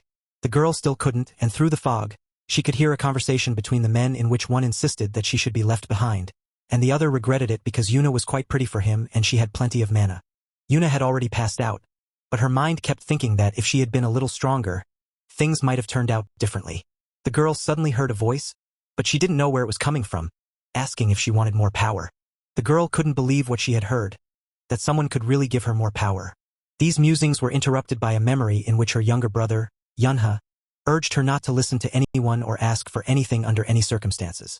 Yunha had told the girl last time that it was very dangerous, and even though it had ended well then, it didn't mean it would be the same next time. The boy then told Yuna that he could teach her anything she wanted, but in return, his sister should just live a normal life. Yunha then held out his pinky finger to seal their pact and promised that Yuna would never listen to that voice again. The girl agreed without any hesitation and promised her brother that she would keep her word.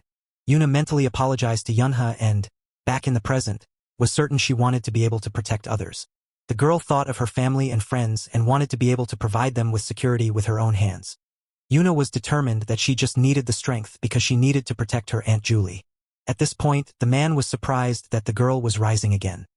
He no longer wanted to give the possibility that Yuna had come to her senses and decided at that very moment to send the girl to sleep while using his force. Yuna repeated and asked for only one thing. She asked to get more power for herself. The next moment, something happened that no one could have expected. A precise and strong attack in the form of a man's hand flew at the offender. The man who saved Yuna and punished her abuser turned out to be her uncle Bruno, who showed up right at the right moment. Bruno, having put his jacket on the girl, was now going to get even with the second offender. The man praised the girl, saying that she did a great job and made it through this time so honorably. Bruno added that now Yuna could exhale and relax because now it was his turn to take care of them. The man with Juliet on his shoulder, who was still unconscious, was not very happy about the appearance of this protector. Uncle Bruno did not waste another minute and rushed to the attack, determined to get even for all those moments he had caused to his beloved girls. The man took the injured girl from the hands of the villain and had high hopes that his Julie would be okay. Bruno tried to bring the girl back to consciousness, but unfortunately, he had no luck. The offender at this time wanted to get to his weapon unobtrusively and get even with the man. He had managed to pick up a weapon and was now running hard at Bruno to launch his attack. Uncle Bruno's counterpunch not only stopped the villain but completely incapacitated him. The villain tried to escape and even called for help, but Bruno was ruthless and was going to punish the man for all that he had done to Julia and Yuna. Uncle Bruno approached the man and said before destroying him that no one and nothing could help him. The last thing the man heard from Bruno was that one must always pay for one's actions, and he was no exception.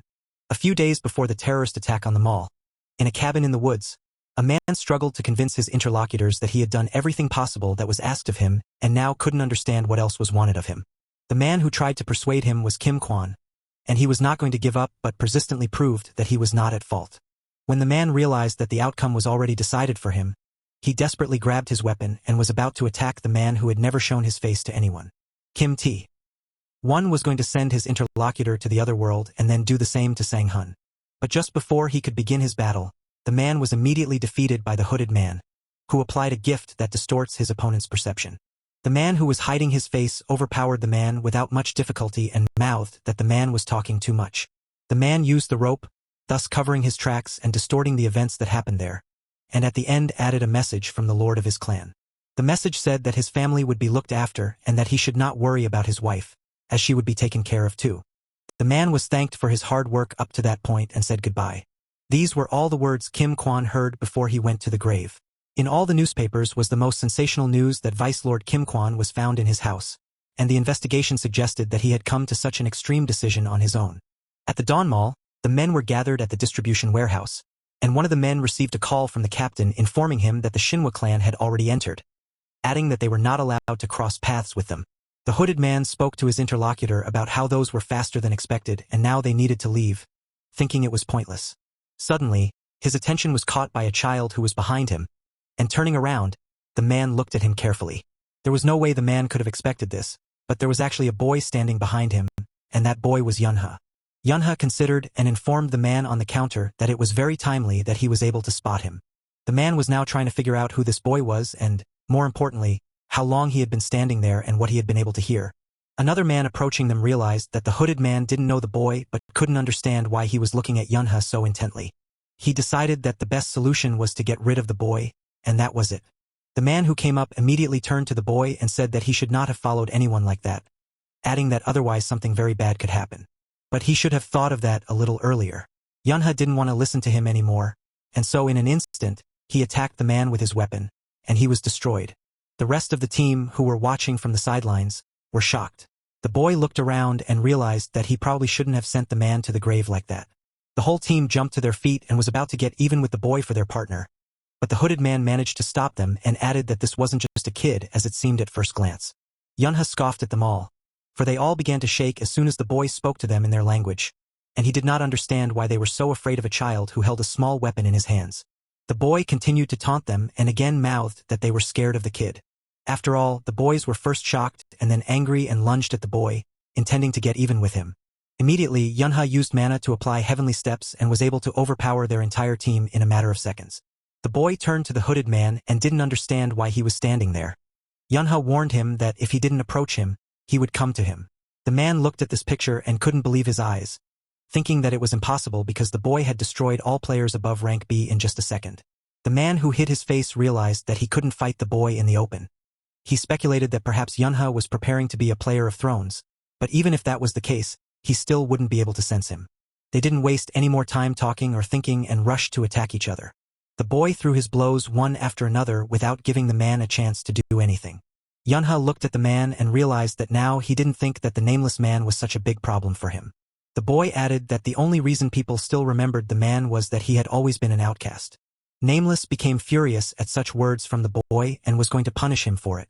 Each of the two applied mana and used their strength, and the man tried his best to attack the boy, but it was unsuccessful. Nameless couldn't understand how the child managed to dodge all of his attacks so deftly. The boy told the man that he was very familiar with the feeling and thought the man was useless without his gift. Yunha was able to get very close to the nameless one, and making his jump, he was almost at the target. The boy's attack was successful, and with his weapon, he was able to dispatch the nameless one to the other world in a moment. A large number of people had gathered in the building and were trying to clean up the mess. Nuna arrived at the scene and said that the place was a mess, and Yunha asked her to cover for him. Son was willing to cover for Yunha but mentioned that he would then be owed a debt, and the boy was agreeable to such a condition. She wanted to know when the debt would be repaid, but Yunha assured her that he would do her a favor someday. The boy wanted Son to help him with the unnamed boy, and when the girl was already on her way to the man, Yunha decided to stop her. The boy wanted to start by taking off the man's glasses himself because he was always very interested in what he was hiding under them. Son agreed and stood back, waiting for Yunha to remove the glasses from her ring finger. What they saw amazed them both, for the sight was horrible and not for the faint of heart. The boy voiced his thoughts that he felt like he was looking at a flounder. Suddenly, Yun's attention was caught by the people who leisurely entered this room. Juliet came in holding her wounded arm, and next to her stood Uncle Bruno and his older sister Yuna, who was already actively waving to her brother. Yunha, seeing them all healthy and virtually unharmed, began to smile broadly in relief. The boy could no longer contain his emotions and ran to meet his sister Yuna. At this time, all the channels were reporting that today, on December 17th at 3 o'clock in the afternoon, At the Dawn Mall, a terrorist attack was committed by a group of mercenary and monster players. The organizer was a man known as Nameless. The man who had been closely following this news heard that Divine Wind Shin So-yoon, player of the 12 Thrones, and the Shinra clan had arrested the players who were behind this attack. It is very unfortunate that 23 people could not be saved and went to the other side of the world. The goddess government expresses its deepest condolences to the families of the victims. On this occasion, the man who was watching all this news held his attention on one of the video frames that was shot by the cameraman from the scene. He saw Yunha with his sister and Aunt Juliet with Uncle Bruno in this shot. The man looked at them more closely, especially the girl, and was suddenly happy because he could finally find her. A girl set up a barrier inconspicuous to other ordinary people in one of the cafes in the city. This was all quite similar to the greatest magician in Korea, So-yoon, who was at this moment sitting at the table with Yunha. The girl emphasized that this was the first time the boy had ever decided to meet her. Yunha wanted to start by thanking her for her help, and he had something else for her. So-yoon was intrigued and wanted to know what happened that the boy decided to have their private meeting. While the girl drank her lemonade, Yunha said what interested him, namely that this was the first time the government had announced the execution of Nameless. The boy wanted to know who hired them, but So-yoon apologized and said she couldn't share that information with him. The boy wanted to know what had happened to Don's company, so he asked her. So-yoon revealed that President Liu Yuni has returned and all the heirs have stopped work and are fully focused on the public. The girl decided that this was the end of their conversation and told Yunha that she had to go, as she still had a lot to learn. The boy didn't want to delay her any longer and agreed, thinking to himself that the future of Don's company had changed. When Yunha was alone, the man who was serving drinks came up to him and said that other children would be here soon and offered him to stay and play with them. The boy didn't mind the offer.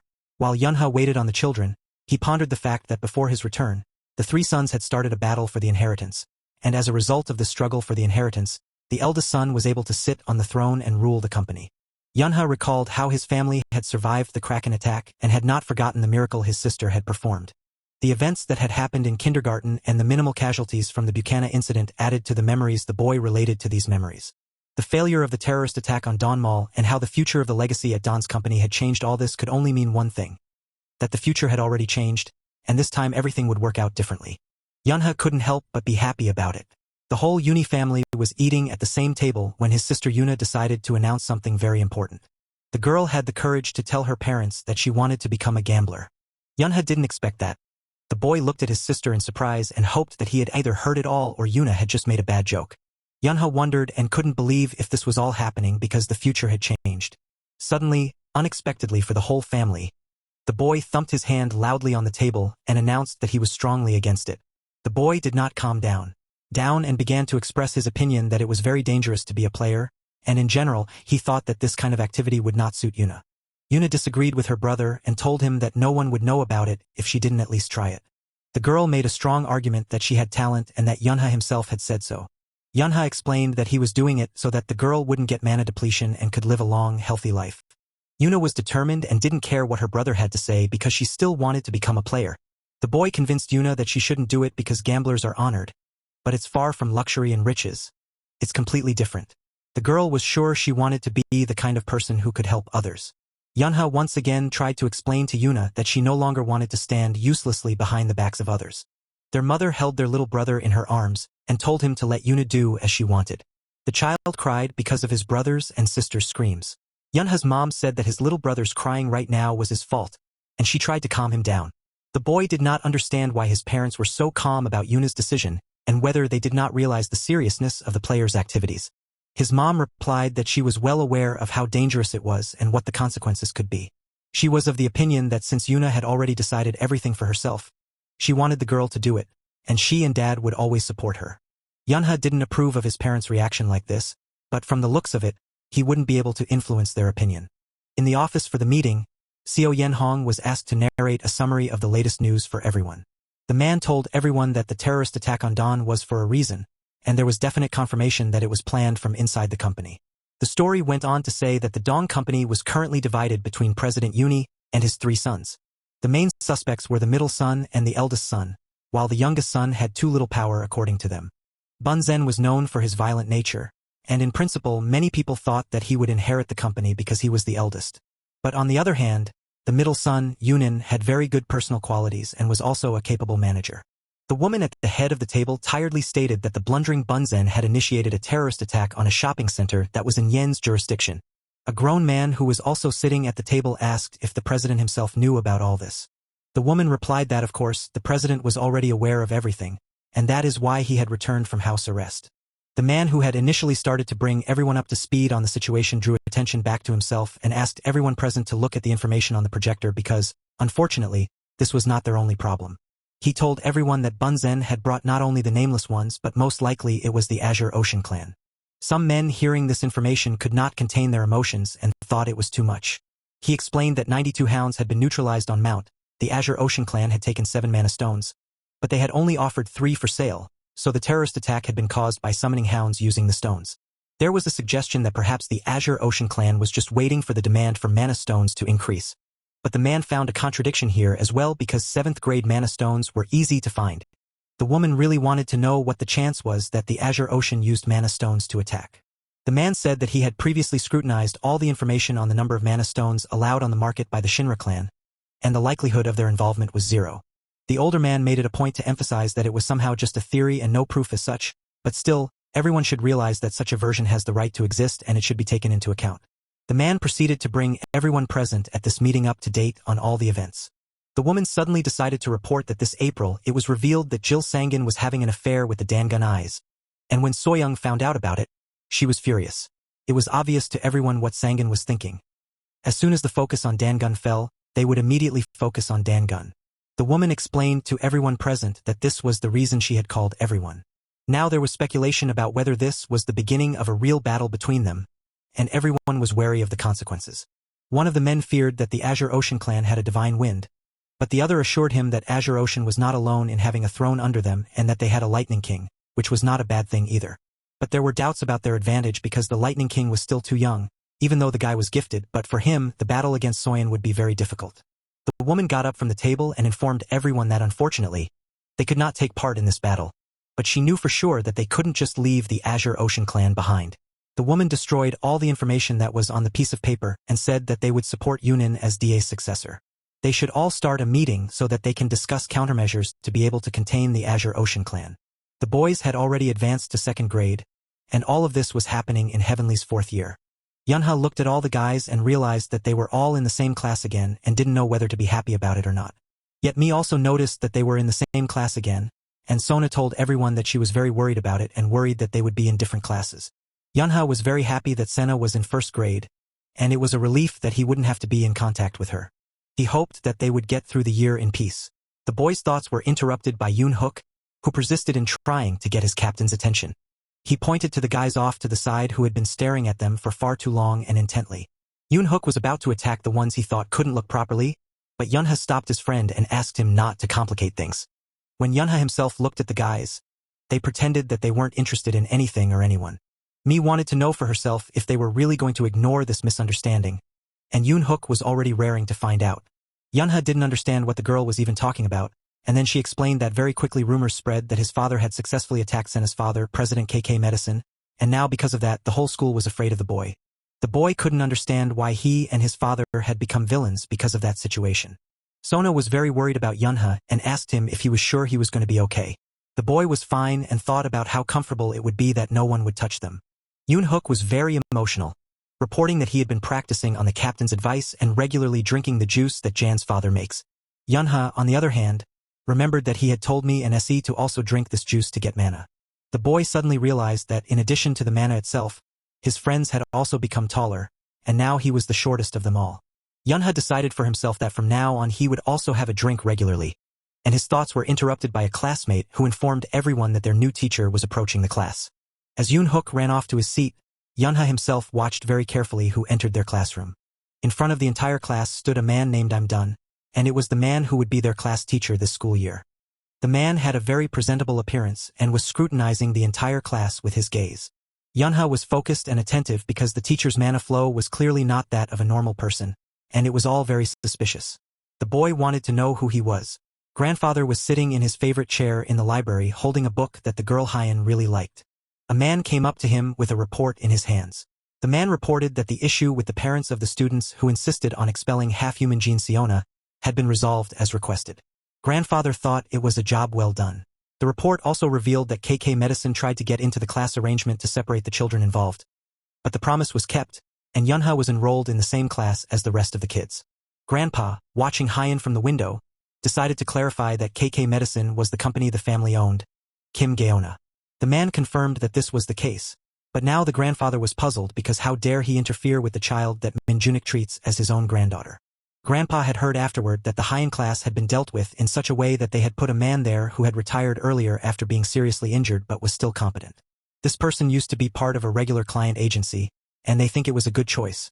Grandpa listened to all this information about the man very carefully and decided that this man must be trustworthy. Grandpa remembered earlier asking Hyen who she would like to study with in 2nd grade. The girl answered at once because she would like to continue studying with her friends in the same class. But her father said that it was quite problematic. Then the grandfather promised that he would fulfill her request. Hyen thought it probably wasn't necessary to do that since she was old enough to understand how the world worked. Grandfather smiled and apologized for treating her like a little child. Then the man decided to be a little devious and suggested to Hyen that he could make a prediction. The girl was first surprised and then very happy that even in the 2nd grade everything would remain the same. The prediction was that Hyen would continue to study with all her friends in the same class. Grandpa took great care of this book because Hyen liked it so much, and in general he found everything that was going on with this girl very interesting and amazing. The man himself could not believe that after so long there would be a child to whom he would treat as his own granddaughter. The guys were alone in one of the old abandoned warehouses in town, where everything was covered in dust. Yuna really wanted to hear the story of how Yunha met the girl who wielded the divine storm. But the boy himself was evasive and said that they just managed to get close after one meeting. The girl shifted her attention, looking to the side where a large column of smoke rose, and Yuna realized it was her coming. Funnels of wind and dust formed in front of the guys, and it became very difficult to see everything around. Yuna watched the picture in front of her with admiration and still couldn't believe that all this was really happening. A girl with a fan in her hands lowered herself in front of the boys and apologized if they had to wait long for her. Yunha was a bit picky, so he said that they had to wait for her. After all, the girl just smiled and said that other people were getting nervous because they couldn't meet her at all. Yuna greeted the girl and bowed low in front of her, thus showing how she felt about her. The girl asked not to be called 12th Lord or Divine Storm but could just be addressed as Sister Seo Young. Sister Young looked at the girl and saw that Yuna had an unbelievable amount of mana, and it was most likely just what she could control. The girl was well aware that as soon as others knew about her, she would become a hot commodity. Yunha, tired of listening to these pleasantries, did not ask if the girl had brought what she had promised. She answered in the affirmative and showed him what she had brought. The girl handed the boy a device and a magic stone that was covered in a bright blue glow. Yunha took the magic stone in his hands and began to examine it very carefully. After the boy examined it carefully, he concluded that the magic stone was in good condition. Yuna decided to make sure once again, so she asked her older sister Yuna if she was sure she would be all right. The girl replied convincingly that yes, she was sure she would be fine. The boy heard his sister's answer and decided that he would stop resisting it so much. Yunha warned Yuna that she would have to take the exam anyway, and showing her the device, he once again warned her to be very careful with it. The girl said confidently that she had it all figured out long ago. The boy didn't quite understand what his sister meant but decided not to emphasize it. Yunha didn't hesitate any longer and decided that it was time to start. He threw the magic stone to the side. Yuna gripped her sword harder, preparing to pass this exam with flying colors. But what she saw next left her in great surprise. A creature appeared in front of them, but it didn't look like a monster at all, and instead had a cute appearance. The girl saw before her a porori creature that belonged to the 8th rank. Yuna couldn't believe that this was the monster she needed to deal with, but her brother was persuasive, saying that it was a true rank 8 monster in front of her. Yuna told her sister not to hesitate and send that monster to the other world and thus confirmed that she was ready. The boy realized that even after everything that had happened and what he had talked to her about, he still hadn't managed to change her train of thought. But now Yunha was trying to make his older sister Yuna understand everything and could realize it. Yunha was trying to explain with this exam how brutal and hard the path of a player could actually be. Yuna looked carefully at the creature in front of her and was certain that he was not dangerous at all and carried no threat. The boy managed at the last moment to warn his sister not to be distracted and to be more attentive. Yuna couldn't understand what her brother was talking about because the monster had the appearance of a child's toy. But after a moment, something incredible began to happen to the monster, and it began to grow larger and covered with spikes. When the monster was already approaching the girl about to attack, Yunha managed to kick it away with his foot in time. The monster fell to the ground and didn't move, and its head part already looked like a real monster instead of a cute toy. Yunha was strict and so informed the girl that if she hesitated or judged the monster by appearance, she would end up going to the other world. The boy looked at his sister carefully and tried to see if she was ready to continue. Yuna was very thoughtful at this moment, and she was reminded of a fragment from the past, how Yunha had tried to protect her from the Kraken. Back then, the girl remembered the moment when Aunt Juliet tried her best to save her from danger. Yuna clutched her weapon tighter and decided that she no longer wanted to be protected by others, but rather she wanted to protect those she cared about. Yuna was certain that she couldn't leave this burden on Yunha alone, and so she had to deal with it herself. The girl did not hesitate any longer and attacked the monster, destroying it once and for all. After him, there was only a rock that continued to glow brightly. After everything happened, Yuna was panic-stricken and afraid of what had happened and couldn't even move. The girl threw her weapon to the ground and tried to move as far away as possible from where the monster had been a couple of minutes earlier. The girl who was watching from the side decided that it was good that Yuna was able to manage at least after the 15th attempt. Yuna could not hold back her emotions any longer and cried bitterly on her brother's shoulder, while he tried to comfort the girl, as best he could, and kept repeating that she was a good sister. Young watched and remembered that she too had once had a hard time becoming who she was now. Players must be strong. While Yuna continued to cry uninterruptedly, the girl thought about the fact that she had not expected the boy to make his sister destroy the monster so unexpectedly. The girl thought Yunha was far from a simple child, and it was very difficult to predict his train of thought. A few days later, in a school classroom, the teacher asked the leader to come out and get milk for everyone, and also reminded all the students to remember to return the empty milk cartons to the box. The boy came out and stood in front of the class and then loudly asked all the students to line up and take the milk one by one. Yunha didn't want to and offered to drink his milk too, but he refused. Yunha remembered the moment when Baeklen also didn't like to drink milk, but she was constantly told that she should drink it and then she could grow big. The boy's thoughts were interrupted by Yoon Hook asking him to take what he was offering him as quickly as possible. Yunha had found a magic item in his hand that could turn ordinary milk into chocolate milk. The boy wanted to know where Yoon Hook had gotten it, but he decided to share with his captain that he had bought it today at the stationery store. Yunha was a little worried that Yoon Hook might be in trouble if his teacher caught him for that reason. Yoon Hook was very surprised that his captain was afraid of such a thing. The boy offered Yoon Hook that he could heat his milk for him, and the boy was very happy. Yoon Hook, holding the milk carton in his hands, asked his captain if he knew what it said on the carton. Yunha saw that on the milk carton was written that they believe and hope that their compatriots who are suffering in Italy will be able to return safely. A boy at recess was walking up the stairs and thinking about whether he remembered correctly that his older sister Yuga was in the 4th grade of the 6th year. Yunha was well aware that that lesson with the monster was for her own good, but the picture of her crying tore the boy up inside. The boy walked to his sister and hoped only that she wasn't too upset after all that had happened. In the corridor, Yunha happened to run into a student who was older than him. By the looks of it, the boy started to get emotionally indignant with his friends and tried to ask him who allowed him to come here since he wasn't in 6th grade. Yunha told them that it seemed like he had been lucky enough to run into some strange people again. The guys demanded Yoon apologize immediately for saying such words and tried to understand why he was so brazen and bold. Yunha looked closely at his interlocutor because he seemed very familiar to him. The boy in this young man recognized the one who was in Yun's past life, and his name was Lee Kong-hak. Lee Kong-hak in Yun's past life was a player who reigned over the nooks and crannies of Kbuk-gu. He was not a very strong player, but he was good at manipulating people and successfully commanded his surroundings. Without any exaggeration, it was safe to say that absolutely all of Sonic Gu's information passed through his organization. Yunha came back from his memories and decided that the guy must have lived in this place since he was a kid, and maybe that was why he was able to become an information broker. One of the boy's companions pushed Yunha from the back and said that children in their time had become too arrogant to stare so intently. Kong-hak decided to teach Yunha a lesson and teach him the proper manners of how to behave with others. Strangers. Yunha didn't resist and let himself be grabbed by his sweater. The boy was just trying to figure out what to do with his company. The boy didn't look worried and was completely calm because he had already used his mana and was about to use his abilities. But the guy was not given the opportunity to complete his work to the end. Suddenly, a girl appeared in the school corridor. Kong Hyuk didn't expect to see this particular girl who addressed him personally by name. Yunha's older sister stood in front of the guys, and her expression let everyone know that she wasn't happy with what she had already seen. Yunha had already told the guy many times not to bully anyone else, and he was now trying to justify himself, saying that it wasn't what she thought. Yunho was surprised to see that he liked his sister. The boy was very angry that Kong Hyuk dared to pay attention to his sister. Yuna. One of the guys was trying to justify his comrade, telling Yuna that Yunha ran into Kong Hyuk and didn't apologize for it. but they just decided to teach him a lesson. Yuna heard this ridiculous explanation and said loudly for all to hear that no one dared to offend her younger brother. Yoon.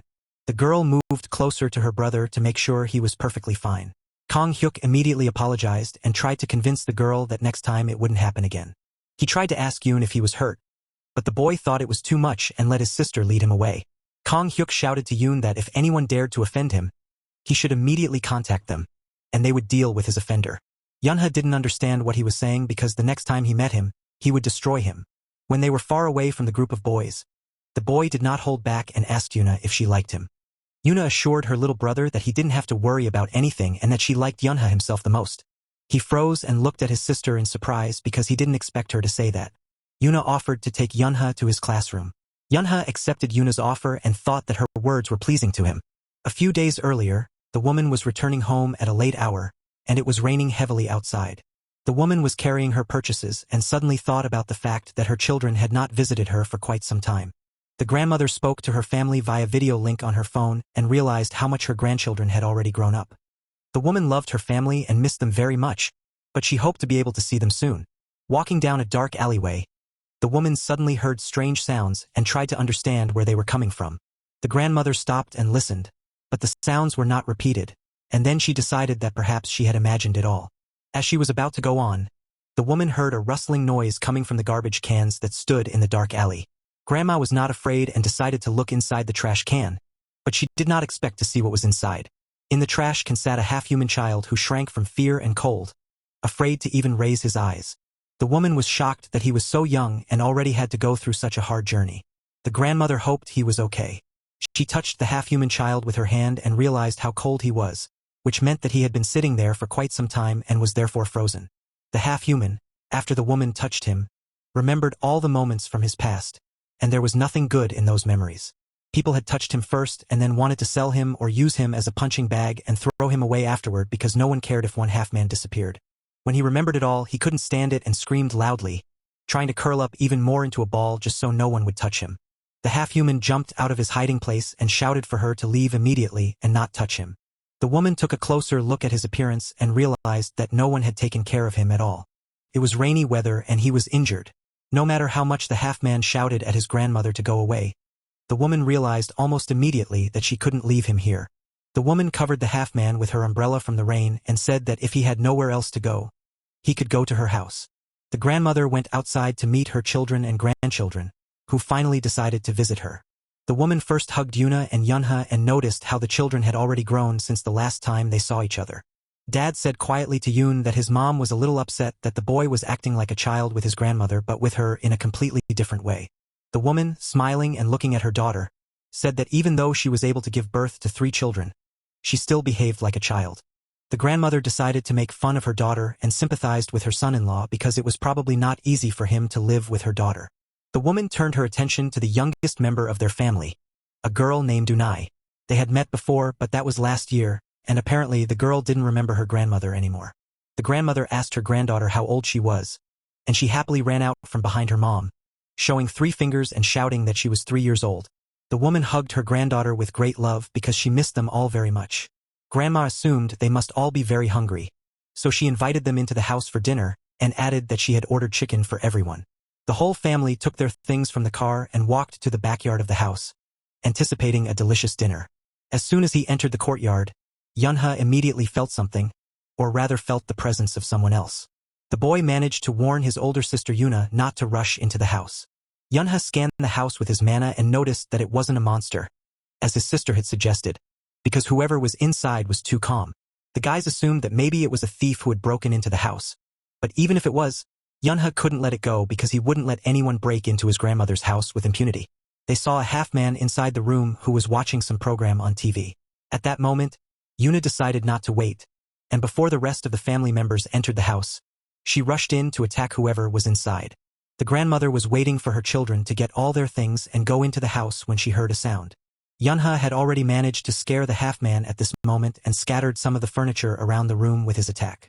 The boy looked more closely at the intruder and could only recognize him as Jin Pang at a young age. The half-human didn't know what Yuna was talking about or who he was and held his head, which had already developed a large bump from the attack. The grandmother told her family the story of the appearance of a half-man in her house, And the children replied that the woman should have told them all this at once because they had no reason to say no. The woman was not going to make a secret out of it and was going to tell them everything as soon as they came to visit her. That's basically what she was doing now. Yunha looked at the guy who was eating chicken with great speed and thought that, basically, if you think about it, this was his hometown too. The boy just couldn't even think of their relationship starting this way. And Yunha also didn't know from all the events that had happened how much the future had already changed. Jin Pang, devouring his chicken with great enthusiasm, asked Yuni why he continued to stare at him so intently. The guy suddenly thought the woman wanted to take away his chicken and threateningly replied that it was his and he wasn't going to share it with anyone. The grandmother reminded him that she had asked him to be polite. Yunha continued to scrutinize all of the half-man's actions, what he was doing and what he was saying. The grandmother tried to smooth things over by saying that Yun's eyes always look like that. But Jin Pang continued to be rude and insolent to the woman. Yunha remembered that when he had met the guy for the first time in his past life, he had also thought he was not quite adequate, and apparently this change in the future had not affected him in any way. But the boy could not allow him or anyone else to insult and harass his grandmother. Yunha decided that he should then fix this guy's character from the beginning and told his grandmother that he wanted to play outside with him. Jin Pang didn't understand why Yunha suddenly thought he would go out with him at all, much less play any games. Grandma thought it would be great if the boys could get along. The boy's mom still asked him to be careful. Yuna wanted the boys to take her outside to play too. But Yunha was against it and said it would be best for her to stay inside and continue eating her chicken. The boy stood beside Pang and waited for him to finish his meal and go outside with him. But the half-human was in no hurry to go anywhere with Yunha. Yunha leaned over him and said so that only Pang could hear him that it would be better for him if he went without disturbance. The boy went outside the gate and was going to teach this guest good manners, and that he would not even dare to be rude to his grandmother. So he didn't bother to be ceremonious and restrained himself and just threw the boy out into the street. Pang was angered that Yunha wasn't particularly trained in culture and manners either, for he didn't even give him a chance to finish his chicken. Yunha wasn't going to make excuses for his behavior to the guy and thought the guy deserved it. The boy placed a protective dome over them so no one could hear what was going on inside, and that's when Pang got really scared. Yunha said that the guy had himself to blame and everyone should be able to take responsibility for their words and actions. The boy was sure that everything he was doing was just so that Jin Pang could become a normal person. Yunha didn't like him, and now he thought he wanted to fight him and teach him something. Pang was attacked by Yun's abilities and was able to realize that all talk was over and now they were moving to action. Yunha didn't keep quiet and told the guy that he didn't like him because he hadn't been taught basic manners. Pang dodged the attacks as best he could, but Yunha still managed to hit him with a cannonball and didn't plan to stop there. Yunha was punishing the lad for the harsh words spoken to his grandmother, who was a savior to Pang for she fed him and sheltered him in her home. The woman took care of him and cured him, but he treated her so ungratefully, and this behavior was something Yunha was going to eradicate. Yunha was angry and determined and didn't plan on stopping until Pang had finally internalized everything. The guy's manners were completely absent in Yun's opinion, and it was not good because he continued to live in his grandmother's house. Pang tried to call for help, but Yuna said it was all useless and the adults wouldn't be able to hear him and added whatever happens inside stays here. Yunha suggested that he use his telepathy ability because that was the only way he could call someone for help. The boy didn't know how to do it and tried to crawl as far away from Yunha as he could. Pang added that he was only 10 years old and that he had no idea how to use telepathy. Yunha remembered him from his past life and how he said he had been able to use telepathy since he was 10 years old and realized that the guy had been deceiving him. The boy was angry that he had even dared to deceive him and decided that he would teach him a lesson for this act as well. Pang had already hoped it was over, but to his great regret, it was just beginning. Yunha had placed a protective dome where they were, and so whatever was going on inside was not audible to anyone at all. The next day, Pang could only think about how much it hurt him because Yunha had hit places that were invisible to everyone else. He thought this behavior of a 9-year-old boy was very strange. The whole family was sitting in the living room, and the topic of their conversations was the half-breed Jin Pang. Yun's parents said that Pang was 6 years old and that by his age, he should be in 3rd grade by now. The main topic of their discussion was the boy's education, except that Pang himself was not even going to go to school. The boy was gripped with fear that he would be forced to go to a middle school where there would be a large crowd of kids he didn't know. Yunha remembered that before he went back, he had heard that Pang was often bullied at the academy. Pang had gotten to the year before him. The boy suggested that it would be better for Pang to go to the 2nd grade with him because then Yunha would help him adapt to the new environment. Yunha made the guy realize that it would be easiest for him to agree now or he would regret it. Pang had no choice but to tell everyone that he really wanted to go to school, but not to the 3rd grade, but to the 2nd grade. Yunha pretended to his family that he was very happy that they could go to high school together. Yun's folks noticed that the guys managed to become friends in just one day, and it was great. Pang was trying to figure out what kind of friendship they were all talking about and how they couldn't see that Yunha was threatening him right now. Yunha leaned over the guy and once again tried to let him know just by looking at him that it wasn't worth resisting. The boy decided to reinforce the lesson and was going to go outside with Pang again to play and let him know that if he argued, he would only make things worse for himself. As soon as Pang heard that it was about their walk together again, he was horrified. There was a private meeting among a narrow circle, and Goddess Limkul was present. Italian Ambassador Albert Valentine announced that they intended to help 4,000 Korean citizens who were stranded in Italy to return back to Korea. Another Italian ambassador, Yano Myron, was sitting next to him. The ambassadors voiced that they would do all this only on one condition: that they would help them deal with the monster in the North Atlantic. Theoretically, it was a powerful monster but not even first class. This monster, at worst, could bring disaster that would further doom the entire country. The monster's class was Leviathan. For them, it was all partly expected. Only the waters of it all could lead to very bad consequences. The goddess replied that it wouldn't be convenient to send the Korean players to a place they were unfamiliar with, so she offered to supply them with potions. Albert Valentine believed it was simply advanced technology that did not require direct injection into the body. The Italian ambassador was offered more. They could make an exchange for Mediterranean mana alloys. The goddess knew perfectly well that this was also something Italy badly needed. Ambassador Yano Myron suddenly used his mana and directed his abilities towards the girl. The man was thus able to destroy the table and turn it into small splinters. The goddess, with one hand motion, stopped her guards who were about to attack Yano, but the men didn't understand why the girl wouldn't let them. The ambassadors repeated that they were just asking for a little help in exchange for the return of their own men. Yakin Myron believed that the Korean players were weak and for that reason, they could not leave their goddess. Albert Valentine told Yano that he was already overreacting a bit and shouldn't be so harsh in his remarks. Yakin Myron saw that the girl continued her meal as if nothing had happened and added that was why he didn't like Koreans, because they were only interested in the proverbial kimchi. The goddess heard everything perfectly, and she didn't like what the man was saying and decided to teach him a lesson. A force unknown to the men threw one off the chair, and one they certainly could not have expected. When the ambassadors were more than aggressive, the girl informed everyone that just for the sake of the Koreans who were stuck in Italy, they would give their full support. The goddess went on to say that besides Divine Spear Namgung Sen-won, who was the strongest in their country, they were willing to send 2 more players from the 12 thrones. The girl believed that this would be enough to bring back their citizens. Goddess Lul snapped her fingers and once again decided to show the ambassadors that they should think about the consequences before saying anything.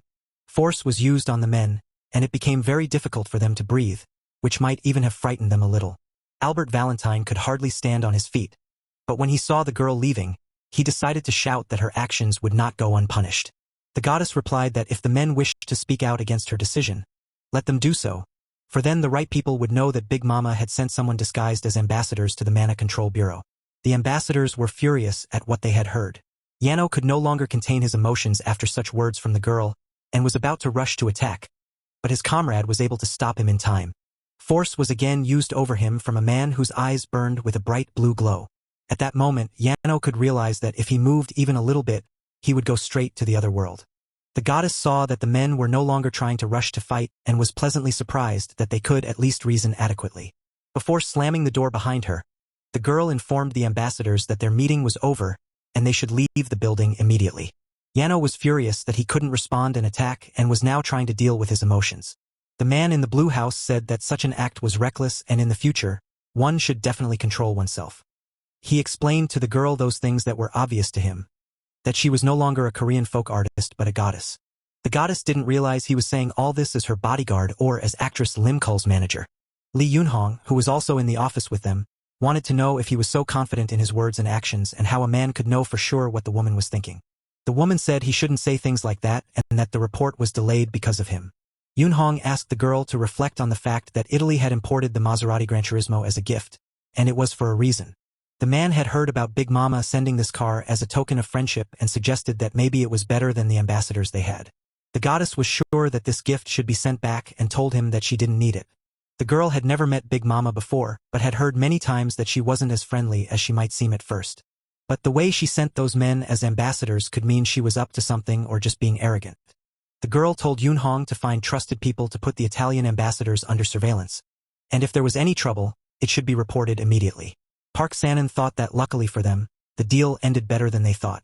The girl agreed, but it was all thanks to the potion from Alice Pharmaceuticals, and they owed a lot to engineer Yang Soken and Alice's company. The goddess felt that they should definitely show gratitude. Their gratitude, but only after they had already finalized the deal with Italy. Sanin repeated again that somehow it was extremely dangerous to provoke the Italian ambassadors. The girl knew that the man was speaking as her bodyguard, but she was calm because at the moment of their negotiations, in the next room was a man who wielded the divine spear, and so they were not threatened. The goddess understood perfectly and was sure that if there were any problems, it would only be with the ambassadors. On the streets of the city walked a girl in very high spirits because she was just happy. A little earlier, the doctor had told her the happy news that she was already 6 weeks pregnant. That girl was Juliet, and she was overwhelmed with emotion at such happy news. She decided to call her husband, Bruno, because he was the man who made her so happy. Juliet wanted to tell her husband everything right now, but she decided that it would be better to wait until they met in person. The man was interested in how the girl had gone to the hospital and whether she was all right. The girl reassured her man and replied that she was fine but asked Bruno not to stay late at work and to come back early today because she had something to tell him. Juliet had finished talking and was already excited to see the man's happy face after she told him everything. The girl's happy thoughts were suddenly interrupted by the voice of someone she had never expected to hear, much less meet. Juliet saw Jenko in front of her, and horror was written on the girl's face from this encounter.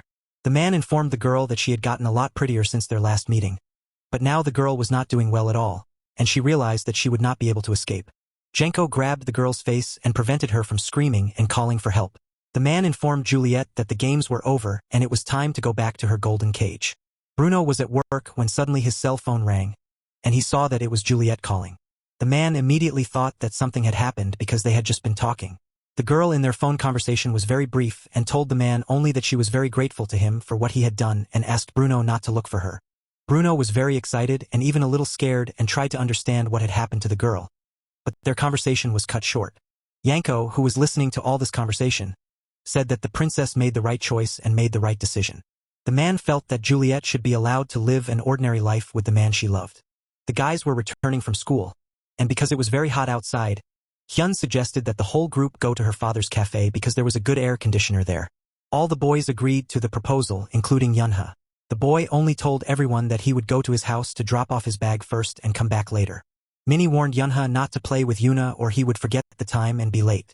The girl reminded him that she had to wait for him for a long time last time, and the boy tried to ward off these warnings by covering his ears.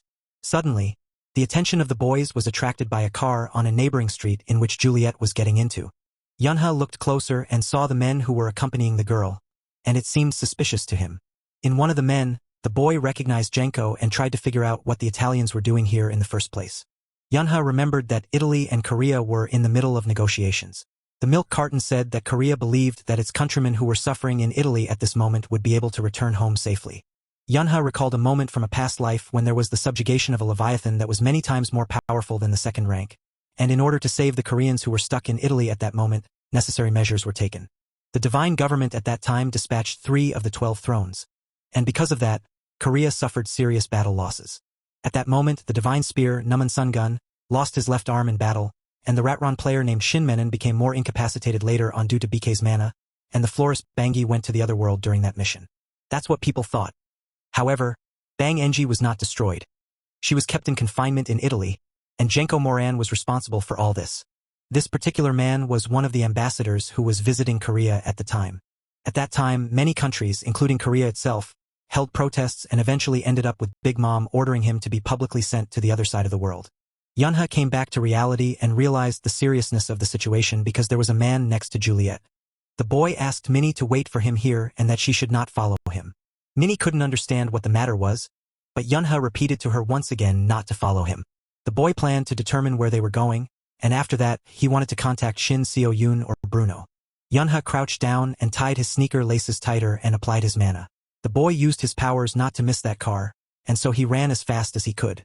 The car had stopped and people had already gotten out of it and Yunha was just in time. The men wondered who was watching them so intently, and it turned out to be just a child. Yunha realized that there was no point in hiding anymore since they had already noticed his presence. Mayan stepped closer to the boy and asked him what questions he had for them and what he wanted in general. The man didn't make much of a fuss and sort of just patted his hand on Yunha's shoulder to ask him his questions. Only he wasn't going to lower his strength. Yunha felt great discomfort about this, and so he did not tolerate it and bounced away from the man a great distance thanks to his abilities. Miran, looking at all this, came to the conclusion that even children in this country could handle their mana well. The other counselor thought that this child was very strange and that something was wrong with him. The man decided that he had no choice and therefore he should get rid of the child immediately. Miran wanted to destroy Yunha, and so he attacked him, but the boy managed to duck in time. Yunha had already realized that the man was not joking and was trying to send him to the other world. So the boy actively used his mana to survive. The boy used his abilities not only for his own defense but also to attack the man, and he did it well a few times because Yunha was doing all this in the air, which was not easy. He decided to use his mana in his foot and use it to strike. No one was particularly inferior to anyone else, and their battle continued. Yunha formed a small sphere in his hand. The boy threw the sphere at Mayan, but he was able to put a block on it at the last moment. Yunha bounced off into the distance and was now planning his next moves on the attacks. The man was already looking at the boy differently because his mana distribution was at a serious level, but even with all that, to Mayan, he was still just a kid. The man was able to get close to the boy and grabbed him firmly by the throat, thus blocking all his movements. Yunha tried to free himself, but he couldn't get free, and then the man looked at him and said that he wasn't the only one who could use mana. The boy realized that at this rate he would soon go to the next world, so he had to think of a way to get free. Yunha's help suddenly came from a place he hadn't expected, and it was Juliet. Juliet turned to Genko and reminded him that he had made a promise that he would not harm her acquaintances. Mayan heard the girl and was surprised that she knew this boy. Juliet tried to persuade the man to let him go because he was just an ordinary child. Miran didn't think Yunha was a normal child, and in his experience they should be sent to the grave at the first meeting. The girl was already losing hope to save Yunha, and so she tried her luck and turned to Albert Valentine. Yanko Miran realized that it was useless to argue with them since they decided to let Yunha go. The man threw the boy to the ground, and he tried to catch his breath and regain consciousness. Juliet had already run to the boy's aid and was very worried about his condition.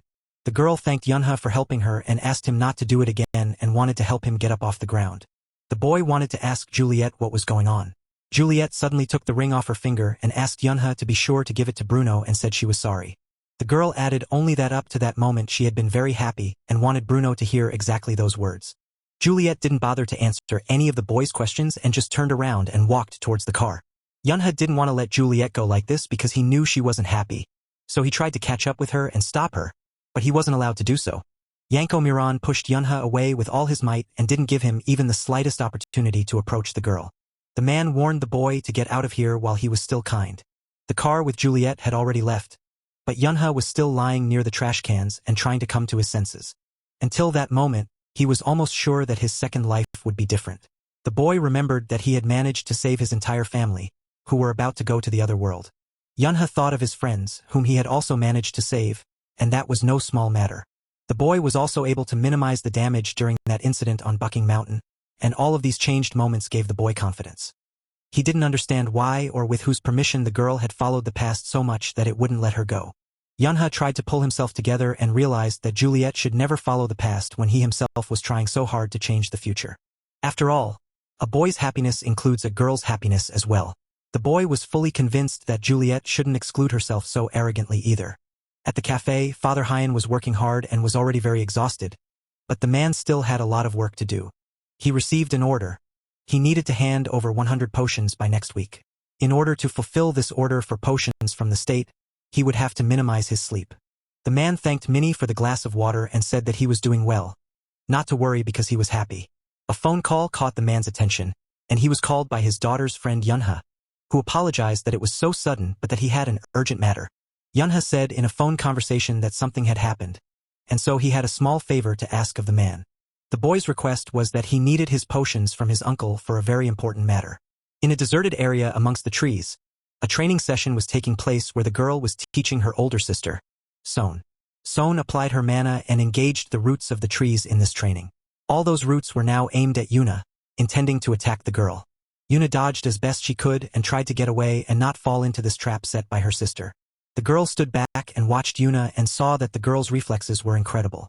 Son decided to complicate the task a bit and see what would happen if she used her ability with the vortex. In a matter of minutes, a large tornado formed and instantly engulfed Yuna. Now the girl wasn't particularly sure if Yuna's reaction was as good as she had thought just a short while ago. But then Son saw something that surprised her, namely how Yuna was able to cleverly get out of that vortex and get around it quite well. The girl thought that it was better to warn about such things in advance, but Son was sure that practice was more useful if it was similar to reality. Son was pleasantly surprised and convinced that Yuna was quite good and that she was not wrong about her after all. The girl decided not to stop but instead to make the task even more difficult for Yuna. Yuna had lost her footing after a moment and was now falling from quite a height. The girl was almost before the ground, and at the very last moment, she used her mana and was able to form for herself a kind of cushion that would soften her fall. When it was only a few meters away from the ground, Yuna was still able to get her balance and rushed forward. Son was pleased with what she saw and thought the girl was persistent, which was undoubtedly a good thing. Yuna wanted to attack the girl, but naturally, she failed, and Son herself thought her imagination was unbelievable, but that was probably because she was still a child. Son was surprised that Yuna had enough mana not only for defense magic but also for restrictive magic. The girl knew that Yuna was a kind of diamond, but even so, she still had a lot of work to do and a long way to go. Yuna thought she was getting closer to her goal, but suddenly a lot of roots appeared from under the ground and grabbed the girl's legs and lifted her up. But even so, Son still said that the girl had gotten much better during those 3 months. Yuna was already giving up and asking to just let her go, but Son was against it because going down on her own was also part of her lesson. Son lost interest in the girl when her phone received a call from someone who rarely called her, and so the girl was even a little worried. Manhwa was the person who called her. The girl listened to her interlocutor and couldn't believe that that man was causing trouble again. Bruno, at this moment, was gathering all the necessary weapons in a small suitcase that would most likely be very useful in the near future. The man double-checked everything again and made sure he had packed the essentials. Bruno looked at himself in the mirror and noticed that, unfortunately, he was no longer in the same shape as before and could no longer be called Grizzly Valentine. The man remembered a moment from his past where just at the mere sight of him, the men already had a frightened look on their faces. The girl pointed at the man and complained to Bruno that he had touched her.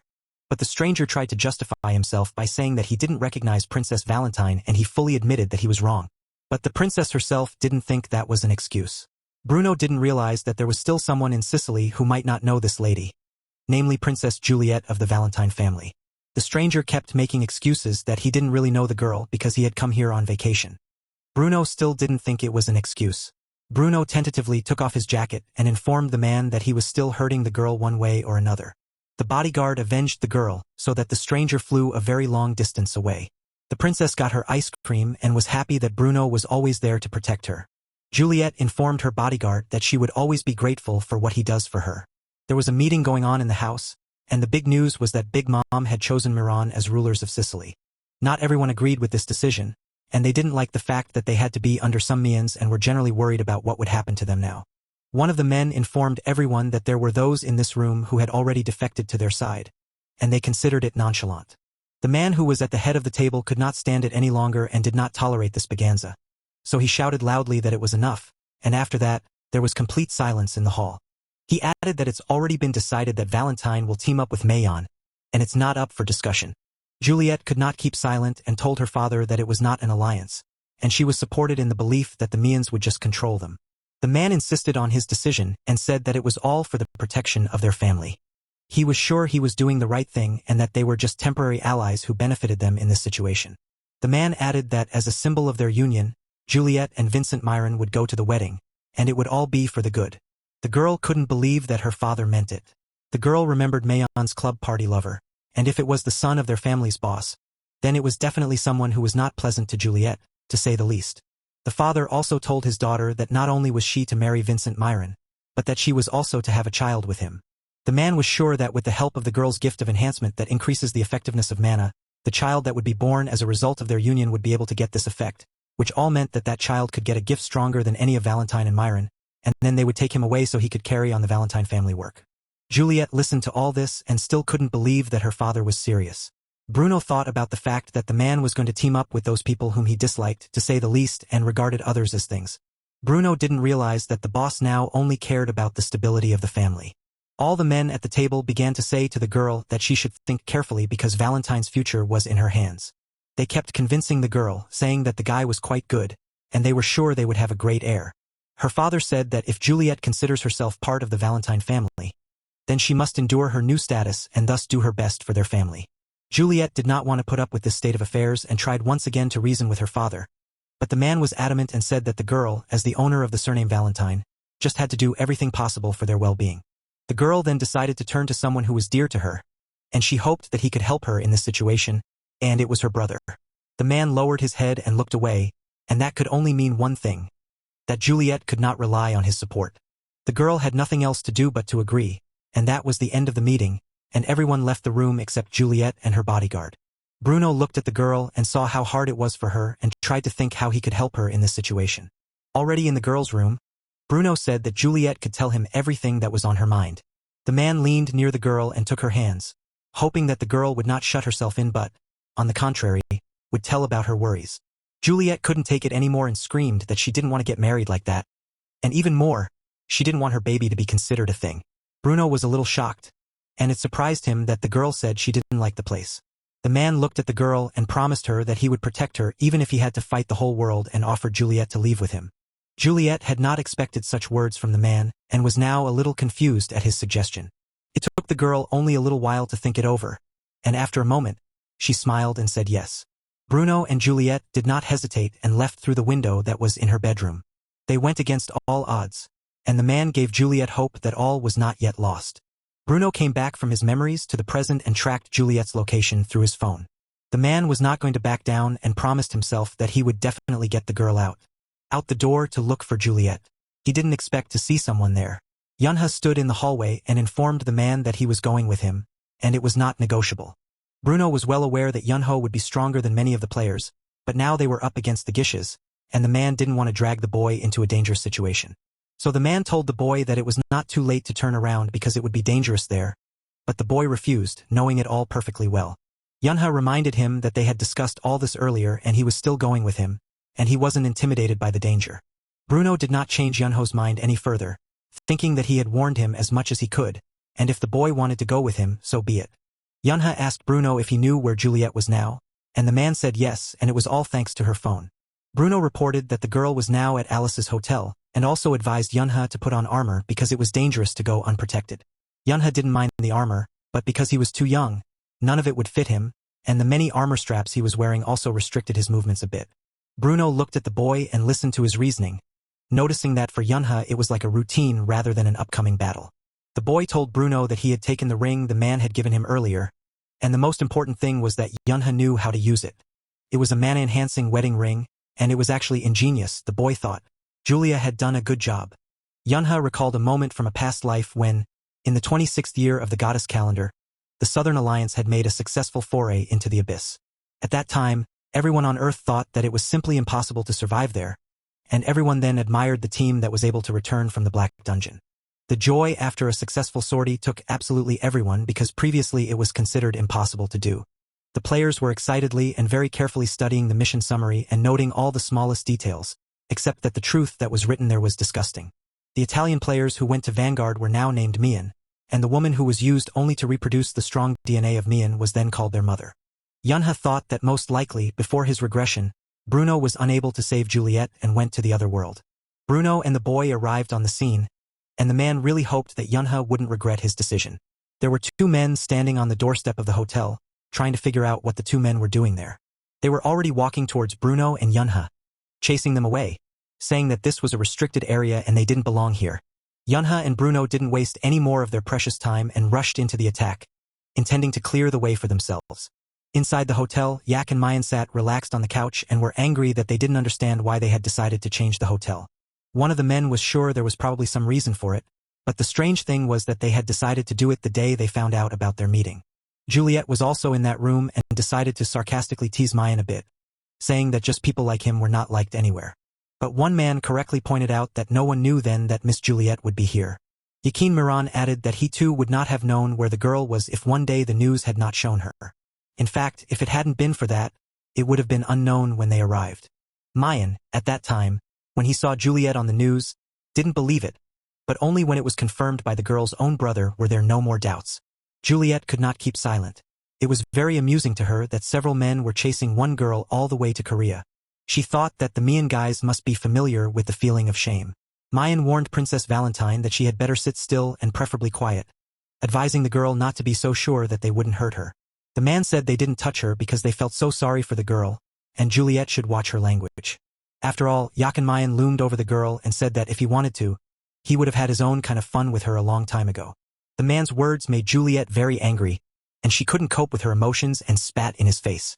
The man couldn't believe that the girl could afford such an act, and apparently, she was ready to go to the other world right now. This showdown between them was suddenly stopped by the girl's brother, and thus stopped Mayan, preventing him from striking. Yakin Mayan chuckled and teased at the fact that is this really how brotherly love played out. He couldn't listen to any more of this absurdity and told Juliet's brother that he'd better get away from here for a while and get some fresh air. Juliet suddenly decided to ask her brother, Albert Valentine, to go to a convenience store and get her a bento because she was already very hungry. She added that she would also like bread and dessert. Albert redirected this request to Tom Marin, but here was a man thinking it would be much easier to just call a servant to do it. Juliet's brother reminded him that his sister wanted food specifically from the convenience store. Tom, as he left to fulfill the girl's request, suddenly decided to remind Albert that he was no longer Valentine but Mian. Albert looked at the man intently and advised him not to worry about it. Juliet got up from the couch, and before she could even take a step, Albert informed her that she had been told not to leave the room. The girl looked at the man and realized that he had never been able to learn tact. Juliet yelled out that she just wanted to go to the bathroom and slammed the restroom door loudly behind her. The girl, only in the restroom, gave vent to her real emotions and did not know what she should do now with all this. She remembered the words of Bruno, who had promised to protect her always, even if he had to fight the whole world. After those words, he had offered Juliet to leave with him. Juliet missed Bruno dearly but realized that his safety was far more important to her than herself. Yakin Mayan also visited the restroom and thought about calling a servant. On the way back, suddenly the man sensed through his abilities that right next to him there was someone who intended to destroy him. The man rushed to attack Yunha himself with his weapon in hand and was very determined. Yakin Mayan did not expect this attack in any way and therefore was unable to react to it in time. The man was unable to stay on his feet and hit his head painfully as he fell. But when Miran looked closer and saw who had attacked him, a look of astonishment froze on his face. Yunho was more collected than ever and decided to give the man a chance to pull up his pants. The boy gave the man a couple of seconds to do all of this and was going to continue fighting him no matter what. An hour before breaking into the hotel, Soyeon was giving speed lessons to Yunha. The girl was explaining that the magic spell Hast was good because it incredibly increased speed, and the amplification magic spell itself could increase muscle and boost strength. The girl talked about a lot of things, namely for mana regeneration, for defense regeneration, and also for magic resistance. Yunha thanked the girl for her help but didn't understand what they would do with the hotel guests if they were somehow drawn into the battle. Sohn said that they didn't have to worry about it since the Heavenly Maiden administration had ordered the hotel to be vacated. Yunha buckled his belt and was relieved that nothing was broken, thinking that with the magic potion he was much stronger. The boy looked at his opponent and realized that now was his chance because there wasn't much space and the man was unarmed at the moment. He realized that he couldn't make a mistake because there might not be such an opportunity again. Yakin Mayan was going to destroy the boy just for daring to attack him and being able to catch him in such an awkward moment. Yunho was ready, and so he managed to dodge the man's blow without much difficulty. But the man wasn't going to stop. Yunha looked at the man and realized that with such a preponderance of enhancements and potions, they could fight each other for a very long time. The man was angry that he was not a grown man but a child, and he had to admit to himself that the boy was good. Yakin Mayan formed a huge shield in front of him with his mana, behind which he was going to take cover. Yunha was not frightened by this, much less stopped. The boy rushed forward with great zeal and was about to destroy this barrier. Miran could tell with certainty that the boy now was completely different from last time because the man had already put up 3 lines of shield, but he still managed to break through it, and it was incredible. Yunho was confident in his abilities, and so he even mocked the man a bit, saying that was really all he was capable of. The boy struck hard, and the man lost his balance and flew backward, hitting the wall hard. The man realized that, because this room was too narrow, he couldn't get his full load out. Yakin Mayan realized that he had to get out of here at any cost, and only then would he have a chance to survive. The man tried to evade the attack as best he could and tried to figure out how to proceed. Mayan remembered his weapon and pulled out his gun, pointing it at Yunha. At the same moment, the boy reacted in time and created a barrier around himself, thus protecting himself from the bullet. While Yunha was behind the barrier, the man decided to take advantage of the situation and tried to escape. The boy was starting to get angry that Yakin Mayan had dared to run away from him, but Yunha didn't plan on letting him get away. He directed his abilities to where the man had been moments ago, but the man had managed to secure himself in time. Yunho realized his mistake of not being careful enough and not taking into account the man's cunning, but he wasn't going to make that mistake again. Yakin Mayan looked back and saw that Yunha was almost able to catch up with him, and he didn't like it. The man used his gun and, on the move, shot back, shouting that he would definitely send the boy to the other side of the world. Yunha ran as fast as he could and dodged the bullets, thinking that, if anyone was going to go to the other side today, it would definitely be the man himself. The boy realized that he should hurry up because he didn't have much time left, as the reinforcement and the mana itself were running out. Yunha took out another vial of potion without stopping and emptied it immediately, which was all Mayan could see. The man had already guessed that this was the potion the Heavenly Maiden had spoken of earlier, and it didn't mean anything good. Yakin Myron regretted that he had not destroyed Yunha the first time they met because now it was much more difficult to do so, as the boy was well prepared for this battle. The man was trying to find something he could use as a weapon when he ran away, and his eyes caught on the knives that were on the table in the room. Yunho was still trying to catch up with the man and followed him into the room where the man was taking shelter. The boy had already dodged sideways from the attack at the last moment, and it wasn't easy at all. The man didn't hide anymore and used the knives he found in the next room to attack Yunha. Mayan was getting pretty tired of this battle, and he would really like to understand who this kid was. Yun's answer was simple because the boy didn't explain anything and just said that he was the one who would send the man to the other side. Their battle began anew, and no one was going to yield to anyone. On the contrary, everyone was confident in their abilities. Yunha used his weapon to try to strike the man again, but his movements were no longer as fast as they had been from the beginning. The man thought gloatingly that the boy had finally run out of steam and now he would be able to overpower him. Yakin Miran struggled but still managed to grab Yunha's arm, and now it was not easy for the boy to free himself. The man held him firmly and thus blocked all his attempts to attack.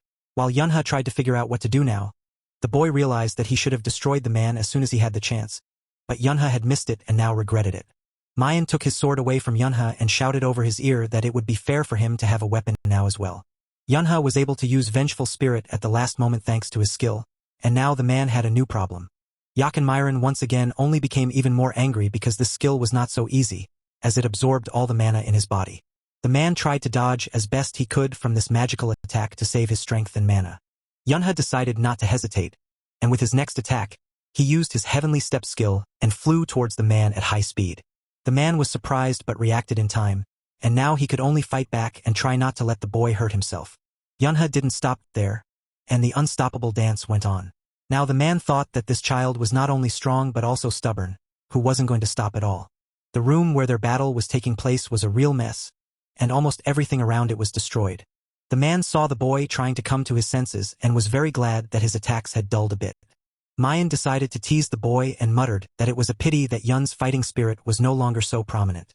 Albert Valentine stood in front of the closed door and tried to explain to his sister that this was all for the good of the family, and she should not only understand but accept it. The man informed the girl that he would be gone for a while, and if she needed anything, he told her to ask Tom or use the communicator. Albert had not yet had time to take a couple of steps before he suddenly felt the presence of an intruder nearby. The man adjusted his glasses and calmly greeted the intruder, saying that it had been a long time since they had seen him. Bruno was walking down the corridor towards Albert, very serious and determined to free Juliet at all costs. Bruno, without further greetings, got straight to the point and asked the man where Juliet was now. Albert Valentine looked at Bruno very carefully and tried to gauge the full extent of the danger from this guest. He decided to remind Bruno that he had committed a crime when he took Juliet away from her family, and the man said bluntly that now the only outcome for him would be far from happy. But at the very end, Albert added that he was willing to give him another chance. The man suggested that Bruno go back to the Valentine family, and then things could be completely different. Albert hoped that the man would agree and help them destroy their enemy, but a sudden heavy blow on the wall that was a little further down the corridor prevented the man from even finishing his sentence. Bruno made it clear that he had nothing to talk to the man about and would not agree to any terms. Albert Valentine was a little upset that Bruno refused, but pulling out his weapon, he made it clear that the outcome would then be obvious. The man told him to attack because Albert's affiliation was Hunter, and Bruno had the type of player guardian. In Yun's previous life, it was Bruno who was defeated in this fight. At this time, Yakin Mayan was happy to see that Yunha's attacks were getting weaker and weaker, and now the man was sure that he had a little more time left. The man continued to taunt that the boy had lost all his fighting spirit and now he looked pathetic. Yunha, on the other hand, took advantage of the fact that he had brought another potion with him and drank it, replying that now Mayan would be able to appreciate his full fighting spirit. The boy looked much more confident now and began to taunt the man as well, saying how much he wished he had some potion to spare. The man, of course, did not like such words from the boy and decided to use the effect of surprise. He did not comment on anything and just started his attack. Yunho wasn't prepared for this, but he was still able to block with his weapon, and it was obvious that he was struggling to hold it in place. The man's blow was very strong, and the boy could hardly stay on his feet and struggled as hard as he could. Miran grew more confident when he saw how difficult it was for Yunha to resist him, and the man realized that the potion didn't help him much either. The man summoned the hounds and, seeing that the boy was much weaker, already tasted his victory. Mayan offered to let the boy have a little fun and entertain his hounds while he enjoyed watching it all. In the meantime, Yunha pushed back hard and jumped high up, intending to destroy all those hounds and the man himself included. The boy didn't hold out much hope but decided to give it a try and began twisting his power into a strong spiral. Yunha applied his pinpoint targeting skill, which was intended and aimed directly at the man. Mayan didn't expect this and now tried to dodge, and it wasn't easy to do so.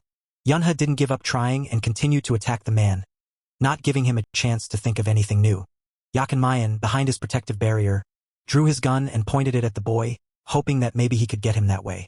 Yunha, on the other hand, also put up his protective barrier around himself and, just like the man, used the gun. This battle had not been easy, and now they looked at each other, and Mayan was a little glad that now he could finally breathe. The man looked much more confident and, looking at the boy, said that this was his territory, feeling more confident because Genko Mayan's specialty and affiliation was a ranger type of player. Yunha saw the man use his skill and apply the scattered shot ability, and it didn't make the boy happy at all. The boy tried to evade this attack as best he could, for just one careless move, and he would be in trouble. Miran decided to take advantage of the moment and pulled out his gun, and now the man was almost certain that the boy would not be able to dodge this time. It was hard for Yunha to dodge because he was attacked with both magic and a gun at the same time. One bullet still managed to hit the boy's leg. The boy stood in the middle of the ruined room and tried to come to his senses and figure out how he should proceed. Mayan looked at Yunha carefully and shouted that that was the end of it, and now he would definitely send him to the other world. Yunha missed the moment when several hounds clamped their jaws on the boy's legs. Above his head, the boy managed to spot a funnel that didn't bode well either. Yunha assessed his speed and strength and realized that he simply wouldn't be able to dodge, and then decided to use a point-breaking strike on the target. The boy took out his gun too, and with this weapon he planned to get rid of the hounds. He succeeded, and his legs were finally free of the creature's jaws. His next target was the man, and it was to him that he flew, attacking him with his sword. The man was able to hold the blow, even though it was not easy for him because he was very strong. The reflection on the sword blade noticed the boy's crazed look, which made his whole body shudder. But the man was not so simple and was able to push the boy away while simultaneously using another skill of his. Yunha stood on his feet, but he saw magical symbols under his feet where the boy had landed, and what he was standing on was very dangerous for him. In a matter of seconds, he needed to think of something. They were magical mines that, after a moment, were activated and turned everything around into small shards. The explosion was very powerful, and now the whole room looked like ruins because almost nothing had survived. Yunha had miraculously escaped and was now lying on the floor, trying to catch his breath. He realized that in this state, he would definitely not be able to escape. The boy pulled a vial of potion from his supply and realized that this was most likely his last chance. The man was next to Yunha, and the boy wasn't prepared for this at all. He even froze in place out of surprise. The man grabbed the boy's hand with the potion and wasn't about to let it go, thinking that Yunha should have shared it with him instead of being so greedy. Yunha jumped to his feet, really regretting that he hadn't been careful and had managed to let the man take the vial of potion away from him. The man had no doubt that the potions in Korea were good because they could quickly restore mana and strength. Yunha tried to leave while the man was busy looking at the vial. Yunha used heavenly steps, but unfortunately, it didn't help him because the man had already attacked him. The man wasn't going to let the boy go until he'd finished his job. After they lost their swords, Miran struck the boy with a hard blow, and Yunha began to lose his balance. The man had already changed his mind and wasn't going to send the boy to the other world just like that. He didn't want to do it so easily. Yunha was thrown a distance away by the shockwave and caught the magic mines that were placed earlier. After coming into contact with the magic mines, they were activated, resulting in a powerful explosion at that place. The man, looking at all this, thought that this was the end of it all and that he would have no one to fight with after that. He was fully convinced that the boy had gotten what he deserved for daring to attack a man. There was a very large column of smoke from the explosion, and it was impossible to see anything. The man couldn't see Yunha in the smoke and was beginning to think that he had gone to the next world. Even though he didn't expect it, the empty potion vial fell at the boy's feet, and he thought he should have done it much sooner. The man was able to see the silhouette of a boy appear in the column of smoke, and it looked very spectacular. Yunha came out completely surrounded by mana, and outwardly, he was completely collected and determined. Jock and Miran realized that the boy had managed to drink his potion again, and most likely, their battle was about to begin anew. Yunha didn't see anything wrong with it since, to him, these potions were like a fruit set. The man was amazed because the mana and stamina recovery alone was already incredible in itself, but the boy had also renewed his buffs without any rollback. Miran also noticed that there was probably more mana than before and began to think that it was a gift. The boy heard this reasoning from the man and decided to add that it was not all, pointing to the ring that Miran wore around his neck. It was the same ring that could be used to amplify almost anything, and its value was tangible. The man couldn't believe it and was now only thinking about how much stronger Yunha had become and what he now had to be prepared for. Yakin Miran remembered something and realized that he still had one chance and did not want to miss it. The man looked at the sword that was lying on the floor and thought about the fact that Yunha wasn't very good at shooting, and he was going to take advantage of this disadvantage. Miran was quite sure that he was certainly much better at this than the boy. Yunha decided to use his weapon, namely his gun, and pointed it at the man. The man thought it was Yunha's mistake for pulling the trigger too quickly. Miran now pointed his gun at Yunha and was sure that he could defeat him now. Yunha didn't stand still but dodged those bullets in every way possible and did so with incredible speed. The man was definitely not prepared for this, and looking at the speed at which Yunha was doing all of this, he simply froze with a look of surprise on his face. Yunha was so fast that he could barely stop at the last moment and was already standing behind the man. The boy, this man thought, was not very smart since he hoped to win so easily and quickly. Yunha managed to wound the man in the arm with his speed and agility and now was already taunting him, saying that this was just the beginning. The boy decided to act by his own methods, and to show sympathy was not intended because the man was not worthy of it. The man was angry because he had underestimated the boy and managed to let him wound his hand but was going to fix it in no time. He stood across from the boy and realized one thing. This had gone on too long, and it was time to finally end it all. Yunha didn't look frightened. On the contrary, he was ready for any further action from the man because he had no doubts about his own strength. At this time, an equally important battle between two men was taking place in the corridors of the hotel, and one of them was thrown back by the shockwave. Bruno put all his strength into the punch meant for Albert Valentine. The man was nicknamed the Livid Beast for a reason and was now clearly demonstrating his abilities. Albert Valentine decided to use his weapon, a gun, to send Bruno to the other side. Bruno was destroying everything around him with his powerful blow, and Albert had no choice but to get away from it in an attempt to survive. The man was only thinking about how to rescue and free his Juliet as soon as possible, and so he attacked Albert Valentine again. Albert was only able to dodge this blow at the last moment thanks to his skills, but he noticed that Bruno's level had remained the same during this time. Valentine was able to block his attack and was a little disappointed because he wanted to see what the man was capable of now. Bruno wasn't in the best position right now because Valentine's gun was pointed directly at him. Albert Valentine took advantage of the situation and did not hesitate to pull the trigger of his gun. The men froze against each other, and Albert wondered what Bruno now planned to do next.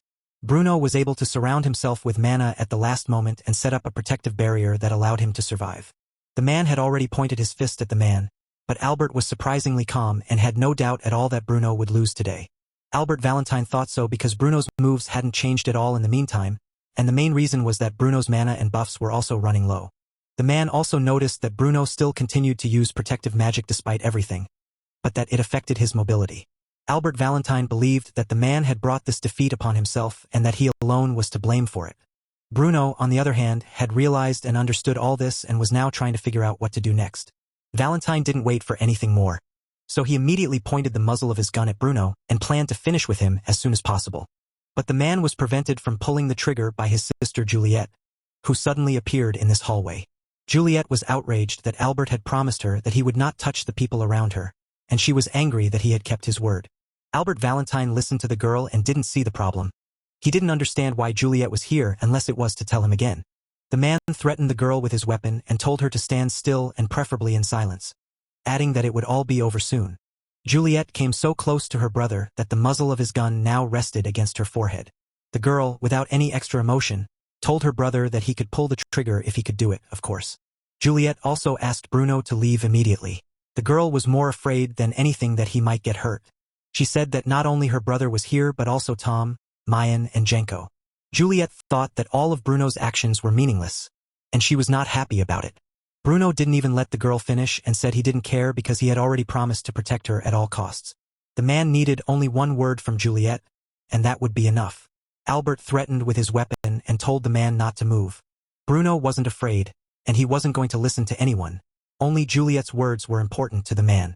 Albert Valentine saw that Bruno had already started moving toward them, so he didn't hesitate and pulled the trigger. Bruno used his mana to keep the bullet from hitting the target with a single-hand movement and thus remained unharmed. Albert Valentine saw it all and was surprised, to say the least, that Bruno did it. Bruno clenched his knuckles tightly and repeated again that only one word from Juliet would be enough. He reminded the girl of the words he had told her earlier, that even if the whole world was against Juliet, it could not change anything. A man would still only need the girl herself, and he said it all more than seriously. Bruno was almost ready to attack Albert, but he was also waiting for Juliet to answer his question.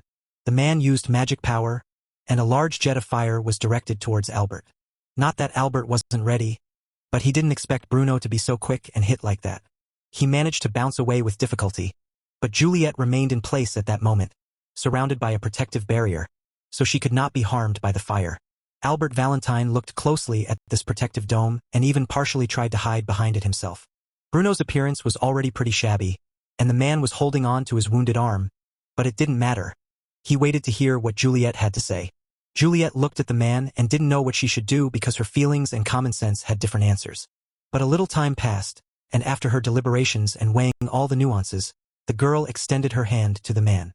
A smile appeared on Juliet's face for the first time in all this time, and the girl gave her answer because she really wanted Bruno to save her. At the same moment, she used her magic power to strengthen her abilities. In the other room, the battle between the man and the boy was still going on, and neither of them was going to give up. Janko didn't look good at that moment and held on to the place where his hand had been a while ago, but Yunha couldn't help but mock him and said that it wasn't usual to see him like that. Yunha knew that if no more harm came to the man's hand, he would be able to heal it with magic in the future.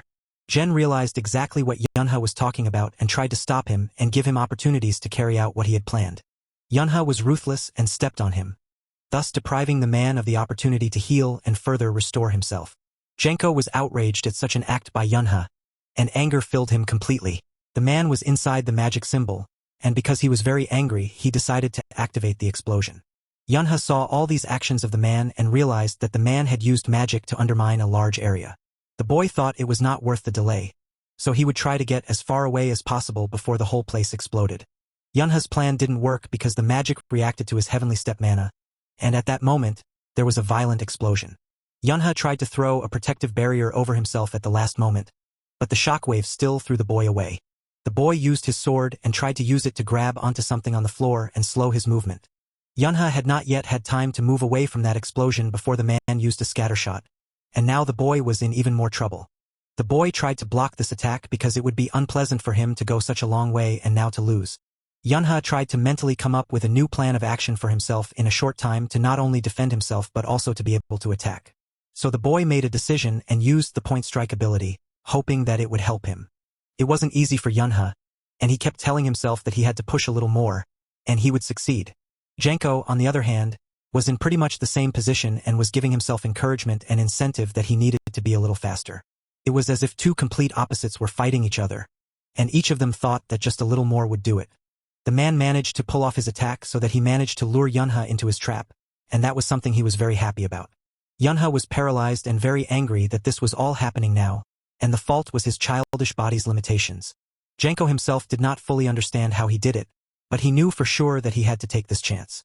Yunha was surrounded by bars on all sides after a moment and was trying to figure out how he could get out of here.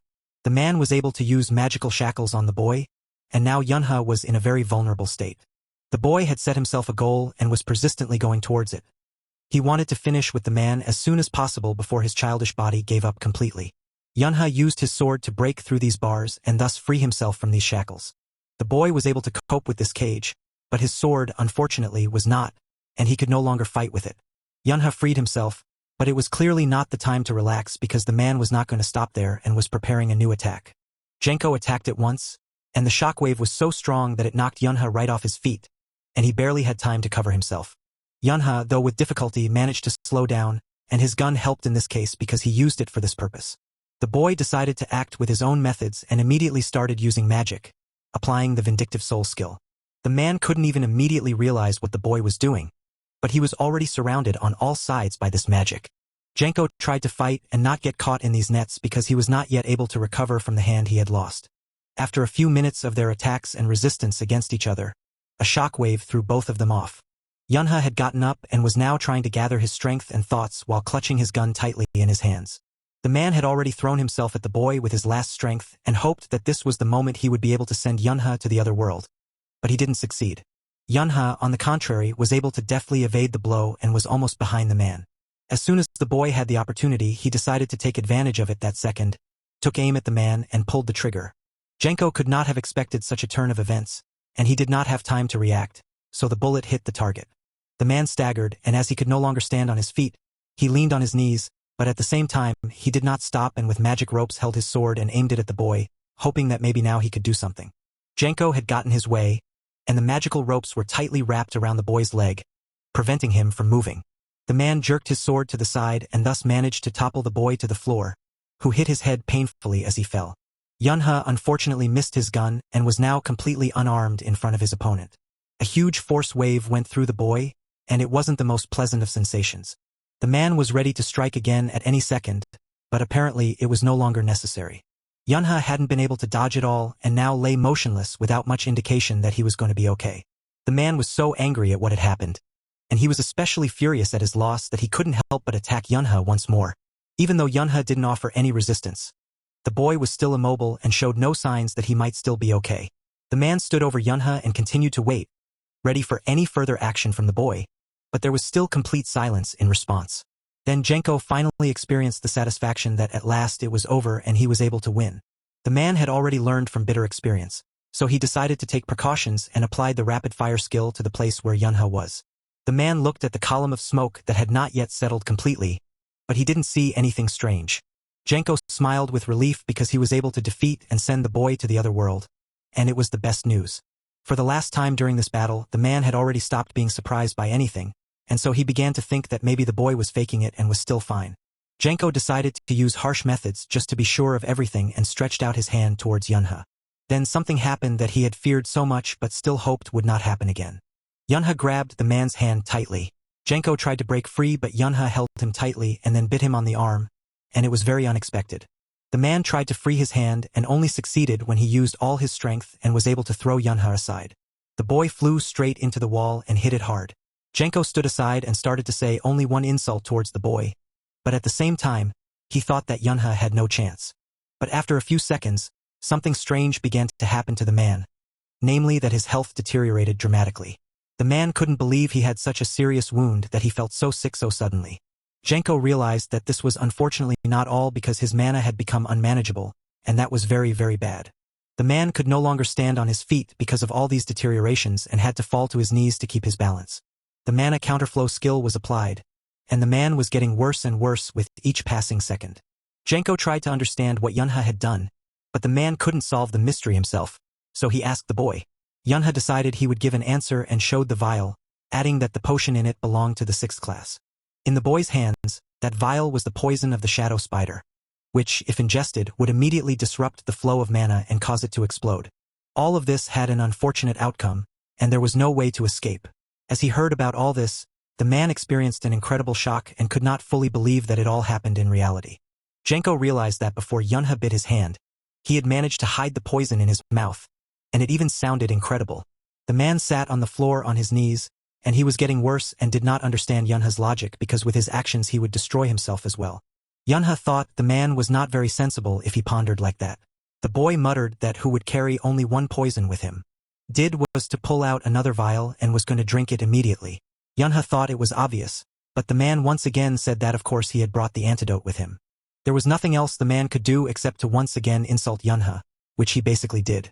Yunha walked over to his weapon, picked up his gun, and told the man that his pronunciation didn't sound good. The boy decided that this was the end of their conversation and that there was nothing more to discuss, and pointed the muzzle of the gun at Jenko. Jenko tried to dissuade the boy and urged him not to do it because if he destroyed him, it would affect the situation in the world. The man went on to say that if the boy sent him to the other world, then the whole planet would turn against him, and Jenko didn't think that Yunha was ready to confront the whole world. Yunha listened with an indifferent expression on his face, but he was already tired of this chatter, so he told the man to shut up and shoved the gun directly into his mouth, thus preventing him from speaking further. The boy crouched down and, looking the man in the eyes, said only that the survivor determines the price of destruction itself. Yunha was absolutely certain that it was up to him alone to decide whether the entire world would become his opponent or not, but no one else. The boy told the man what was already obvious to everyone. He said that Genko had lost and advised him to accept it with dignity. Yunha still pulled the trigger and brought the matter to an end, thus finally sending the man to the other side. Looking at the room where their battle had taken place, it was impossible to find a single surviving object because they had destroyed everything. Yunha threw his weapon to the floor and was now able to exhale at least a little, and he needed to figure out how to proceed. The boy was completely out of strength because this fight was not easy for him, but he was glad that he was able to win. Yunha looked at his supplies and saw that he only had one potion left and would most likely drink it now and go to Uncle Bruno. There was a man watching the whole thing who no one had ever noticed, but he had seen enough to know what was going on. It was Tom, whom Albert Valentine had sent earlier to get groceries for his sister, Juliet. The man did not immediately believe his eyes because it turned out that some child was able to destroy Genko himself, and this in itself was simply impossible. Tom realized perfectly well that even he would need much more time if Genko was in front of him in the same deplorable condition. So Yunha was telling the girl in the office that until the Korean players arrived, Juliet Valentine would be everyone's priority, and it was doubtful that Azure Ocean herself would land at Alice's hotel. Tom, on the other hand, at that moment ran to the room where Albert and Juliet Valentine were as fast as he could, and near that room, Bruno continued his battle, attacking Albert Valentine while Juliet watched from the sidelines. Bruno was serious and was going to defeat the man by any means necessary to free his Juliet. Albert was barely able to dodge after another attack from Bruno, and it wasn't as easy as he had originally hoped. The man, looking at all of this, noticed that things were a little different than they used to be and suggested that maybe it was the amplification itself. Bruno didn't let the man recover and continued to attack him over and over again, and each time his blows were harder and harder. Albert Valentine, looking at all this, realized that he had to change tactics as soon as possible. Otherwise, it would not end well for him. But suddenly, they had to stop attacking each other, and it came as a complete surprise to the two of them. The man who held the sharp knife at Juliet's throat told the man that his game was over. It was Tom who told the man that if he wanted Juliet Valentine to remain unharmed, he should remove his mana immediately. Bruno was very worried that the girl was now in such a situation and was also very afraid that Tom could still hurt her. In order for Bruno to realize the seriousness of Tom and continue to stay in his seat, he put a little pressure on the blade of the knife, and the men could see everything clearly. Tom demanded of the man to stand straight now and put both his hands up. The man warned that if he thought he didn't dare send Juliet to the other side of the world, he was sorely mistaken. Bruno didn't want to risk the girl, and so immediately both of his hands went up in the air. Tom told Albert that it was time to end it all as they had very little time left and added that he had seen Genko destroyed. Albert listened carefully to Tom about Genko being destroyed, but at the same time, the man reloaded his gun. Tom said they had to get out of here before the Korean players arrived, but the man never finished his sentence because he was destroyed by a bullet fired by Albert. Before closing his eyes for good, he wanted to understand what was wrong, but he never got to find out. Juliet Valentine was slightly surprised by what had recently happened and tried to understand her brother's logic. Albert Valentine looked very pleased now that Tom had finally gone to the other side of the world. The man had been waiting a long time for the right moment to destroy Tom. Bruno, having seen all this, was not against such an outcome of events, and he did not feel sorry for the man because if not, Albert would have had to do it anyway. Albert Valentine was glad that with Tom gone, there were probably no more of their men left in the country. The man had another offer for Bruno and Juliet. Albert wanted the boys to return to Valentine's because after it was known that Genko had been destroyed, Albert wanted to destroy all the Mayans. The man believed it was time to rebuild Valentine. Juliet thought that her brother had some problems and was not in his right mind for suggesting such things to them because the Mayans would not fall apart simply because Genko was no longer with them. She thought that Albert could not be so crazy as to say such things. Juliet supposed that perhaps the burden of Boss Valentine had affected him so much that for now, it was as if he were no longer the man she knew. Albert insisted on his proposal and continued to reason that they could take advantage of the fact that Genko had been destroyed in Korea. The Mayans would then turn against Korea and destroy themselves completely. The man hoped the boys would return to Valentine and told his sister that he could protect her now. Albert Valentine believed that Bruno should return out of gratitude for all that the family had done for him. The man wanted him to return to the family with Juliet and continue to live for the family, but Bruno could not understand why the man was so sure that they would go back to the family. Suddenly, Albert heard a strange sound. The man was suddenly attacked by a boy who was outraged that Albert wanted to take his men without any authorization. Yunha, because he was attacking unexpectedly, managed to hit Albert's leg with his weapon, but the man still managed to dodge this attack a bit. A new battle had begun, and everyone was trying to win in a short time. Albert Valentine looked down at the boy and tried to understand how he could have allowed such a thing to happen. Yunha was now a child, but his experience in battle was irreplaceable, and he managed to wound the man again. Albert Valentine summoned his mana and decided it was time to use his weapon and pointed the muzzle of his gun at the boy. Yunha saw it all and reacted almost in time, trying to knock the gun out of the man's hands with his foot, but his leg was still injured from the attack. They bounced off each other, and now each was trying to recover from their wounds and think of a plan for how they would proceed. Albert Valentine realized that he had already wasted too much time on all this and decided that first, he would get rid of Bruno, except he was a little late with that, and Juliet's arms around Bruno surrounded the two of them with her magical powers. Yunha, who still hadn't fully recovered, said confidently that he would decide whether to let the guys go or not. The boy asked Juliet not to even think about leaving without saying goodbye. Yunha wondered to himself if he had already bought enough time. The girl looked at the boy carefully and promised him she wouldn't leave again. Juliet Valentine's next action was to use magical enhancement, and it was all thanks to Yunha's ability to stall for time and distract her brother. Juliet and Bruno were completely covered by a magical dome that protected them from everything that was happening outside. Albert Valentine saw all these actions and was angry that he couldn't prevent it all from happening in the first place. Bruno, who was completely enveloped in Juliet's magical amplification, decided that he would not hide anymore and was going to attack the man. The man pushed back so hard that cracks formed on the floor where he had been standing a second before. Bruno was almost at the target and was ready to launch his attack on Albert Valentine. Albert used his mana and wanted to dodge as soon as possible, but because Yunha had managed to injure his legs earlier, it was already very difficult to do so. So the man had no choice but to take the blows from Bruno that followed one after another. The shockwave was very strong, and so the man was thrown back and almost caught Yunha. The boy tried to dodge as best he could and hoped Bruno had not forgotten him. Albert Valentine was only able to slow down when he hit the wall opposite, and it was a hard blow. Bruno didn't stop for a second and deprived the man of any chance to regain his senses. He was already trying to attack Albert again. Albert struggled to get to his feet and decided that he could use his weapon, and maybe he would have a small chance to win. The man applied mana to his two pistols and planned to use the magical power of sustained firing. Albert Valentine gathered all his strength, pointed two barrels in the direction where Bruno was, and pulled the trigger. Bruno, despite all this, did not move away but instead approached Albert and blocked all of his shots. In parallel, the man swung his arm, and he didn't care about anything right now. Bruno thought only of the fact that he'd promised Juliet he'd protect her. Bruno was able to get very close to Albert and attack the man as hard as he could. The impact was so strong that after Albert was thrown back by the shockwave, he was able to completely break through the wall behind him. Albert Valentine was thrown very far away, and in his flight, the man thought only of the fact that he could not go to the other world like that. The man remembered all the humiliation he'd suffered. He had promised the Valentine he could destroy the Mayans. Albert had not forgotten how he had made a last-minute promise to his father that he would restore the name Valentine. The man tried to indoctrinate and convince himself that all this was just the beginning and he couldn't just give up.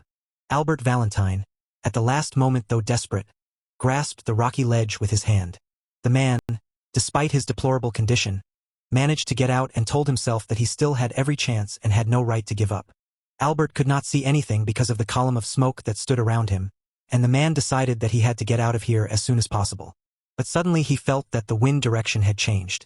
When the man was able to get a good look, the first thing he saw was a woman's shoes. Song, who was standing in front of the man, informed him that he, Albert Valentine, who was an ambassador of Italy, had been arrested for the planned terrorist attack on Alice's hotel in the Blue House on the basement floor in the reception area. The girl informed him that the situation had changed and it would now be problematic if a man went rogue in their country. This was all said to Albert Valentine, who was chained up and in custody because the man was the instigator of the terrorist attack. Albert insisted that he had not organized any act of terrorism and that they were now slandering the Italian ambassador and holding an innocent man in custody. The girl was calm and confident in her words because she had a video on which Albert destroys Tom Mayan, and therefore realized that the man would not do anything to them. They also had another video on which Albert and Jenko Mayan kidnapped the girl. Albert Valentine was very angry after these words and informed everyone that actually Jenko was destroyed by their elementary school student. The girl laughed at this statement of the man because everyone understood that no one would believe it and even sounds unrealistic that it was done by a high school student. Albert Valentine himself was well aware of how it sounded from the outside, and it made him even angrier. The goddess said that she had analyzed information about the political situation in Italy. It seemed that Albert and Big Mama had destroyed Jenko Mayan. This conclusion was made because they were trying to exterminate the entire Mayan family. But the girl added that apparently their previously conceived plan had not succeeded as well as they had hoped. The girl added that she had heard rumors that other Italian players had been spotted besides them. When Albert heard all this, he realized that Tom Mayan was not the only one who had been sent to watch him. The man only now realized that he was not alone and that their minions were always lurking nearby. The girl did not hold back and said that they already had all these people, and therefore she was ready to offer Albert something. Albert Valentine realized that he had no choice as such, and so he asked what they wanted him to do. The girl said she wanted as much from him as there were lies she could turn into truth. She walked over to Albert, leaned over him, and quietly said that she wanted a lot of things from him. In a university hospital, in one of the wards, there was Yunha, who was angrily asked by his mother why he didn't obey her at all. The woman took her son by the ear and reminded him that he had already been hurt last time and now it would take 3 months to recover. The boy tried to calm his mother down a little and said that he was wrong. When Yunha's mom was able to calm down at least a little, she informed the boy that she just didn't want her son to overwork himself. And to her, it was obvious. The boy looked at his mom, who was just concerned about his health and therefore very worried. The woman took another close look at her son and really hoped that Yunha would recover soon and never have a situation like this again. Mom left Yunha in the ward herself but promised that she would definitely visit him later and told the boy to get well as soon as possible. The boy remembered that the rest of his family would be coming soon, namely his dad and Yuna, who were also very worried about him. Yunha decided that since he had nothing to do for now, he would watch the news on TV. The boy picked up the remote and turned on the news channel. Yunha decided to find out what everyone was saying about this on the news. The news reported that last night there were loud noises coming from the Hotel Alice.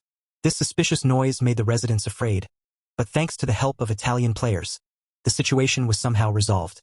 The news said that due to unstable mana, a red dungeon opened in the building, and Italian players went on a raid, and unfortunately, except for Ambassador Albert Valentine, no one else could survive. The boy listened to the news and decided that if he did not know the truth, this version of events was not hard to believe. Perhaps Korea and Italy had made some kind of treaty. Bruno and Juliet came to visit Yunha, and the girl called the boy only boss and no other way. Yunha asked the girl not to call him that, but Juliet was persistent and said that Yunha was the boss and that he was someone to be proud of. The boy recalled that the boys did not feel sorry for him when they had forgotten all about him while admiring each other. The boys looked at each other fondly, and they were not going to argue with the boy. Juliet came closer to Yunha and bowed her head, thanking the boy for saving her because if it wasn't for him, she would have been forced to live the rest of her life locked up. Bruno, on the other hand, did the same thing as the girl and said he could never repay Yunha for all he had done for them. Yunha started to feel uncomfortable and asked the guys to get off their knees immediately and added that it was all unnecessary. The boys decided on their knees to recite the oath and said that in the silence of the night, under the shining moon and in the starlight, they humbly create a sacred bond. They give their whole selves to whoever is willing to accept and vow to defend the honor of their brothers. If they are ever asked who they are, the answer is that their father is the sun and their mother the moon. Yunha looked at the boys with a smile on his face, and then the girl said that she could definitely call Yunha her boss and offered to raise the child that would be born to be the boy's assistant. The boy said that it was all unnecessary because he wasn't going to become a player and certainly wasn't planning to join the mafia. Yunha felt that it was not a good idea to do that without first getting his opinion. Yunha once again remembered everything Juliet had just said and was now trying to figure out what kind of child she was talking about. Juliet began to smile and told the boy that he had gotten it right, and that she and Bruno were expecting a new addition.